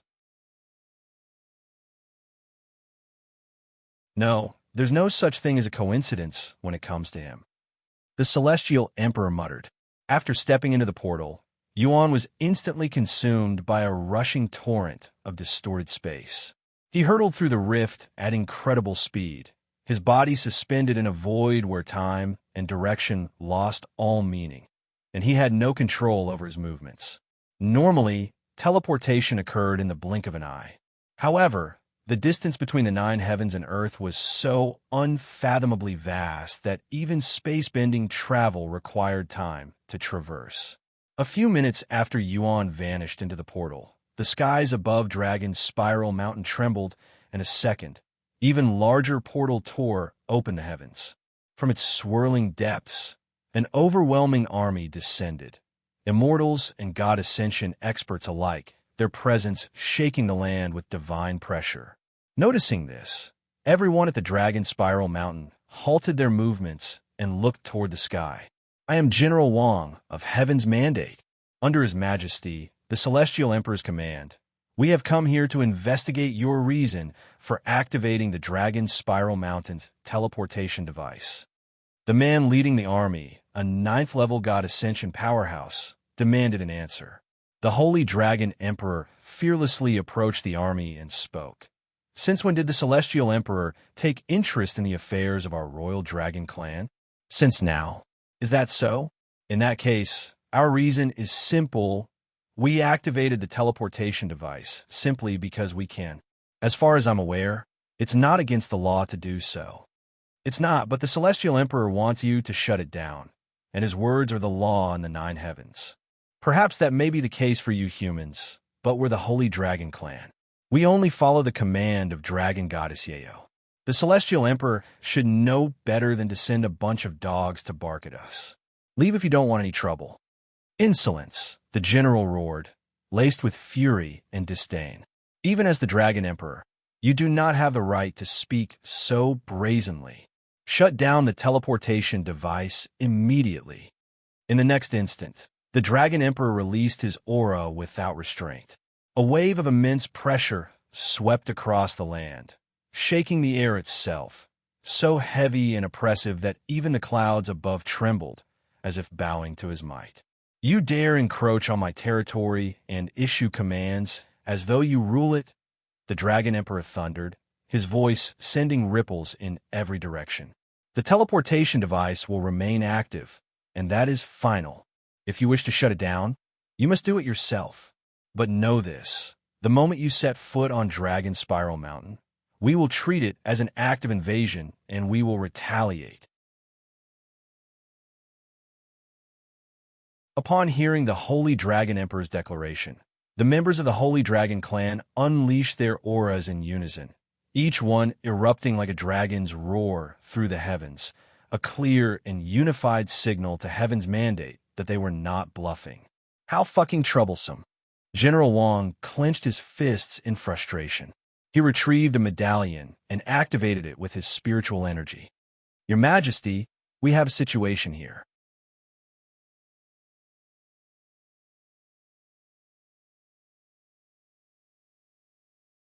Chapter 1983, Heaven's Will.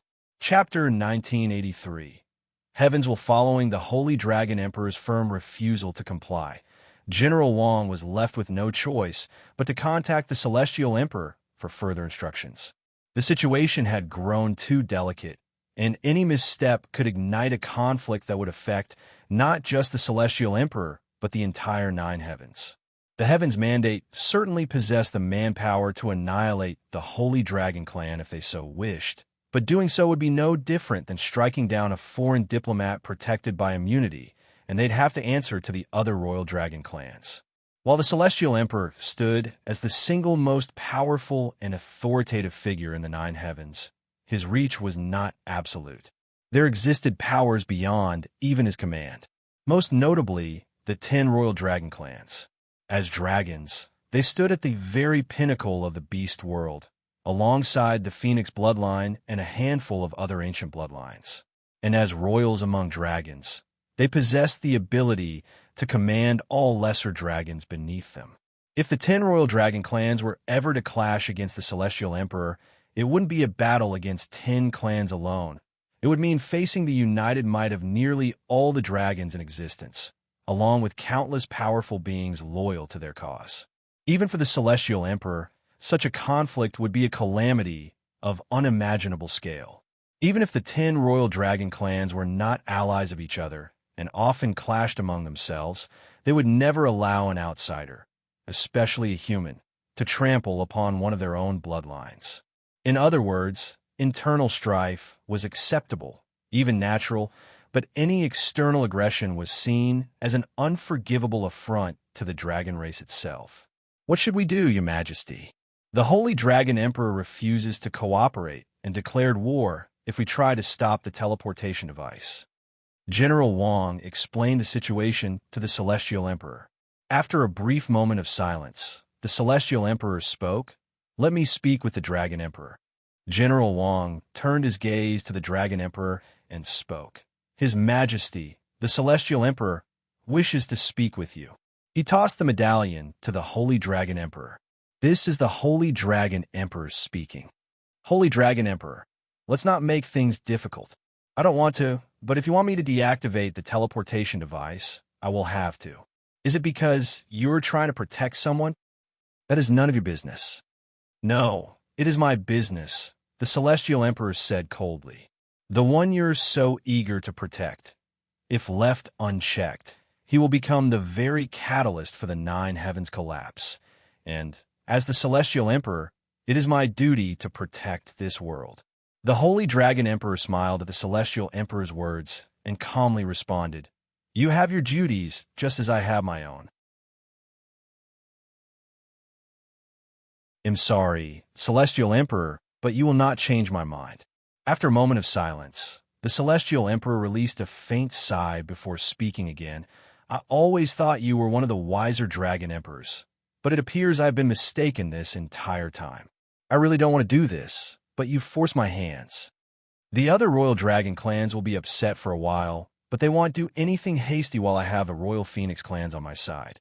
In the next moment, an invisible ripple spread across the skies above Dragon Spiral Mountain, distorting space itself. It exuded a profound and unfathomable pressure, one so deep and divine that it felt as though heaven itself were trying to make an appearance. Then, the word execute blazed into existence across the heavens, etched in radiant light, vast and commanding, as if carved directly into the fabric of the sky itself, and it hung there like a divine decree. Seeing this, General Wang smiled and declared loudly, Heaven has spoken. Follow the Celestial Emperor's command and destroy the teleportation device. Execute anyone who dares to try and stop us. He pointed his sword toward the Dragon's Spiral Mountain and roared, Execute heaven's will. Rhea! Behind him, the army erupted with a deafening war cry that shook the very heavens. With weapons drawn and killing intent surging, they descended upon Dragon Spiral Mountain like a merciless storm. In response, the Holy Dragon Emperor unleashed a thunderous roar, his voice reverberating through every corner of Dragon Spiral Mountain like a divine command. Teach these intruders the price of defiling our sacred land. Slay all who dare to stain our home with their presence. For Dragon Goddess Yayo, thousands of dragon roars erupted at once, shaking the heavens and the sea below. In a breathtaking surge, every member of the Holy Dragon clan, young dragons, elders, even the humble servants, took to the skies with unwavering resolve. What should I do? She mainly cried out, her voice trembling with panic as the skies erupted into chaos around her. The sudden descent into all-out war left her completely overwhelmed and frozen in place. This is not your fight. Find a safe place to hide until Xuan returns. The Holy Dragon Emperor's voice suddenly resounded in her head through voice transmission. But she mainly hesitated following this instruction. How could she run and hide while everyone else fought? Moreover, they were fighting for Xuan. No, there's no way I can cower in a corner while everyone else fights for him. She mainly wore all of the treasures Xuan had recently given her and joined the battle shortly later. As for the Dragon Emperor, he also entered the battle after sending his message to Shi Meili, clashing with General Wang. Although the Holy Dragon clan vastly outnumbered the soldiers of Heaven's Mandate, sheer numbers meant little in the face of overwhelming cultivation. Every member of Heaven's Mandate was at least a bronze immortal, and with that power, they effortlessly suppressed the Holy Dragon clan, pushing them back with ease despite being outnumbered. Yet, even while being overwhelmed, the Holy Dragon clan showed no signs of yielding and continued their relentless retaliation until their last breath.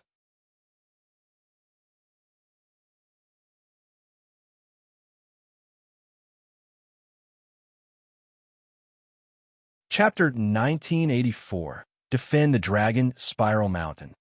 Chapter 1984. Defend the dragon spiral mountain. How long have I been in here? Yuan mumbled to himself as his body continued to travel through the space rift, feeling like it had been ages since he entered the portal. However, in reality, it had only been a few minutes since he entered. Wait a second, this might be an opportunity to train my power of the void. Realizing this, Yuan stopped thinking about the passage of time and focused solely on the void around him. With nothing to do but train his power of the void, Yuan focused entirely on it, eventually forgetting that he was in a space rift and traveling back to Earth. Only an hour had passed since Heaven's Mandate began their invasion. Yet more than half of the Holy Dragon clan had already fallen. The majority were young dragons and servants, those without the cultivation to survive such a brutal onslaught. Look around you. This is the result of your foolish defiance, Holy Dragon Emperor, General Wang exclaimed with a vicious smile on his face. Did you really think the Holy Dragon clan could stop Heaven's Mandate, the strongest army in the 9 heavens? Of course not, the Dragon Emperor calmly replied. Then you must have believed your royal bloodline would make the Celestial Emperor hesitate. Unfortunately for you, that didn't work out either. You won't understand it even if I were to break it down for you. I don't need to understand it, nor do I want to. The clash between the Dragon Emperor and General Wang, 2 peak God Ascension powerhouses, was so catastrophic that even the ripples from their blows carried enough force to instantly obliterate an Immortal upon contact. To prevent their battle from decimating allies and enemies alike, they erected a barrier of celestial chi around themselves. As for Meili, she had managed to survive, though just barely, thanks to the protective treasures Yuan had given her. But mere survival was all she could manage. Against Immortals, her attacks were like droplets against stone, ineffective and easily brushed aside. Damn it all, they're too powerful, she muttered through clenched teeth, frustration burning in her chest like fire. Her hands trembled, not from fear, but from the unbearable weight of her own powerlessness. If only I were a little stronger, Meili cried out inwardly, frustration and helplessness twisting in her chest. But before the thought could fade, a wave of killing intent crashed over her like a cold tide. Die! An Immortal soldier charged straight at her, blade gleaming with killing intent. Meili turned weakly toward the threat, but her body refused to move, too drained and battered. She couldn't even lift a finger to defend herself, much less avoid it. Ah, is this the end for me? I'm sorry, Yuan, but this will be the end of my journey with you. It was fun. Meili closed her eyes, having fully accepted her fate.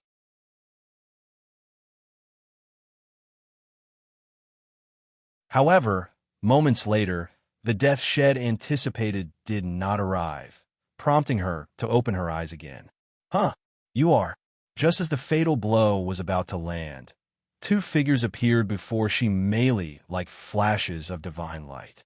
One stood firmly in front of her, effortlessly blocking the Immortal's attack, while the other moved like a shadow, reappearing behind the soldier and striking him down in a single, precise motion.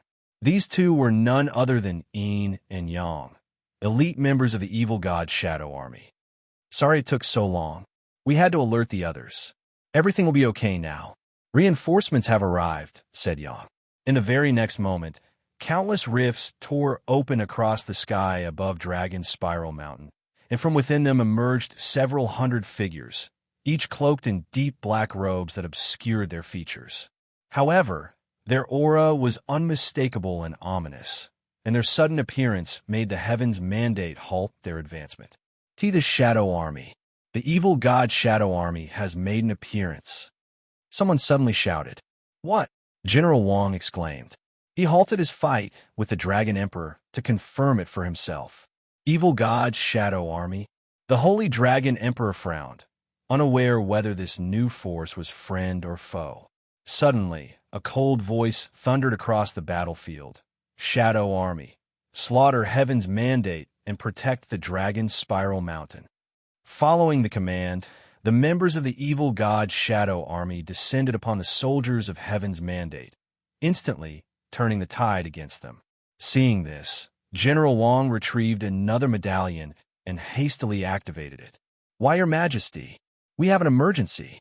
The evil god's shadow army has shown up to defend the dragon's spiral mountain." The Celestial Emperor, who had just received this news, sighed. "As I figured, this was no coincidence." Upon confirming Yuan's involvement, the Celestial Emperor cast aside what little hesitation remained.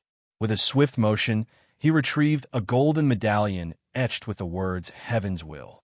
Raising it high, his voice boomed with divine authority. "The evil god's shadow army has revealed itself. Heaven's mandate, 3rd Squad, assist the 7th Squad immediately."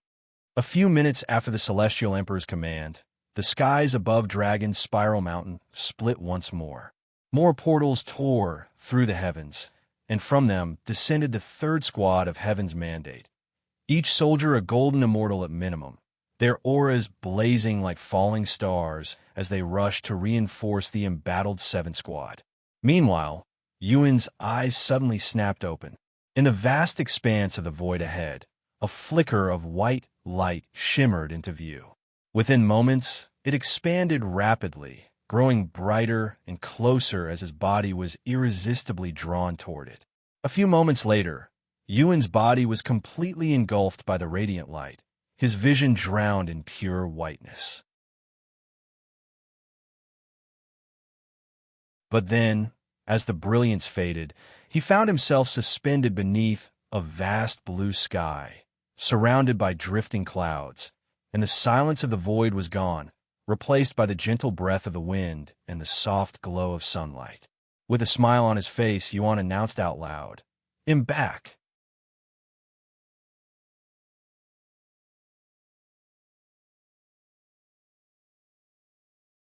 Chapter 1985, Returning to Earth. Chapter 1985, Returning to Earth. When Yuan emerged from the space rift, for a brief moment, he thought the teleportation had failed, that he was still in the 7th heaven. The spiritual energy in the air was simply too dense, too rich to belong to Earth. But he quickly realized that it was because the spiritual energy had flowed in from the 7th heaven.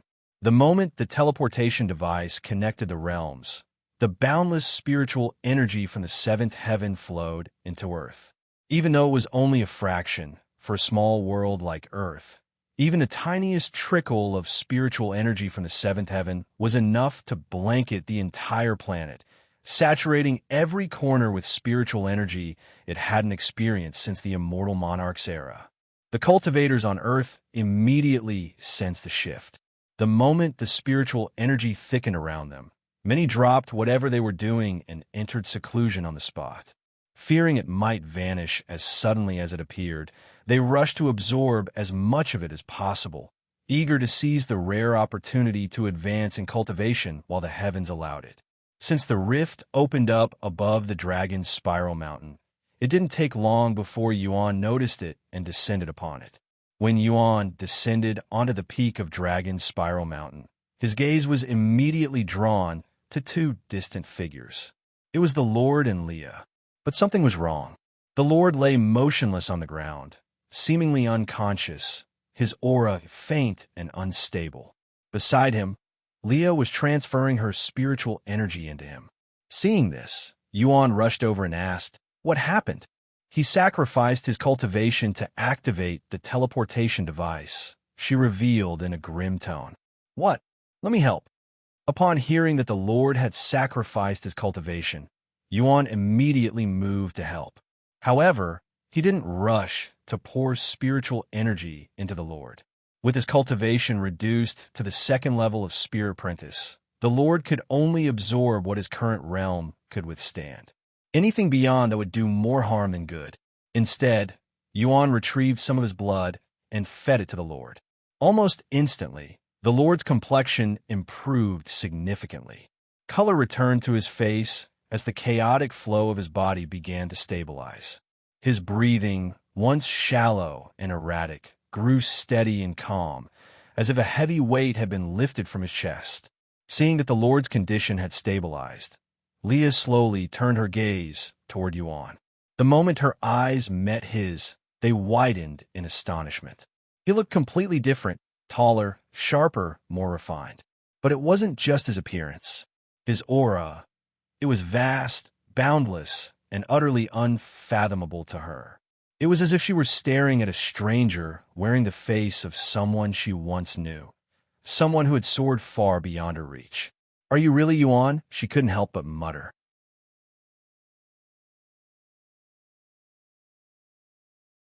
"I know it's been a few years since we last saw each other, but I can't have changed that much, right?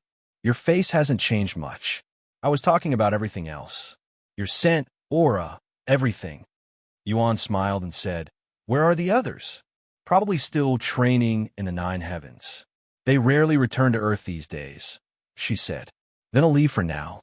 They'll come back once I get back into my real body." Then, he soared through the sky and returned straight to his home, landing softly on the familiar balcony just moments later. Stepping inside, a wave of warmth washed over him. There, in the quiet of the room, lay his physical body, resting peacefully beside Chu Yuxian.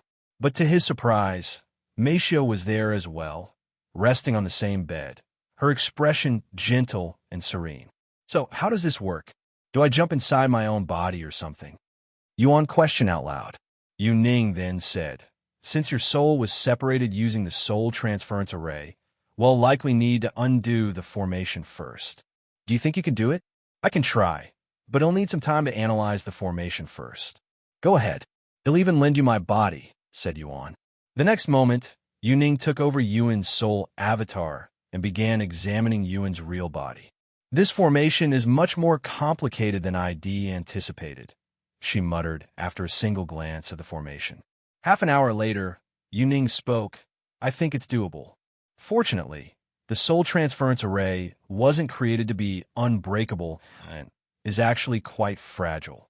Once I remove the formation from your real body, your soul will likely automatically return to its body. It'll begin on your command. I'm ready. You can begin whenever you're ready." "Okay, then I will begin now." Yu Ning, using Yuan's avatar, began making array symbols in the air. About 10 minutes later, she combined the array symbols into a single array and sent it directly inside Yuan's body. "It's broken," she said. The very next moment, Yuan's vision went completely blank. Yet, despite the absence of sight, he could still feel. A strange, irresistible force had gripped him, pulling at his very essence. He felt his body being pulled, as though something unseen was trying to consume his very existence. This sensation lasted for a few seconds before everything went still. Eventually, Yuan opened his eyes and could see the ceiling right above him. He sat up on the bed and looked down at his body. It worked. Head finally returned to his true body. "How do you feel?" Yu Ning asked. "Weak," he replied. After examining his body more closely, he realized that his cultivation was no longer at the peak of immortal ascension, but his true Bodhi's cultivation, which was still in the spirit realm.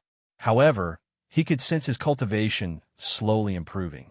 "It'll probably need some time before my body and soul are fully integrated again. That's normal, since your soul has been split into 2 parts for many years."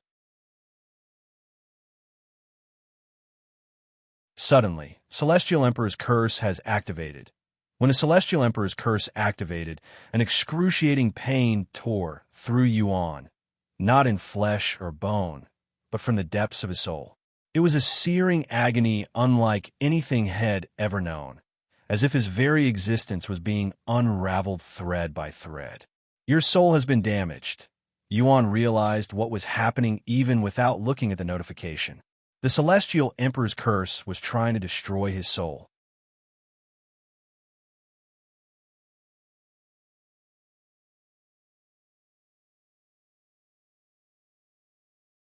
Chapter 1986, Unbreakable Will. Chapter 1986, Unbreakable Will. Young Master, are you okay? Yu Ning and the others exclaimed, their voices filled with horror. "The Celestial Emperor's curse is trying to destroy my soul." "What? Then you should hurry up and destroy the curse using the sacred chalice of purification," Feng Yuxiang urged.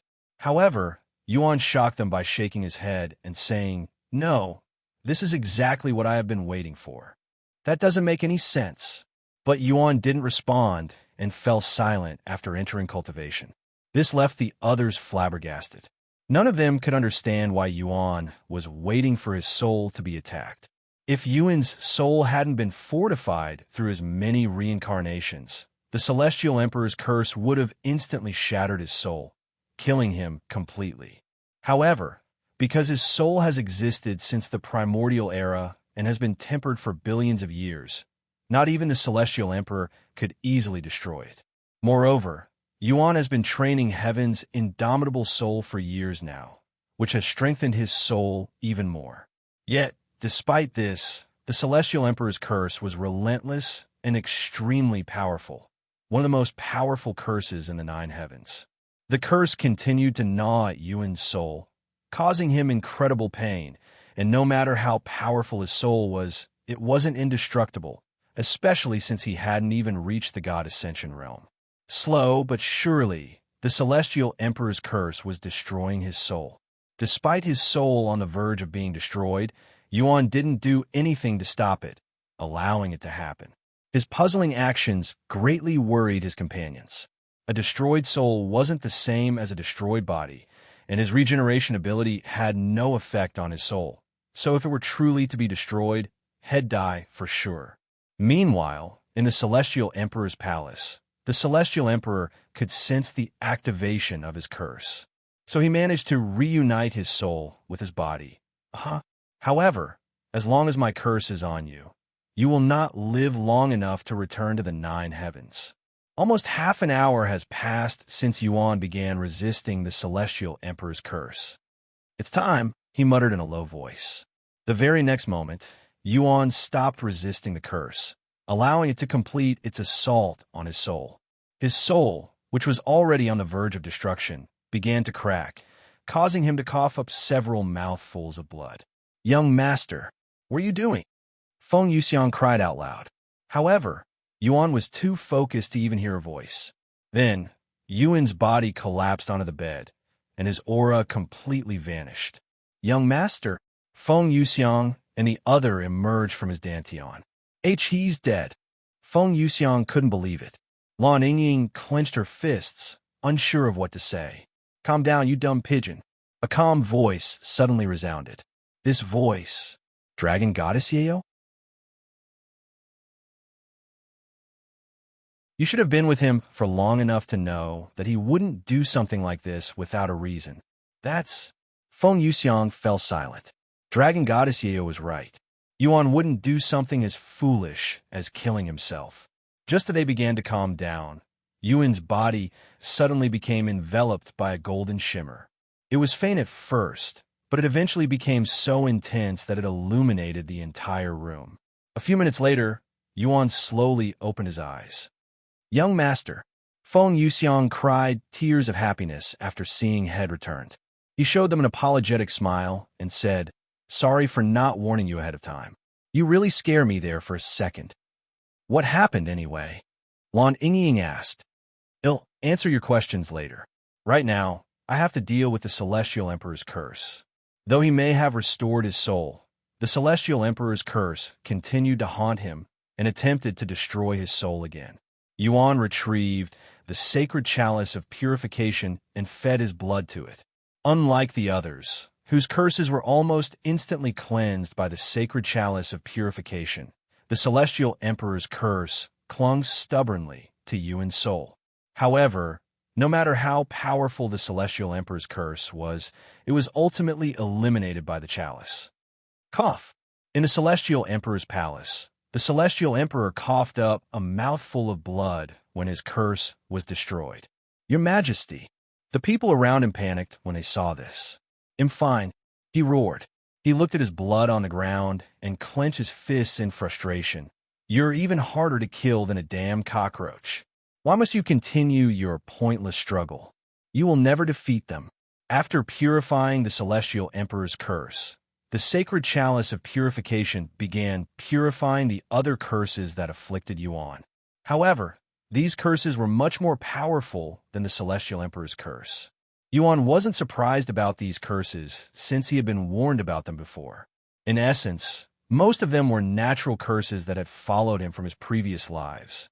Shortly after Xuan purified the Celestial Emperor's curse, the surrounding spiritual energy surged toward him like a flood, consumed by his body at a terrifying rate, even though he wasn't actively cultivating.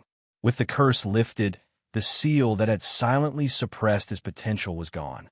His cultivation speed, once shackled, had returned to its natural state. The Celestial Emperor is definitely aware of the situation. "We need to return to the 9 heavens as soon as possible," he said as he jumped off the bed. Before leaving, he looked at Chu Liuxiang and Mei Xiu and mumbled, "Let's meet again in the 7th heaven."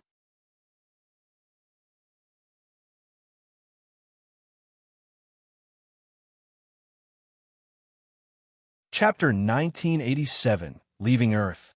Chapter 1987. Leaving Earth after leaving his home, Xuan immediately made his way back to the peak of the mountain. "Welcome back, young master."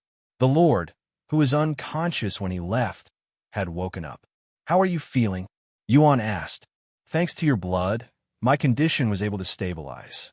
However, with my cultivation like this, I am no longer able to control the formation that protects this world. Fortunately, the spiritual energy from the 9 heavens has temporarily solved this situation." Temporarily, so we're not completely out of trouble yet. No, not yet. Since the gateway between our worlds won't remain open forever, we'll stop receiving more spiritual energy once it closes. The spiritual energy won't last forever, either. I don't know how long the spiritual energy we received will last, but it should last a good while, said the Lord. That said, as long as both Dragon Spiral Mountains remain standing, we'll be able to activate the teleportation device again in the future. Who will be able to activate the teleportation device now that your cultivation is gone? Xuan asked. Even if the Lord were to raise his cultivation again, it'd take far too long for him to return to his original cultivation. Xuan glanced at Leah, who quickly said, "Don't look at me. My cultivation won't be enough. I'm sure we'll think of something. Anyway, young master, you shouldn't linger here for too long. The gateway will be closing soon," the Lord warned him. He nodded and said, "Before I leave," he retrieved a bunch of vials, each filled to the brim with a crimson liquid. "This is my blood. I don't know when I'll be able to return to Earth, so it'll leave for you. There's so much." The Lord almost couldn't believe his eyes. Then, until next, wait. The Lord suddenly stopped him. "What is it? Take Leah with you." "Huh?" Yuan's eyes widened. "I'd like you to take her to the 9 heavens." "I heard you, but..." He turned to look at Leah, who wore a perplexed expression on her face, which surprised him, as he thought she would immediately reject such an idea. "Don't give me that look. You know we've already talked about this. That was before you lost your cultivation. You still want me to leave you when you're in this condition?" "I cannot. My cultivation may have declined, but I will be fine." "Who will manage the Dragon Spiral Mountain?" "It can manage itself." "Then who will protect you?" "I can't even remember the last time I was attacked. And even if someone is foolish enough to invade the mountain, the young master's friends will still be here." Leah fell silent when she couldn't think of anything else to convince the Lord. "Go. You're not fated to spend the rest of your life in this small world, wasting your potential. Young master, please drag her to the 9 heavens if you have to." "I'll go." Leah suddenly spoke in a low voice. "There's nothing I can do if you don't want me here." Without a word, Leah turned skyward and soared toward the rift, which was now visibly shrinking. "Are you certain about this?" Xuan asked. The Lord nodded and replied, "Yes. She and I have spoken of this ever since we first discussed linking the 9 heavens with Earth. One last thing before you go. If the Red Heaven Dragon clan still exists in the 9 heavens, please bring her there. However, only if they are worthy of her." Xuan nodded. "The Red Heaven Dragon clan, right? I'll do my best. Until next time, young master." Until next time, Xuan left the Dragon Spiral Mountain and chased after Leah, who was waiting for him in front of the rift. "Let's go." Leah turned her head to look at the Dragon Spiral Mountain one last time before following Xuan into the rift.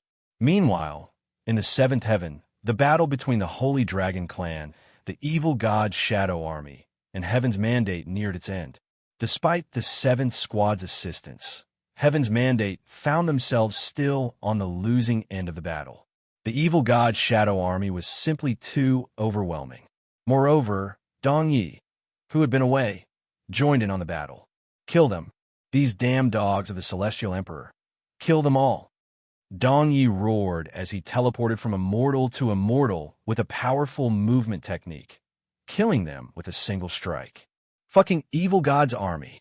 You should have remained in the shadows where you've lurked for eras. But now that you've revealed yourselves, we will come for you with the full might of our wrath. General Wang roared. Ha ha, I'd love to see you try. Dong Yi laughed. Suddenly, as if responding to Dong Yi's provocation, the heavens above Dragon's spiral mountain quaked, and an unfathomable pressure descended, sweeping across the battlefield like the will of an ancient god, halting everyone's movements. This feeling, don't tell me.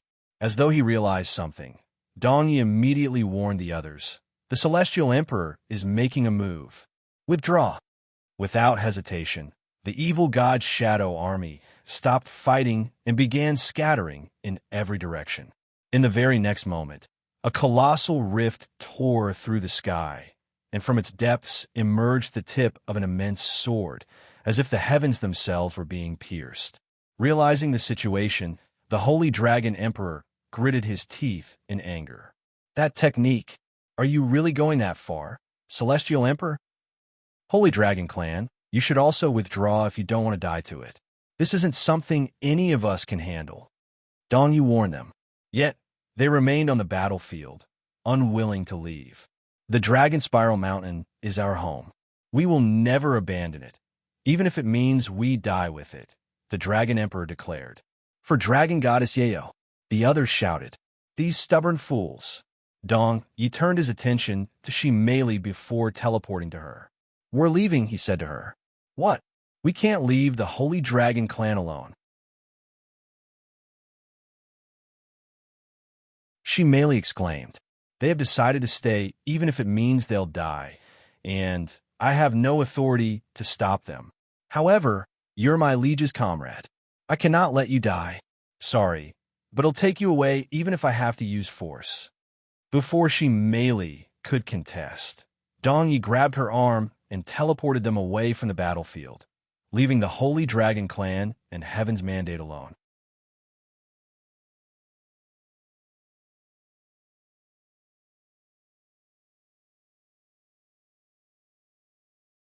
Chapter 1988, The Celestial Emperor's Unstoppable Attack. Chapter 1988, The Celestial Emperor's Unstoppable Attack. The moment the Celestial Emperor sensed his curse destroyed by Xuan, a resolute glint flashed in his eyes. Without hesitation, he raised his hand, drawing forth his celestial chi. Your Majesty, what are you doing? You can't use such a powerful technique without any warning. A man bearing a unique white and gold robe hastily approached the Celestial Emperor and exclaimed after seeing this. The results will be catastrophic, and the Celestial Council will be all over this. I am well aware, he calmly responded. However, I cannot let him return to the 9 heavens. Even if I receive backlash for this, I am willing to bear the responsibility. The man fell silent upon hearing the unwavering composure and clear finality in the Celestial Emperor's tone. He was certain that unless someone forcefully stopped him, the Celestial Emperor had no intention of backing out. However, the technique the Celestial Emperor was about to unleash would not just destroy the entire Dragon Spiral Mountain, it would cause irreversible damage in the 7th heaven. Once I reduce Dragon Spiral Mountain to nothingness, his path to the 9 heavens will be severed. And if he is already making his return, then he will be cast adrift in the boundless void of the universe. No different from death itself, the Celestial Emperor mused inwardly. Meanwhile, in the 7th heaven, the Heaven's Mandate began backing away from the Dragon Spiral Mountain when they saw the slit in the sky. The Celestial Emperor is going to personally intervene. Fall back. General Wang shouted before hastily creating a portal for them to escape to. Witnessing this, The Holy Dragon Emperor paid them no further heed and turned back toward Dragon Spiral Mountain, where the lifeless bodies of thousands of his fallen clansmen lay. The members of the Holy Dragon clan who were still alive gathered around him. "I never imagined that our Holy Dragon clan would perish in such a situation," sighed the Dragon Emperor. He turned to look at the others and continued, "I won't blame you if you wish to leave. There's no way we will abandon you and the Dragon Spiral Mountain. That's right. We have spent our entire lives here, and we will spend our last moments here." The members of the clan voiced their refusal to leave. The Holy Dragon Emperor smiled and said, "In that case, we might as well spend our last moments trying to protect our home." He turned his gaze to the colossal sword in the sky, now descended more than halfway through the rift, its presence looming like a divine judgment. That is the Celestial Emperor's divine judgment, right? Despite being in this world for over 1,000,000 years, this is actually my first time seeing it, one of the elders remarked.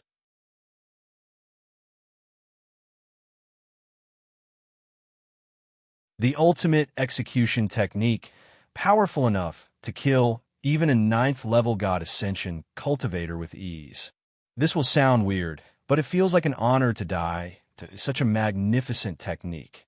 Once the Holy Dragon clan had mentally prepared themselves, they charged toward the sky in preparation to fight against the divine judgment. Meanwhile, countless eyes across the 7th heaven, and even those gazing down from the 8th and 9th heaven, watched the unfolding scene in stunned silence. The earlier battle had already stirred the realms, but none had foreseen that the Celestial Emperor himself would take action. What did the Holy Dragon clan do to incite the Celestial Emperor's wrath? Who were those individuals in black? They appeared out of the blue and nearly defeated the invincible Heaven's mandate. These people were full of questions and speculations. Meanwhile, the other Royal Dragon clans had already mobilized, dispatching emissaries to the Celestial Emperor's palace with urgent demands to cease his assault on the Holy Dragon clan. Unsurprisingly, the Celestial Emperor had sealed the doors to his palace and completely ignored their demands. This enraged the Royal Dragon clans, yet they were powerless to prevent the Celestial Emperor from obliterating Dragon Spiral Mountain. All they could do was bide their time and prepare to seek retribution once the deed was done. At last, the Celestial Emperor completed the technique and, with unwavering authority, swept his arm downward. In that instant, the sword hanging in the heavens surged with power and plunged forth, its descent no longer gradual, but swift and absolute. The sheer pressure radiating from the sword was so overwhelming that all cultivators below the God Ascension realm from the Holy Dragon clan plummeted from the sky like helpless flies. Even the Dragon Spiral Mountain began to sink into the waters beneath it, crushed by the weight of its descent alone. This is really too much. The Holy Dragon Emperor muttered as he struggled to stay in the air, much less fight it. Those strong enough to withstand the pressure unleashed their most formidable techniques upon the descending sword, shaking the heavens and earth with their onslaught. Yet their efforts were in vain. The blade remained unscathed, as if they were hurling raw eggs against an immovable mountain. The Holy Dragon Emperor suddenly charged toward it, his form erupting into that of a colossal silver dragon. With a thunderous roar, he lunged at the descending sword and sank his fangs into it, desperate to halt, or at least slow, its relentless fall. The others followed suit, but alas, their efforts were futile against the Celestial Emperor's overwhelming prowess. Just as the sword was about to bring ruin upon Dragon Spiral Mountain, a faint sigh echoed through the heavens, soft yet boundless. Then, the space just above the peak of the Dragon Spiral Mountain warped and twisted, and like a ghost drawn from the void, a solitary figure draped in black robes and a face veil appeared out of thin air. This figure exuded an unfathomable presence far beyond the Holy Dragon Emperor, and just their presence alone was enough to slow down the descending sword. This presence, it can't be. Gasps of shock rippled through the spectators as they beheld the sudden arrival of a figure who had reached the pinnacle of cultivation, The appearance of a cultivation god.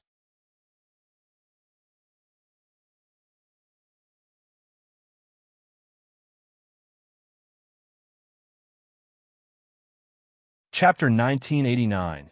The appearance of a cultivation god. Chapter 1989.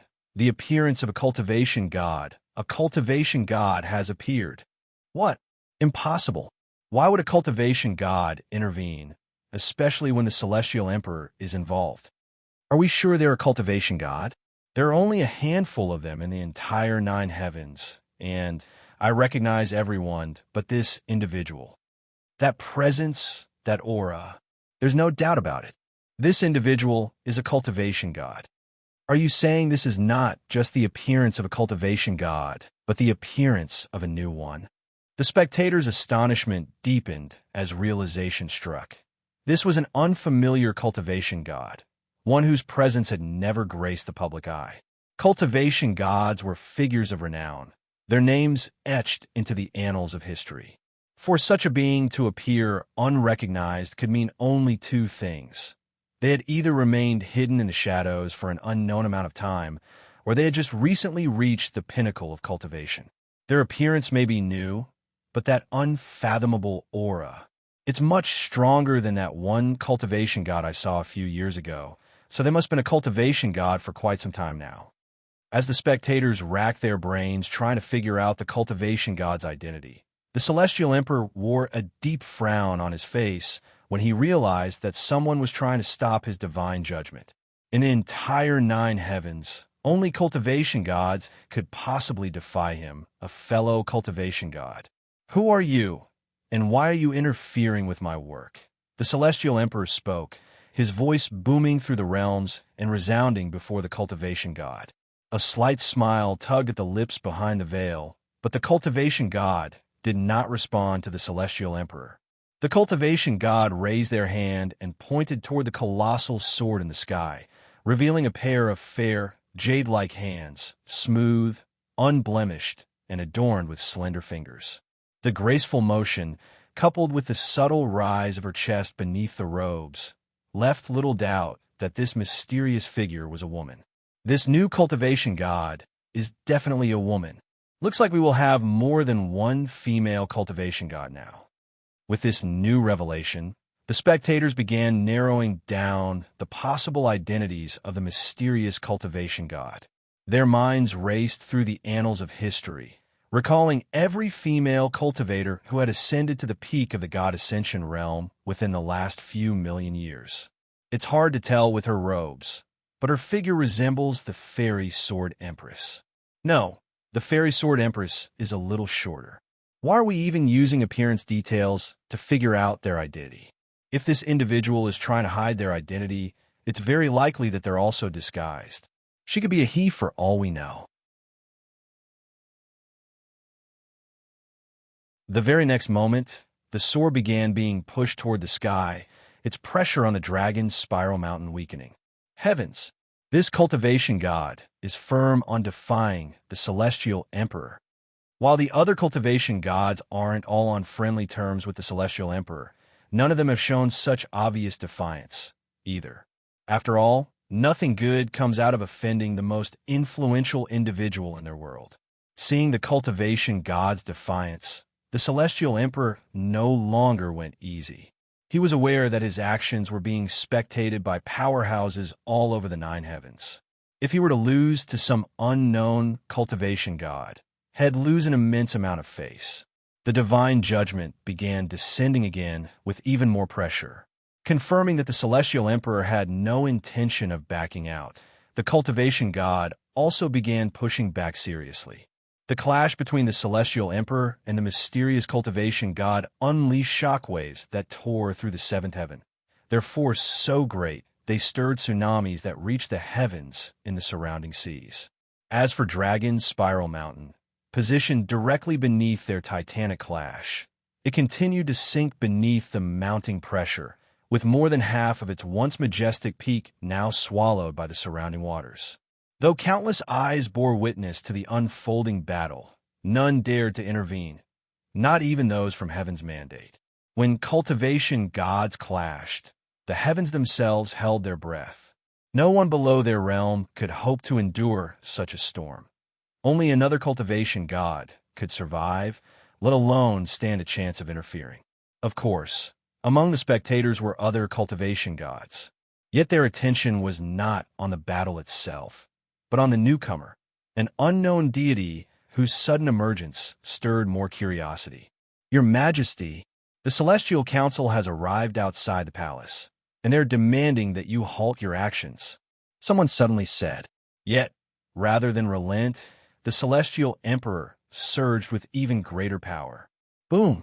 Follow new episodes on the divine judgment pulsed with such overwhelming force that fractures began to web across its radiant surface. The cultivation god was instantly driven back, her figure forced to retreat beneath the sheer weight of the blow. Despite being forced back, the cultivation god smiled, her voice calm, yet laced with an imperious edge as she spoke. So this is the power of this era's Celestial Emperor? You're scarcely an improvement over your predecessors, perhaps even their lesser.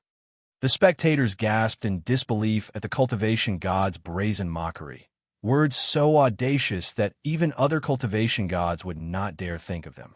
Upon hearing those words, the Celestial Emperor, who had never felt such anger since ascending to his throne, began to tremble, his long-held composure finally fracturing. This son of having his most sensitive weakness poked, the Celestial Emperor instinctively unleashed an even greater surge of power, his fury fueling a force beyond restraint. Is the Celestial Emperor trying to bring ruin to the seventh heaven? The spectators, once watching with idle fascination, now found their amusement replaced by growing unease and fear. Oomph! Your temper is as feeble as your strength. The cultivation god sneered coldly, flicking her sleeve with effortless disdain. In the very next instant, the colossal sword, its surface already veined with fractures, shattered into countless shards, cascading down upon the sea of dragons like a merciless rain of divine blades. That you're tuning in to the Romance Rendezvous YouTube channel. We're so grateful for your support, and don't forget to subscribe to join us on this incredible journey through captivating stories. Your generosity through donations truly makes a world of difference, as it's the primary source of revenue that allows me to expand and enhance this channel for you. Thank you from the bottom of my heart for being a part of this adventure.